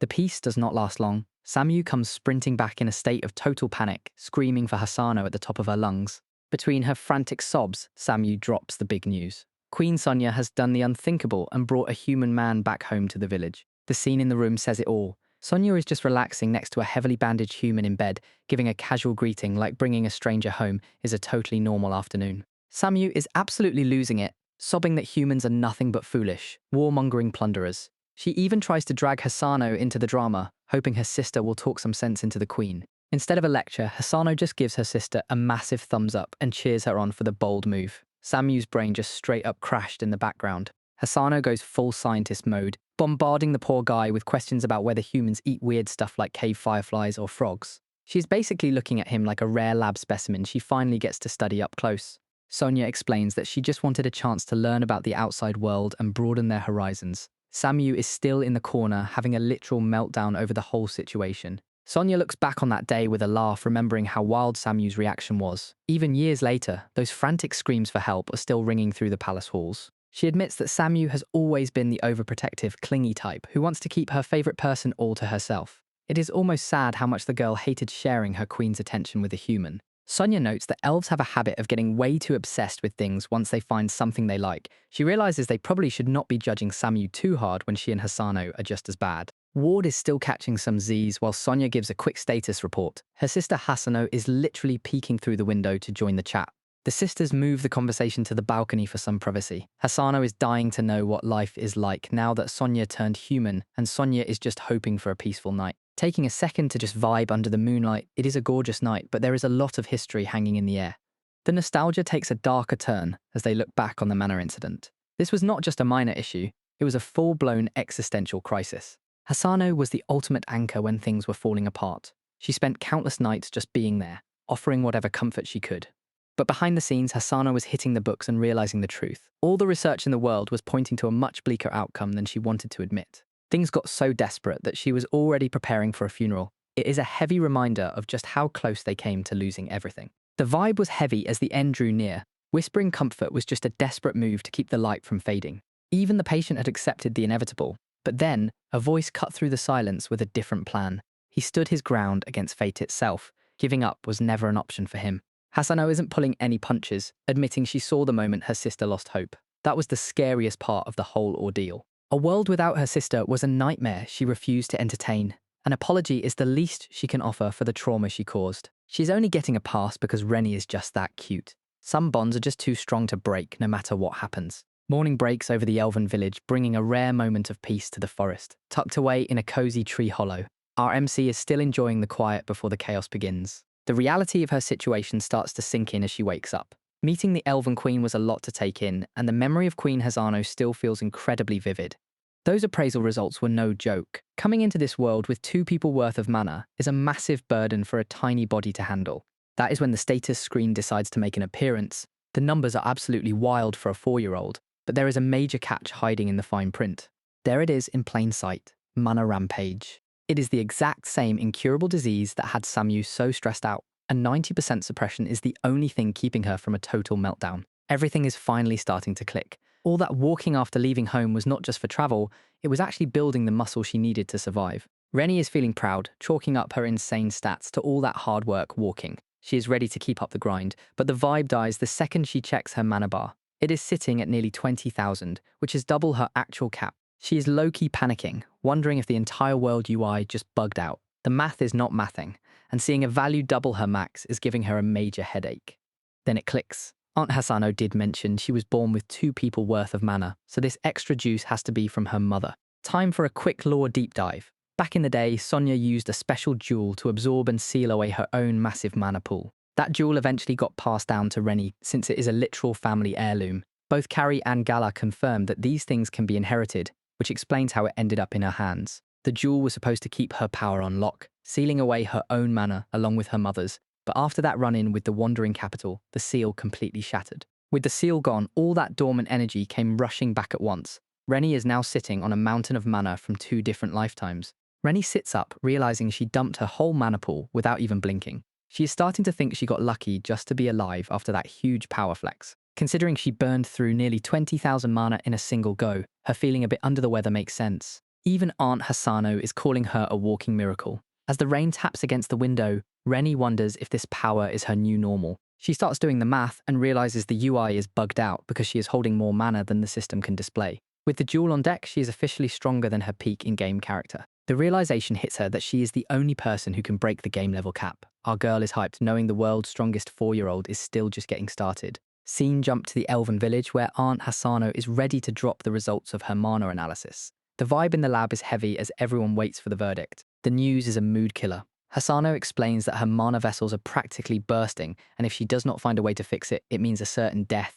Aunt Hasano explains that mana vessels are essentially an elf circulatory system for magic, pumping energy through every part of the body. If these vessels fail during a mana rampage, it is an instant game over. She breaks it down with a simple garden hose metaphor, showing that Renie's mana pressure is way too high for her current capacity. Those magical hoses are bulging from the strain, and they are not built to endure this level of power. That constant stress is what is causing her current fever and exhaustion. If the pressure does not drop soon and the hoses actually snap, our MC is not going to make it. The plan is to use a specialized magic circle to shrink those vessels back to their original size and give them a massive reinforcement buff. Renie is starstruck, realizing this ritual is the key to finally stabilizing her insane stats. Renie tries to wrap her head around the logic, wondering if this is basically an internal defense boost for every nook and cranny of her body. She starts theorizing about converting her mana into healing magic to buff the system even further, while geeking out over her aunt's research. Aunt Hasano drops a massive mood killer, warning that even this legendary technique is not a perfect fix. Since Renie's mana pool is basically infinite, the vessels might still bulge, which would actually make the pain even worse. The word relapse starts ringing in her ears as Hasano walks off. It turns out Renie is just going to have to play the long game and wait for her body to naturally catch up to her god-tier power levels. Hasano drops a mood killer, explaining that if Renie's mana vessels do not keep up, she might be dealing with this struggle for the rest of her life. The news gets worse as Hasano warns that if Renie's mana grows too fast, she will be sluggish forever. Samu is in complete shock, unable to accept that her lady might face such a rough path. Desperate for a silver lining, Samu asks if the mana rampage will eventually chill out as Renie grows up. Hasano says that is the plan, but there is still zero certainty on how her body will actually develop. Samu is in complete shambles now, devastated by the thought of her lady suffering through such a difficult future. Renie steps in to offer some comfort, keeping her composure while Samu struggles with the guilt of doubting her future. Our girl knows exactly what is going on. She realizes that Samu is just acting out of pure concern for her well-being. This wholesome moment shows just how much Renie appreciates having someone so devoted in her corner. It is a total blessing to have people who care this much. Samu is literally short-circuiting from how cute Renie is, floating away in a cloud of pure fangirl energy. Aunt Hasano just watches the chaos, explaining that this level of obsession is basically an elven law of nature. Our tiny MC is just standing there confused, wondering if her bodyguard is actually going to be okay. Hasano leans in with a chill look, telling Renie that it is perfectly normal to want to scream from her cuteness. Apparently being this adorable is a biological hazard that makes people like Samu straight up forget how to breathe. Our girl is just trying to process the fact that she is essentially a living law of nature. Samu is on a whole other level of devotion. She salutes with a sharp, "excuse me," then drops to one knee to make a life or death promise. She's going to find every single jewel to stop Renie's suffering, no matter the cost. The magic circle lights up as Hasano prepares to start the ritual. Our girl gives the green light, ready for the procedure to begin. Stepping up as lead researcher, Hasano pushes her power forward and commands the reinforcement to activate. The time for the ritual has finally arrived as the magic circle begins to glow on the ceiling. Hasano strikes a pose and unleashes her reinforcement spell to buff Renie's internal systems. The room lights up as the stabilization process officially kicks off. Renie stands at the center of the massive glowing glyphs, looking up as the mana starts swirling around her tiny frame. She stays perfectly calm while the complex magic begins to weave into her body. This ritual is the final step to making sure her vessels do not snap under all that pressure. The spell is a huge success, and Renie feels like a completely new person as she floats in the air. That heavy, dreary fatigue she has been carrying is finally gone. replaced by a massive wave of fresh energy. Hasano is super relieved it worked and moves in to give our girl one last checkup. Hasano checks in on our girl and the ritual was a success. Renie is feeling refreshed and not tired at all, giving her aunt a big hug. Hasano explains they will keep this spell ready for any future mana spikes. Samu is already a mess of tears, overwhelmed that the danger has passed. Our MC is too kind, even thanking Samu for her help during the process. The bodyguard is losing it, completely moved by how wholesome her little lady is. Hasano gets serious for a moment, asking Renie to make a promise. She wants our girl to prioritize protecting her own body above everything else. Just as things were getting sweet, a sharp interruption breaks the quiet moment. Hasano snaps her head toward the sudden noise. Someone outside is losing their mind, calling them elf bastards and demanding attention. The whole group is frozen, wondering who is causing this scene. The angry voice keeps ranting about being made a fool and swearing revenge. Hasano is baffled, trying to figure out what is even happening. Renie recognizes that voice in an instant. Above the trees, the dragon girl is throwing a tantrum and threatening to turn the entire forest into a bonfire if they do not show themselves. She is not bluffing either, screaming that her flames can tear through any ancient magic in a heartbeat. She is ready to scorch everything to the ground just to get her way. Flashback to a time when this nightmare was a reality. An elf messenger sprints in with some nightmare fuel news for the queen, reporting that the forest is officially burning while a younger Hasano watches in shock. Pure chaos breaks out as the elven barrier starts to buckle under the heat. These magic flames are a different breed, and the elves realize normal water is not going to do anything to stop the spread. Young Hasano reports some nightmare fuel news to Queen Sunya. The fire is too strong and their barrier has already been shredded down to the 3rd level. Menno is straight up crying because they are spread way too thin. There are just not enough people who can use water magic to cover a range this wide. A view from above shows the entire forest turned into a massive furnace. They are only seconds away from the fire reaching the very center of their home. Hasano keeps her cool even as the situation goes south. She realizes they are out of options and orders everyone to focus on opening a single escape route as fast as possible. The evacuation squad moves into action immediately. Menno leads the firefighting team to clear the highway while Haas is tasked with rounding up everyone on the northern terrace. Queen Sunya looks completely exhausted by the crisis. Keeping a forest safe is a full-time job, but magic flames are basically a cheat code for destruction. Hasano is absolutely losing it over the audacity of someone burning down their home. She demands to know what kind of monster would do something this inhuman to a forest. Back at the center, things are falling apart. Haas rushes in to alert Queen Sunya, who is trying to keep her cool while Hasano asks what is wrong. The situation just went from bad to worse. A tiny shadow appears on the horizon, and the news breaks that their barrier has finally been breached. It is the Dragon Girl, and she is hyped to finally find her targets. While she gloats about making them regret their choices, Samu is already drawing her bow for a counterattack. Samu lets an arrow fly, but the Dragon Girl just laughs it off like it was a joke. Our girl is caught off guard by the sheer speed, realizing this is not going to be an easy win. Complaints start flying as the Dragon Girl cries about how dangerous it is to shoot arrows at her. Samu just keeps it real, telling her that hitting the target was the whole point before demanding to know if she started the fire. Turns out this is not just any fire. It is the legendary black dragon flame called Bahamut. The Dragon Girl starts cackling like a villain, revealing that these flames will not stop until everything is reduced to ash. The villagers are spiraling in the middle of the furnace, convinced they are about to burn alive. Hasano steps into the chaos, ordering everyone to lock in and stay calm. She acknowledges the tragedy of their forest being destroyed, but makes it clear that giving up is not on the menu. No elf left behind. She commands the able-bodied to grab the sick and weak so the entire village can move as one. Backup has finally arrived on the scene. The water cannon unit reports in, and Hasano gives the green light to initiate a massive breakthrough. Menno goes into full caster mode. She weaves a legendary chant to gather the moisture, prepping a massive orb of water for the ultimate combination flow. The magic activates with massive force with the cry of Tenrai Mercy Rain. A deluge of water hammers the forest to douse the black dragon flames. The path is open and the villagers are sprinting for safety. Samu stays back to hold the line, firing an arrow to keep the Dragon Girl occupied while the evacuation continues. Samu covers the retreat with a barrage of arrows, forcing the Dragon Girl to dodge with a surprised yelp. With the path clear, Samu stops her attack and receives a quick thank you for her hard work. Renie is totally unfazed by the situation and decides to drop some knowledge. She asks if she is looking at the legendary dragon Bahamut, and the girl is stunned that a toddler actually figured it out. Back in the game world, this black dragon was a legendary entity that held the world together. Our MC only ever saw a tiny glimpse of it during the opening movie, making this a major discovery. Seeing the legendary beast alive and talking is a massive change from a simple game cutscene. Renie just stares her down and calls her cool, which is a surprisingly bold move for a kid. The Dragon Girl is completely taken aback by the sudden compliment.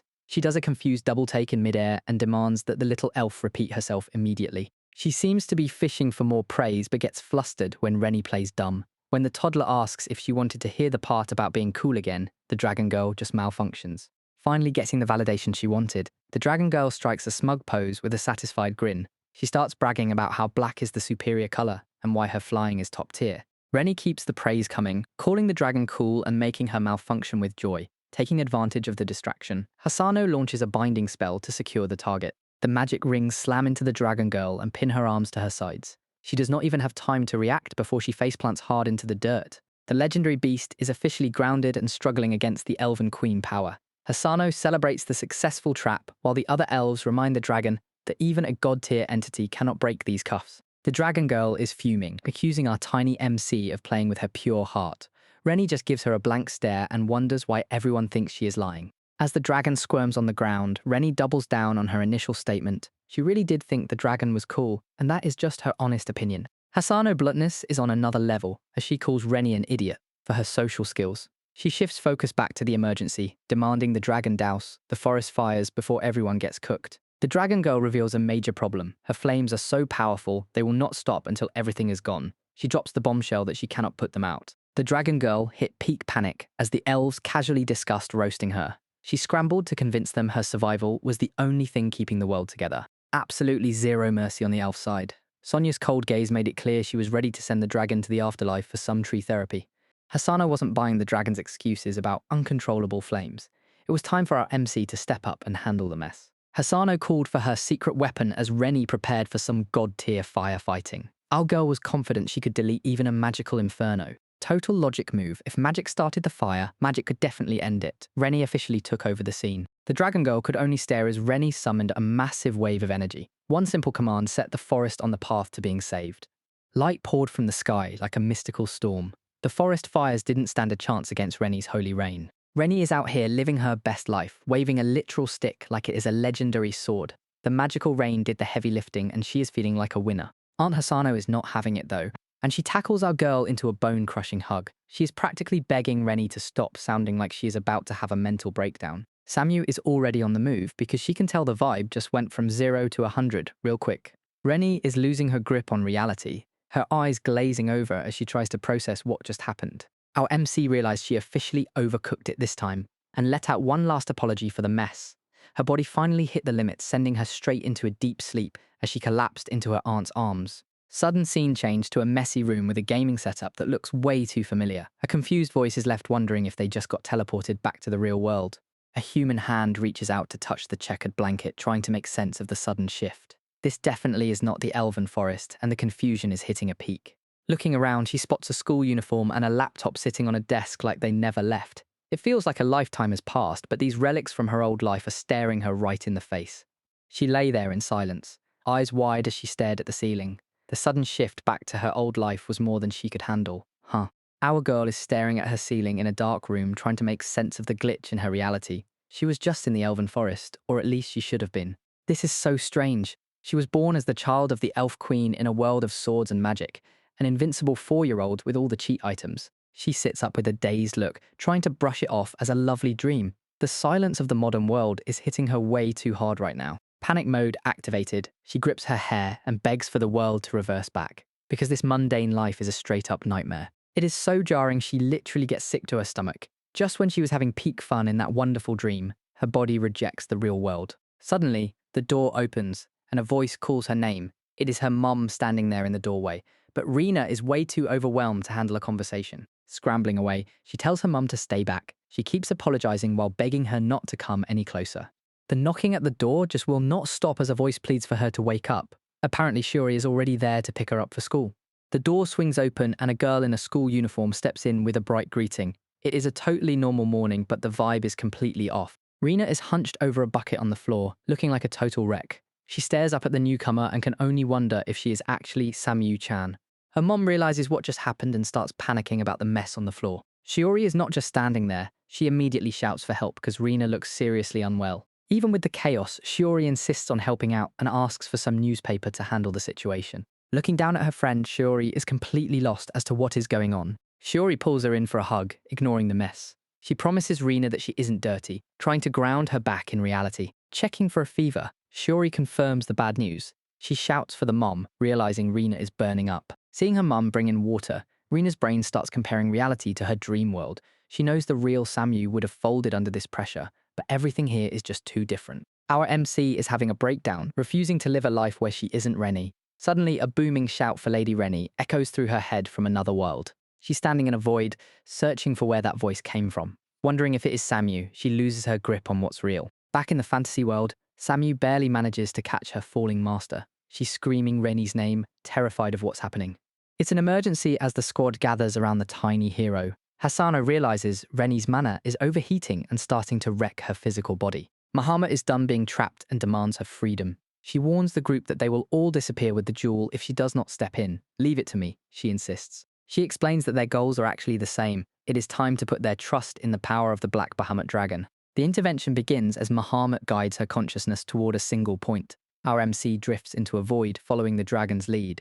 It is a moment of truth as Bahamut questions her resolve before commanding her to focus. Renie gives a firm response, ready to stop scattering her power. The light begins to respond to her will, forming into a concentrated point. Just like that, it is working. The light finally returns as Renie regains consciousness. Samu's composure breaks instantly, glad that her master is finally back with them. Seeing that beautiful face, Renie finally realizes she is home. This is the real golden-haired Samu-chan she knows and loves. Our MC lets out a massive sigh of relief as her soul finally snaps back into her elven body. She stands tall as the ultimate 4-year-old, screaming to the world that she is officially home. She is not just back, she is fully rejecting her old life with a certain middle finger salute. Forget the modern world. This fantasy life is the only reality she cares about now. Samu is a total wreck, bawling her eyes out as she explains how Renie was glowing like a strobe light while she was out. Our girl is shook, realizing her body was doing some scary stuff while her mind was away. Aunt Hasano drops the medical report, explaining that overusing mana caused a magic surge that almost erased Renie from existence. The tiny hero is drenched in sweat, realizing her nightmare was just a side effect of nearly dying. Looking around at the preserved woods, the weight of their victory finally sets in. Renie whispers to herself that she actually managed to pull off the impossible. The team gathers around their exhausted savior, showering her with thanks for putting out the massive inferno. They are just relieved she is safe and want her to finally get some rest. But the peace is short-lived when the dragon girl points a finger and demands a word. She's not letting Renie go to sleep until she says her piece. Aunt Hasano tells Renie to ignore the arsonist and get some sleep. Bahamut is losing it because she just saved the kid from a surge and is getting zero respect for it. Pointing a finger, the dragon girl demands to know if they have her jewel. Renie is checked out, dreaming about gaming and getting rare loot drops.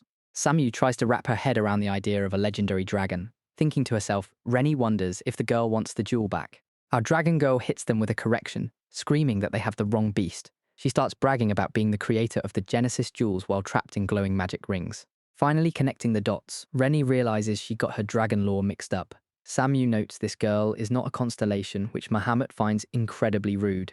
The legendary dragon is a tied-up mess on the floor. Struggling with the world logic, Renie realizes these ancient dragons actually just know each other.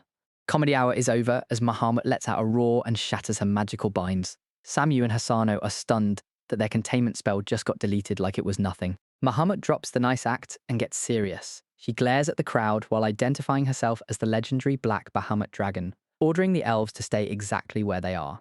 Lifting Renie up like a grocery bag, the dragon issues a high-stakes command. She tells the villagers they need to protect this kid with everything they have because losing her is not an option. The elves are not feeling the bossy attitude. Aunt Hasano and the fan club members talk back, telling her to stop being so loud and calling her out for treating their little lady so roughly. Aunt Hasano enters demon mode, reminding the dragon that she was literally just trying to turn the forest into a barbecue. Bahamut immediately starts backpedaling, claiming things have changed and she will explain everything later. The dragon gets right in the kid's face with a heavy truth bomb. She explains that Renie's soul is now linked to a legendary jewel, and if the girl dies, that jewel disappears from existence. Things get even darker as she breaks down the cosmic math. 7 jewels hold the entire world together, and if one is lost, the whole balance is destroyed, leading to the end of everything. Putting it in the simplest terms possible, Bahamut makes her point. She looks everyone in the eyes and declares that if Renie kicks the bucket, the world is going down with her. Bahamut drops the D word, prompting Renie to echo the possibility. When the dragon doubles down on the idea of the end, the weight of the moment becomes undeniable. A specific type of realization starts to set in for our girl. For a former pro gamer, the end of the world carries a very different meaning than just physical destruction. It is the one thing every player fears more than anything, a total server shutdown. Losing years of progress is a trauma that hits harder than any magical threat. We open back in the nightmare of her past life, where the high school drama is as toxic as ever. Her classmates aren't being supportive, telling her to stop making it look like they are bullying her. Another apology slips out as she is told to just act normal. It is the same old cycle of guilt she thought she left behind. From school to home, the pressure never ends for Rena. Everyone just wants her to be normal, and she is exhausted from constantly having to say the words, "I'm sorry." Our girl finally snaps back to reality with a gasp. Remembering her status, she reminds herself that she is Renie, the most cracked 4-year-old in this world. Even though she is safe now, those bad dreams from her past life are starting to become a real problem. The weight of her old world still hangs over her. Not every memory was a nightmare, and a quick flash of a warmer dream with Shori crosses her mind. That peace is short-lived when Samu bursts into the room in a panic. Samu is stressed, checking for a fever while Renie tries to play it cool. The knight doesn't buy it for a second and leans in close to check her forehead herself. Samu is in full panic mode, leaning in to check for a fever. She asks for permission to touch her forehead, getting a small mumble in return. Aunt Asano bursts in, thrilled to see our MC has finally opened her eyes. She practically tackles the kid in a hug, explaining how Renie collapsed right after screaming about a server shutdown. The memory hits her like a truck. She remembers exactly why she was so stressed, realizing she has to stop the server shutdown at all costs. Asano talks through the situation while the others look on in shock. They realize dealing with the Black Bahamut dragon changes everything. Outside, the dragon girl is flying around and playing tag with the Elven guards. She finally lands, looking completely annoyed that they have been chasing her this whole time. Bahamut approaches the group, noting that the young elf has finally rejoined the land of the living. Aunt Hasano keeps a tight grip on Renie as the legendary dragon looms over them. The dragon girl gets right to the point, confirming that the jewel Renie holds is definitely her own creation. Aunt Asano tries to keep the peace from the sidelines, calling for a proper discussion before things escalate further. Samu drops a major lore bomb, explaining that the legendary black dragon didn't come to start a fight, but to check on the jewel. It turns out the origin of this item was a mystery in the game because Bahamut herself is the one who crafted it. The dragon girl keeps it cool, claiming she doesn't actually care how people in the lower world use her creations. Her only job is to monitor the goods, not to snatch them back from whoever is holding them. Moot-chan explains that she had to check the jewel personally. It had been untraceable for 4 years since the link between them was severed. Bahamut admits she originally didn't care about the person holding the jewel, which she casually calls a vessel. Renie isn't exactly thrilled to be treated like a container, but the dragon explains that something fell off once she finally tracked them down. Renie doesn't hold back, asking if the dragon was actually planning to launch a full-scale attack on them. Bahamut immediately starts sweating, clearly caught off guard by the blunt question. Complete chaos as the dragon girl goes into full damage control mode. She insists the situation has changed, even though she basically confirms she was ready for violence just a few moments ago. Samu points out that no sane person would just stand there while someone was exuding that much killing intent. Bahamut tries to act tough, claiming she only held back because the elf was in her way. Samu is fully ready to cancel this dragon for being a total menace to society. Our girl Renie just parrots back the insults with zero thoughts behind those eyes. Renie isn't even bothered because cool points definitely outweigh ethics in her book. She gives a big thumbs up, promising to handle any sacrifices herself. Bahamut is loving the attention and starts getting cozy on the bed. She pivots the conversation back to business, asking exactly when the jewel came into play. Dropping the lore bomb that she has had it since before birth leaves the dragon shook. Samu steps in to explain that Renie literally inherited the artifact the second she entered the world. Elves using high-tier jewels is apparently a rare sight for a dragon who usually only deals with humans. The crew makes it clear that Renie's mum was built different too. Things start making sense to the dragon girl until she hits a major logical wall. Usually if the user kicks the bucket, the jewel stays behind instead of vanishing into thin air. In Renie's case, her soul and the jewel are literally fused together in some weird glitchy way. Bahamut is left scratching her head at how this server breaking mechanism even works. Bahamut makes it clear that if Renie kicks the bucket, the jewel goes with her and the whole world follows. Total server shutdown. Preventing the apocalypse is now priority number 1. Renie has to stay alive until the jewel is safely out of her soul, so no more magic overloads allowed. Our girl finally gets it, admitting that disappearing from a mana surge would be a major problem. She genuinely loves this world and wants to actually experience it for herself. Time for a training arc. Bahamut lays out the 2-step plan, starting with Renie mastering her mana control by learning from the Elven pros. Step 2 is a literal treasure hunt, and Renie is immediately all in. Bahamut is glad to see the enthusiasm, but she needs the kid to actually listen to the instructions first. The current fix from the Elf Queen is just a temporary band-aid. Renie's mana is so overwhelming that her pathways will keep expanding until they become completely unmanageable. The real solution is to find the other Genesis jewels. These artifacts act like mana tanks that work together to regulate all that excess magic. Bahamut explains that after 3 centuries of sleep, the jewel links are likely glitching. She tells Renie to find the other jewels to suppress her own runaway mana. Renie asks if she needs the full set, making the dragon panic that the kid is getting greedy. Bahamut caves and tells her to do whatever she wants, since visiting the jewels might be enough to restore balance anyway. She sighs at the fact that a tiny elf child is the reason the world is on the brink of collapse. The dragon lays out the training plan. Renie needs to master her mana control while using the jewels as a temporary patch for her overwhelming power. After promising to show where the jewels are, Bahamut tells Renie to rest up and learn from the local elves. She has her own side quests to handle and plans to leave the village for a while. Just as the Black Bahamut dragon is about to head out, Renie stops her. Our MC wants to know if the dragon actually has a real name. The dragon girl does not see the point, claiming her species title is all she needs. Renie is not feeling it and calls the title way too long and a real mouthful. Bahamut is genuinely shook, since she thought her title was the coolest thing ever. She tries to process the rejection, but Renie doubling down on how hard it is to pronounce leaves her devastated. Renie wants to give her new friend a name to make things easier. The idea catches the legendary beast off guard. Renie offers to back off if it is too much, but the dragon girl immediately changes her mind. She demands to hear some suggestions right away. Hasano is clearly over the drama and suggests just calling her dragon. Moot-chan is not a fan of the generic title.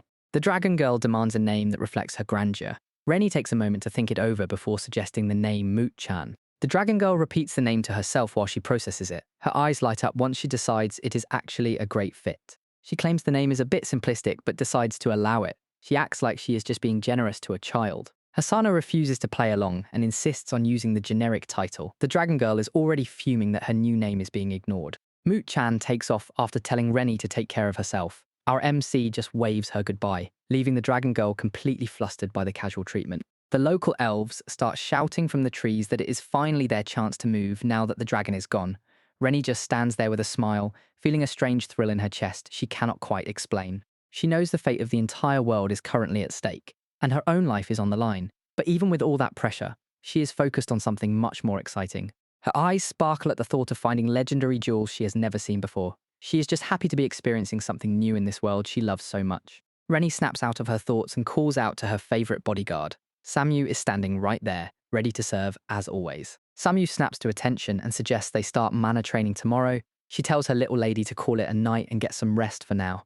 The loyal knight leaves to get everything ready for their next session. Renie is left alone in the room, looking a bit confused as she sits in her massive bed. Gather the jewels, our girl shouts while standing on her bed with her arm raised. The epic journey to find the legendary artifacts is officially starting now. Time for a quick recap of the jewel hunt before getting the day started. Our little lady is getting dressed and ready to move out. Welcome to the training arc deep in the Elven forest. Renie is feeling great and ready to master some Elven-style magic control.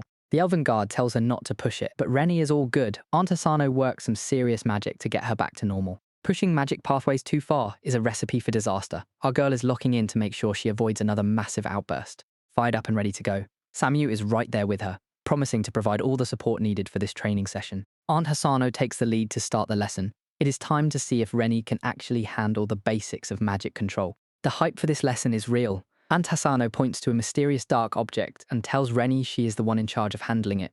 Renie is starstruck by a pile of shimmering thread. It is a rainbow-coloured material that looks like it belongs in a high-level crafting recipe. This stuff is harvested from rainbow silkworms found only in the Elven forest. It is a special material called magic silk thread that has the unique ability to store mana. This lore update is new even to our gamer girl since it was not in the original game. These threads are the secret ingredient for high-level gear with massive magic defense. Aunt Hasano demonstrates the versatility of the material. A single thread acts like a needle, while 10 of them woven together create a sturdy string. Bundle 100 of them together, and you get a beautiful ribbon. Renie is mesmerized by the glowing accessory. Auntie gifts the ribbon to Renie as a special training tool. This silk is what young elves use to master their magic control and mana channeling. Samu looks on with a contemplative expression. Hasano admits it has been over a century since she actually did this, so her memory is a bit fuzzy. Renie just takes it in stride. Samu explains her own path was all about the physical grind, focusing on body strengthening and archery. In her book, Strength is Everything, time for the first tutorial mission, Hasano tells Renie to try making a bow knot with a single thread, and our girl is ready to lock in. Auntie gives some pro tips, telling her to channel magic just like she did during her massive forest save. The goal is to move that thread using only her mind. Renie closes her eyes and gathers her internal warmth. She moves the energy to her fingertips, but the thread starts sparking, causing Hasano to panic. A sudden puff of smoke ends the attempt before it even starts. Hasano tries to stop her, but they are all left staring at the floor in confusion. The shock is real. That high-level crafting material just straight up exploded. The vibe in the room is heavy after the crafting disaster. Samu admits she has never seen a thread explode like that, while Auntie explains that too much magic was the cause. Back for round 2, Renie tries to go easy on the mana, but the thread just produces another puff of smoke and leaves Hasano in total shock.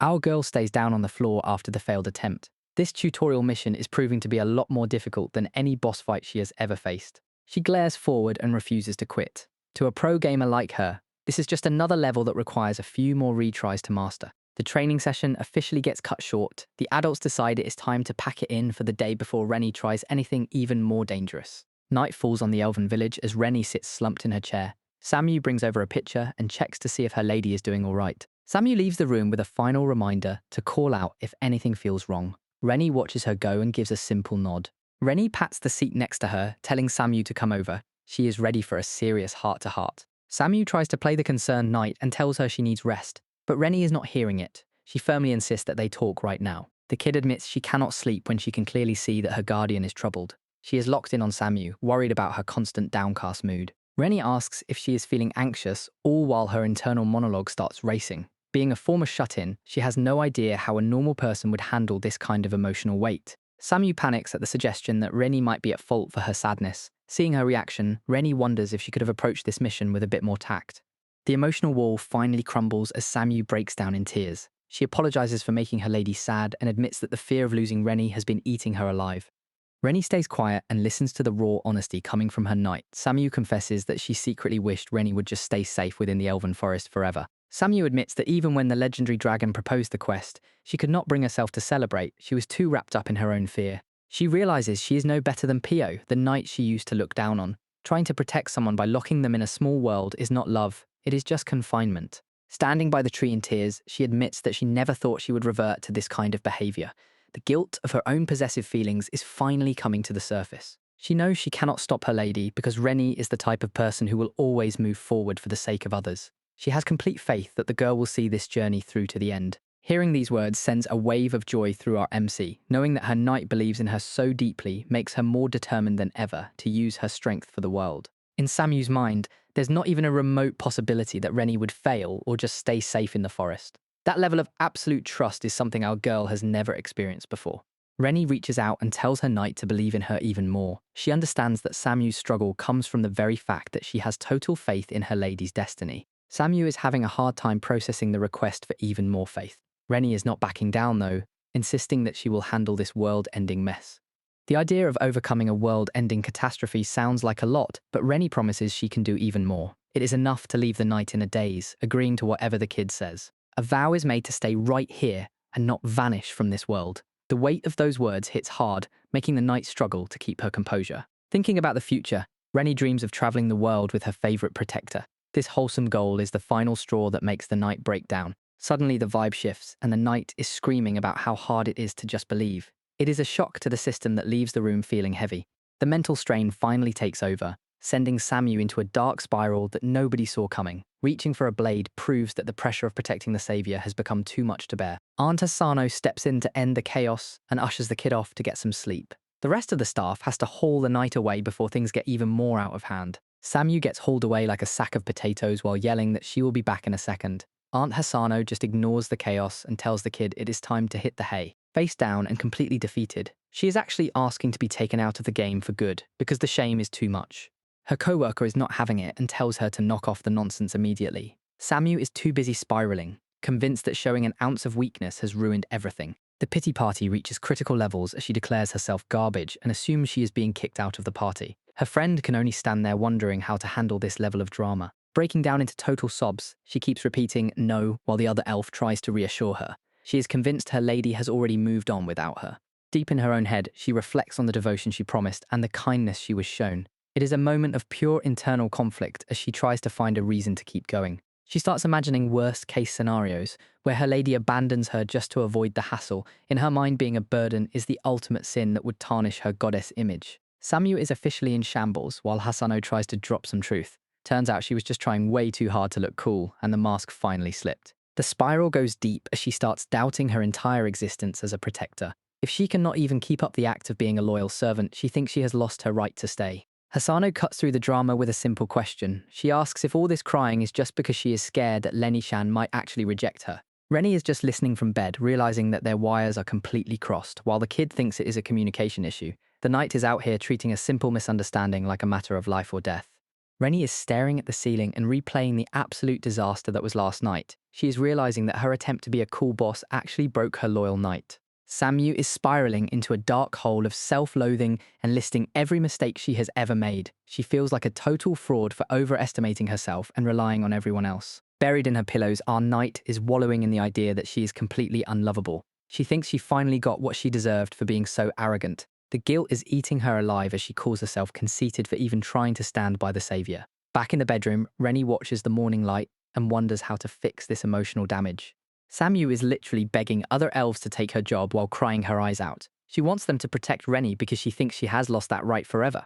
The other elves are just trying to enjoy their tea while this girl has a public meltdown in the background. They remind her that she worked her tail off for this position, but she is not hearing any of it. One of the girls tries to play it off as a simple case of talking back to the boss. The other one is totally over the drama and tells her she is making zero sense. One of the girls tells Samu to stop being rash because they would actually be sad if she was gone. But another elf completely misreads the room and asks if Samu is about to kick the bucket. They sit her down for a tea break and tell her that if she wants to have a breakdown, she should do it somewhere Renie cannot see. They point out that this is nowhere near as bad as the time the queen was taken away by a human. Samu is so stressed that she begs Foss to take her place as the bodyguard. Foss just keeps feeding her and reminds her that everything depends on what Renie actually wants. Foss sees right through the act and calls her out. She knows Samu only offered to quit because she was certain Renie would never actually let her go. The group agrees that Samu is usually way too respectful to ever say what she's actually thinking. This kind of emotional honesty is a total first for her. They realize this could be a sign that they are finally getting closer. Samu is starting to see Renie as a real person instead of just an idol to be worshipped. Back on the training grounds, Renie is struggling to get her magic under control. After another failed attempt, her instructor tells her it is time to take a short break. Renie is out here, living her best life with a full spread of natural elven snacks. Menno is blushing while asking if the food is a vibe, and Renie confirms the nut tart is elite. Renie hits her with the Moot-chan suffix, and the girl's brain short-circuits from the cuteness. Once she reboots, Renie gets serious and asks what happened to Samu. Turns out Samu is suddenly feeling unwell and had to take an emergency sick day. Menno promises it is a minor bug and tells our MC not to sweat it. Hearing that Samu made the call herself makes Renie go into deep thought mode. Meanwhile, Menno is still riding the high of being called by her name and is basically glowing. Renie gets curious and asks if the two of them are close, since they seem to have a good dynamic. The question catches Menno by surprise, but she realizes they really do have each other's backs. Since elves spend decades together, Menno explains that they were raised as a duo because they are the same age. Renie's eyes turn into stars as she begs for all the embarrassing childhood tea. Menno starts the history lesson by explaining the wild world of elven growth curves. She pulls out the receipts to show how different their development is compared to humans. Menno drops a lore bomb about elven biology. Apparently they grow at a human rate for the first 5 years, just to make life easier for the parents. Renie is floored by the idea of being a toddler for 50 more years. Menno tries to stay positive, suggesting her human genes might give her a height buff later. Pivoting back to the tea on Samu, Menno mentions she does not remember much from their baby days. It turns out Samu used to be the tiny one, while Menno was already at unit. Tiny Mino was a certified girl boss from day one. She was out here dancing and scaling trees like a pro while everyone else just watched.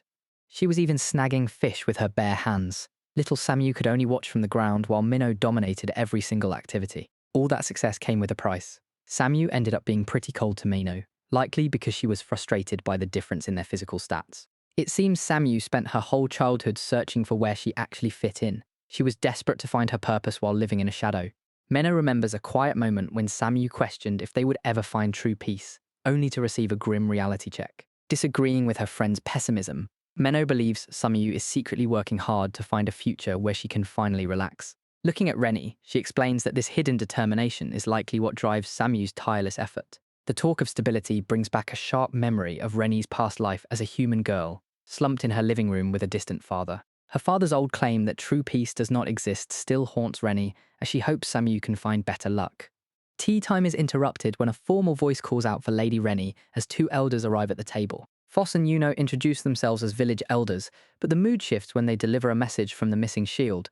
Renie is left stunned as they announce that Samu has officially requested to be relieved of her duties as an attendant. The vibe immediately goes from 0 to 100 when Yuno drops the news, Samu officially wants out, and Renie is completely stunned. Renie just stares at the floor while the reality sinks in. If Samu already made up her mind, she feels like she has zero right to force her to stay. The self-loathing kicks into high gear. She is convinced she is just a socially inept mess who let her best friend down. The elders step back to give her some space while the heavy silence fills the air. Yuno acknowledges the situation with a simple nod. Since Samu is gone, the elders offer to tag along on the quest instead. They are trying to act professional, but internally they are losing it.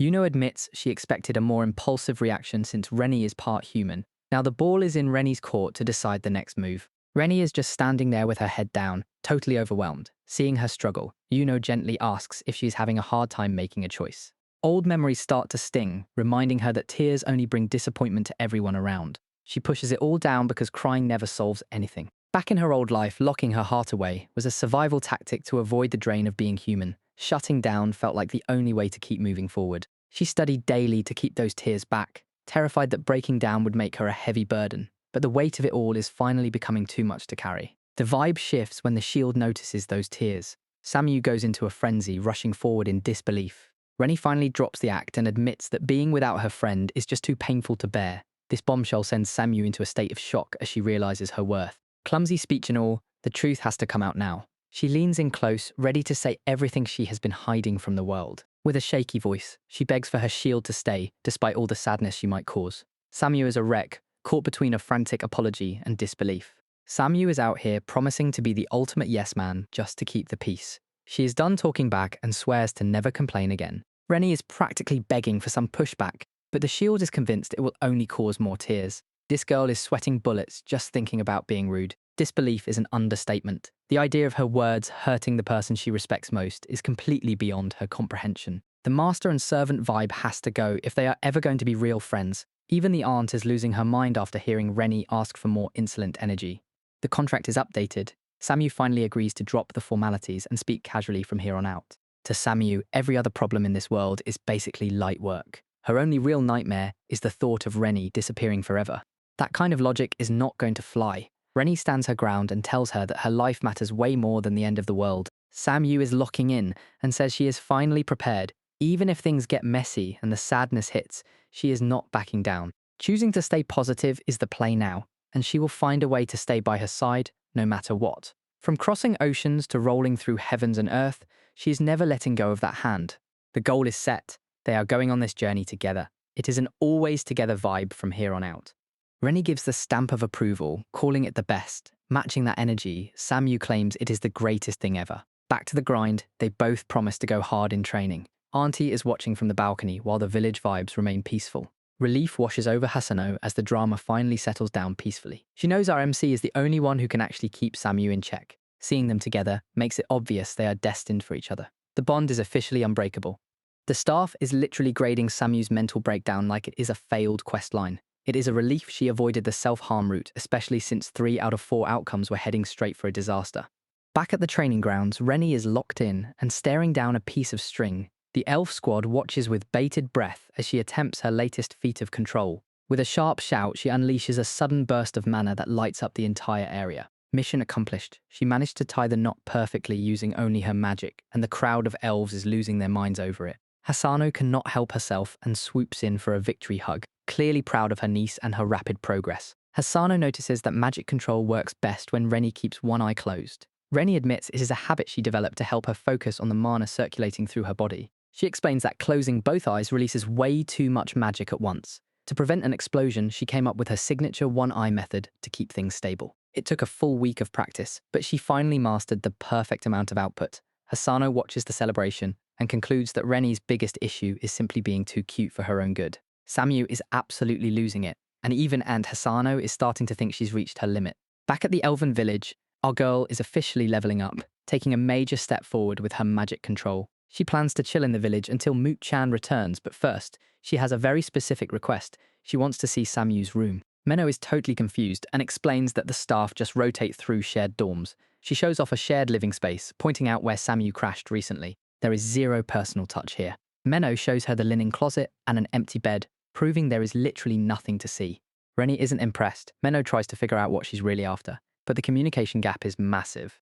Our MC gets all flustered, trying to ask for Samu's personal stash. She gets super defensive about it, leaving Mino even more lost than before. Hisano explains that our MC is clearly curious and wants to know more about Samu. Menno just stands there as they discuss the situation. Calling it a simple background check, Hisano laughs about ditching her royal duties once again. She is perfectly fine leaving her aide Haas to deal with the mountain of work back home. Menno points out that Samu is basically a drifter with zero material attachments.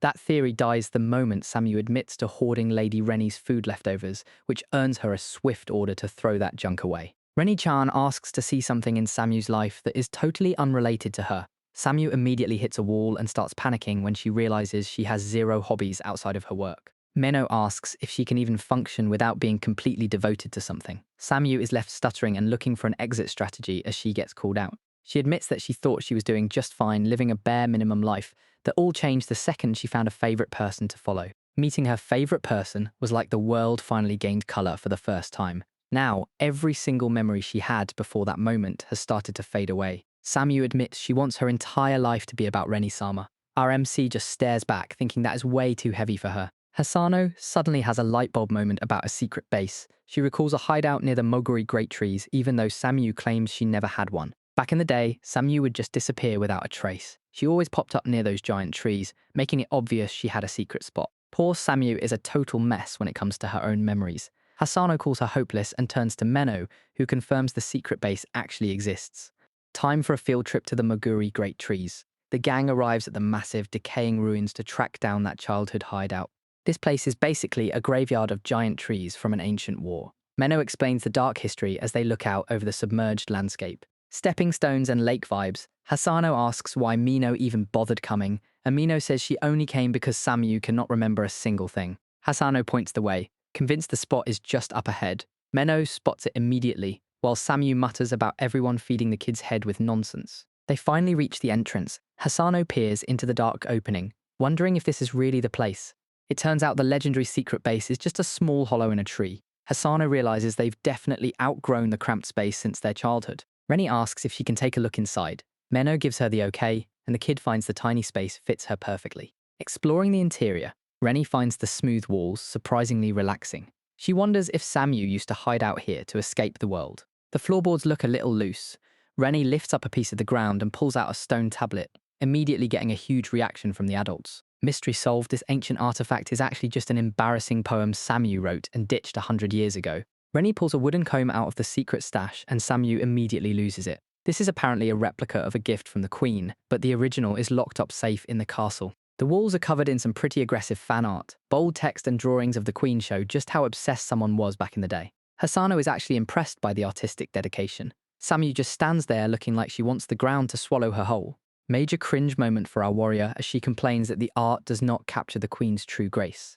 Hisano ignores the drama and points out something even weirder on the side. It turns out Samu's artistic vision is a bit biased. Everyone except the royals looks like a sleep paralysis demon in her drawings, including poor Menno. The vibes around the replica comb suddenly shift. Hisano realizes this is not just a piece of wood, it is actually pulsing with hidden magic. Hidden spell circles might be woven into those intricate patterns. Hisano decides to hold on to it until she can get the full story from the Queen herself. Sonia remembers the good old days when Samu was the definition of a devoted and adorable knight. She tells Renie that her attendant used to be way more earnest back then. The Queen can still see the pure joy on Samu's face from the day she received her favourite comb. Menno hears the story and wonders how her friend ended up so different today. Renie is skeptical and asks if Samu used to pass out with her eyes rolling back in the past too. It seems like our MC has a hard time imagining her as anything but a mess. Sonia defends her, claiming that Samu was actually quite pure and simple before everything got complicated. She definitely didn't have these weird mental glitches 100 years ago. While they talk behind her back, Samu tries to chime in through the mental link, causing some awkward interference. Renie can feel her head spinning as the telepathy starts acting up. Our warrior is having a total technical meltdown as the mental signals from the mother and daughter start getting crossed. She is barely holding on as the telepathy begins to scramble her brain. Voices are coming at her from both sides, pushing her sanity to the limit as she feels her mind is about to snap. With Renie and Sonia both calling out at once, Samu is officially overwhelmed. Samu has officially entered a state of mental shock as her eyes roll back into her head from the sheer stress. Sonia can only watch in horror as her knight undergoes a total technical meltdown. Inside her own head, she's fighting for her life against the ultimate embarrassment. No way is she letting her journey end on such a cringe-worthy note when she still has a world to see. Complete system failure. Our warrior has become a permanent resident of the floor after realizing her dramatic breakdown was based on a massive misunderstanding. A sweet trip down memory lane reveals that even as a little kid, Samu was the definition of an earnest student. She was basically a tiny ball of pure devotion who would do anything just to be noticed. When her young mistress noticed her art was full of blue, she naturally assumed it was her favorite color. Of course, the little knight wasn't about to correct her and make things awkward. If her master says blue is the vibe, then blue is now a universal law. She was ready to rewrite her entire identity on the spot just to stay perfectly in sync with her favorite person. And just like that, the Knight of Azure Blue was born. What started as a random observation turned into a lifelong oath for the little girl sitting in the trees. Gazing at the sun, she finally understood the depth of her connection. No, it is not random at all, she whispered with a satisfied smile. A familiar shout suddenly broke the silence of the forest. High above the trees, a small figure came diving through the clouds to greet the group. Moot-chan made her grand return, swinging into the clearing on a massive iron chain. The girls immediately rushed over to welcome their powerful friend back home. Magic control was officially mastered. She looked incredibly smug as she bragged about the power-up she achieved while she was away. She casually dropped the ultimate bombshell. "I brought an island," she announced while holding tight to her massive chain. The floating landmass had been hidden in the clouds for ages. She explained that only those with wings ever got to see the place mentioned in the legends. The Forgotten Sky Island sat majestically in the clouds, covered in ancient ruins. Renie and Samu were starstruck by the massive prize their friend had hauled home. A massive surprise as a literal floating island appears in the sky. Hasano explains that this thing is basically a control room for the jewels, and Moot-chan apparently worked overtime to drag it here. The Dragon Girl spent the last few days scouting the skies to track this place down. She planned to use it as a base to check the status of every jewel before their journey officially begins. But there is a catch. One of the jewels isn't responding at all, and it happens to be the one belonging to the young elf. Moot-chan insists that restoring this link has to be their first priority. She figured that bringing the entire island along might actually trigger something to fix the issue. We get a flashback of the absolute grind it took to haul that giant rock through the clouds. She literally dragged the entire island all the way back to the elf village by herself. Hasano is stunned that she actually managed to pull it off, even if the parking job is a bit messy. Moot-chan just snaps back that she didn't build the island, so they should be grateful she got it here at all. The Dragon Girl looks completely drained by the manual labor. Renie realizes that being a legendary dragon apparently involves a lot of thankless, low-wage work. Renie and Samu are geared up and ready to hit the road. Mom isn't handling the goodbye well, though, practically drowning Renie in tears, and hugs before they can even take a step. Looking up at the massive chain hanging from the sky, Samu realizes her morning cardio is about to be legendary. Moot-chan just watches the struggle with zero sympathy, pointing out that she could just carry them if they weren't so stubborn. Moot-chan finally decides to speed things up and tells everyone to just hang on tight. Before they can even blink, she yanks the entire chain upward like a literal elevator from hell. Renie and Samu are basically becoming human kites as they rocket through the clouds. This definitely isn't the first-class flight they were probably hoping for. The destination finally comes into view, and it's a massive floating island tucked away high above the world. It looks like something straight out of a premium DLC pack. They finally stick the landing and take a second to process the view. Standing on a literal island in the clouds has everyone feeling like they just unlocked a secret map. With the transport job officially finished, Moot-chan secures the chain and gets right to business. She doesn't waste any time and starts leading the group deeper into the ruins. Moot-chan leads the way deeper into the floating ruins. The squad follows her down a set of stone stairs, finding themselves standing before a massive glowing magic circle. They finally hit the control room where Moot-chan presents the glowing core. Renie is completely mesmerized by the complex magic reflecting in her eyes. Attempting to restore the link causes the entire room to pulse with light. A classic system window pops up to confirm the update is officially syncing. The glowing map suddenly expands into a massive network of light. Moot-chan looks concerned, realizing the balance is completely messed up and needs an immediate fix. After a quick analysis, Moot-chan identifies the problem areas. She points out 3 specific locations they need to visit to get the jewels back in sync. The plan is to clear the clogs and let the magic power flow naturally again. If they can balance out these 3 points, the whole system might just stabilize. Renie is hyped to see the travel list. The names of the new maps sound like something straight out of a premium adventure expansion. Renie is mentally prepping for the ultimate vacation at the Lake of Cool Rain. It is a legendary spot from her favorite game, and she can already hear the water wheel in her head. Seeing game locations in real life is a dream come true for our girl. Moot-chan keeps the hype train moving by pointing out that the lake is their very first stop. Time to move out. Moot-chan takes the lead as they trek across the ruins, eventually reaching a ledge that looks out over the entire world. The guide suddenly stops and starts squinting at the horizon, like a GPS that lost signal. Renie can feel the awkward vibes and wonders if their navigator is actually lost. It is nothing but a sea of clouds as far as the eye can see. Moot-chan admits she can't find the landmark even though she was positive it was marked right in the south. Renie is stunned to hear that a whole lake can just dry up like a puddle. Moot-chan doesn't let a missing map kill the mood and decides they should just wing it anyway. No more talking, just gravity. Moot-chan grabs her passengers and takes a leap of faith, plunging them straight through the clouds for a high-speed dive. The trio glides over a massive landscape that looks more like a desert than a lake. Renie is living her best life, feeling the freezing wind and blinding light as they soar. It is nothing like the game when you can actually feel the chill in the air. Total vibes as they coast through the sky, but Moot-chan's expression suddenly shifts.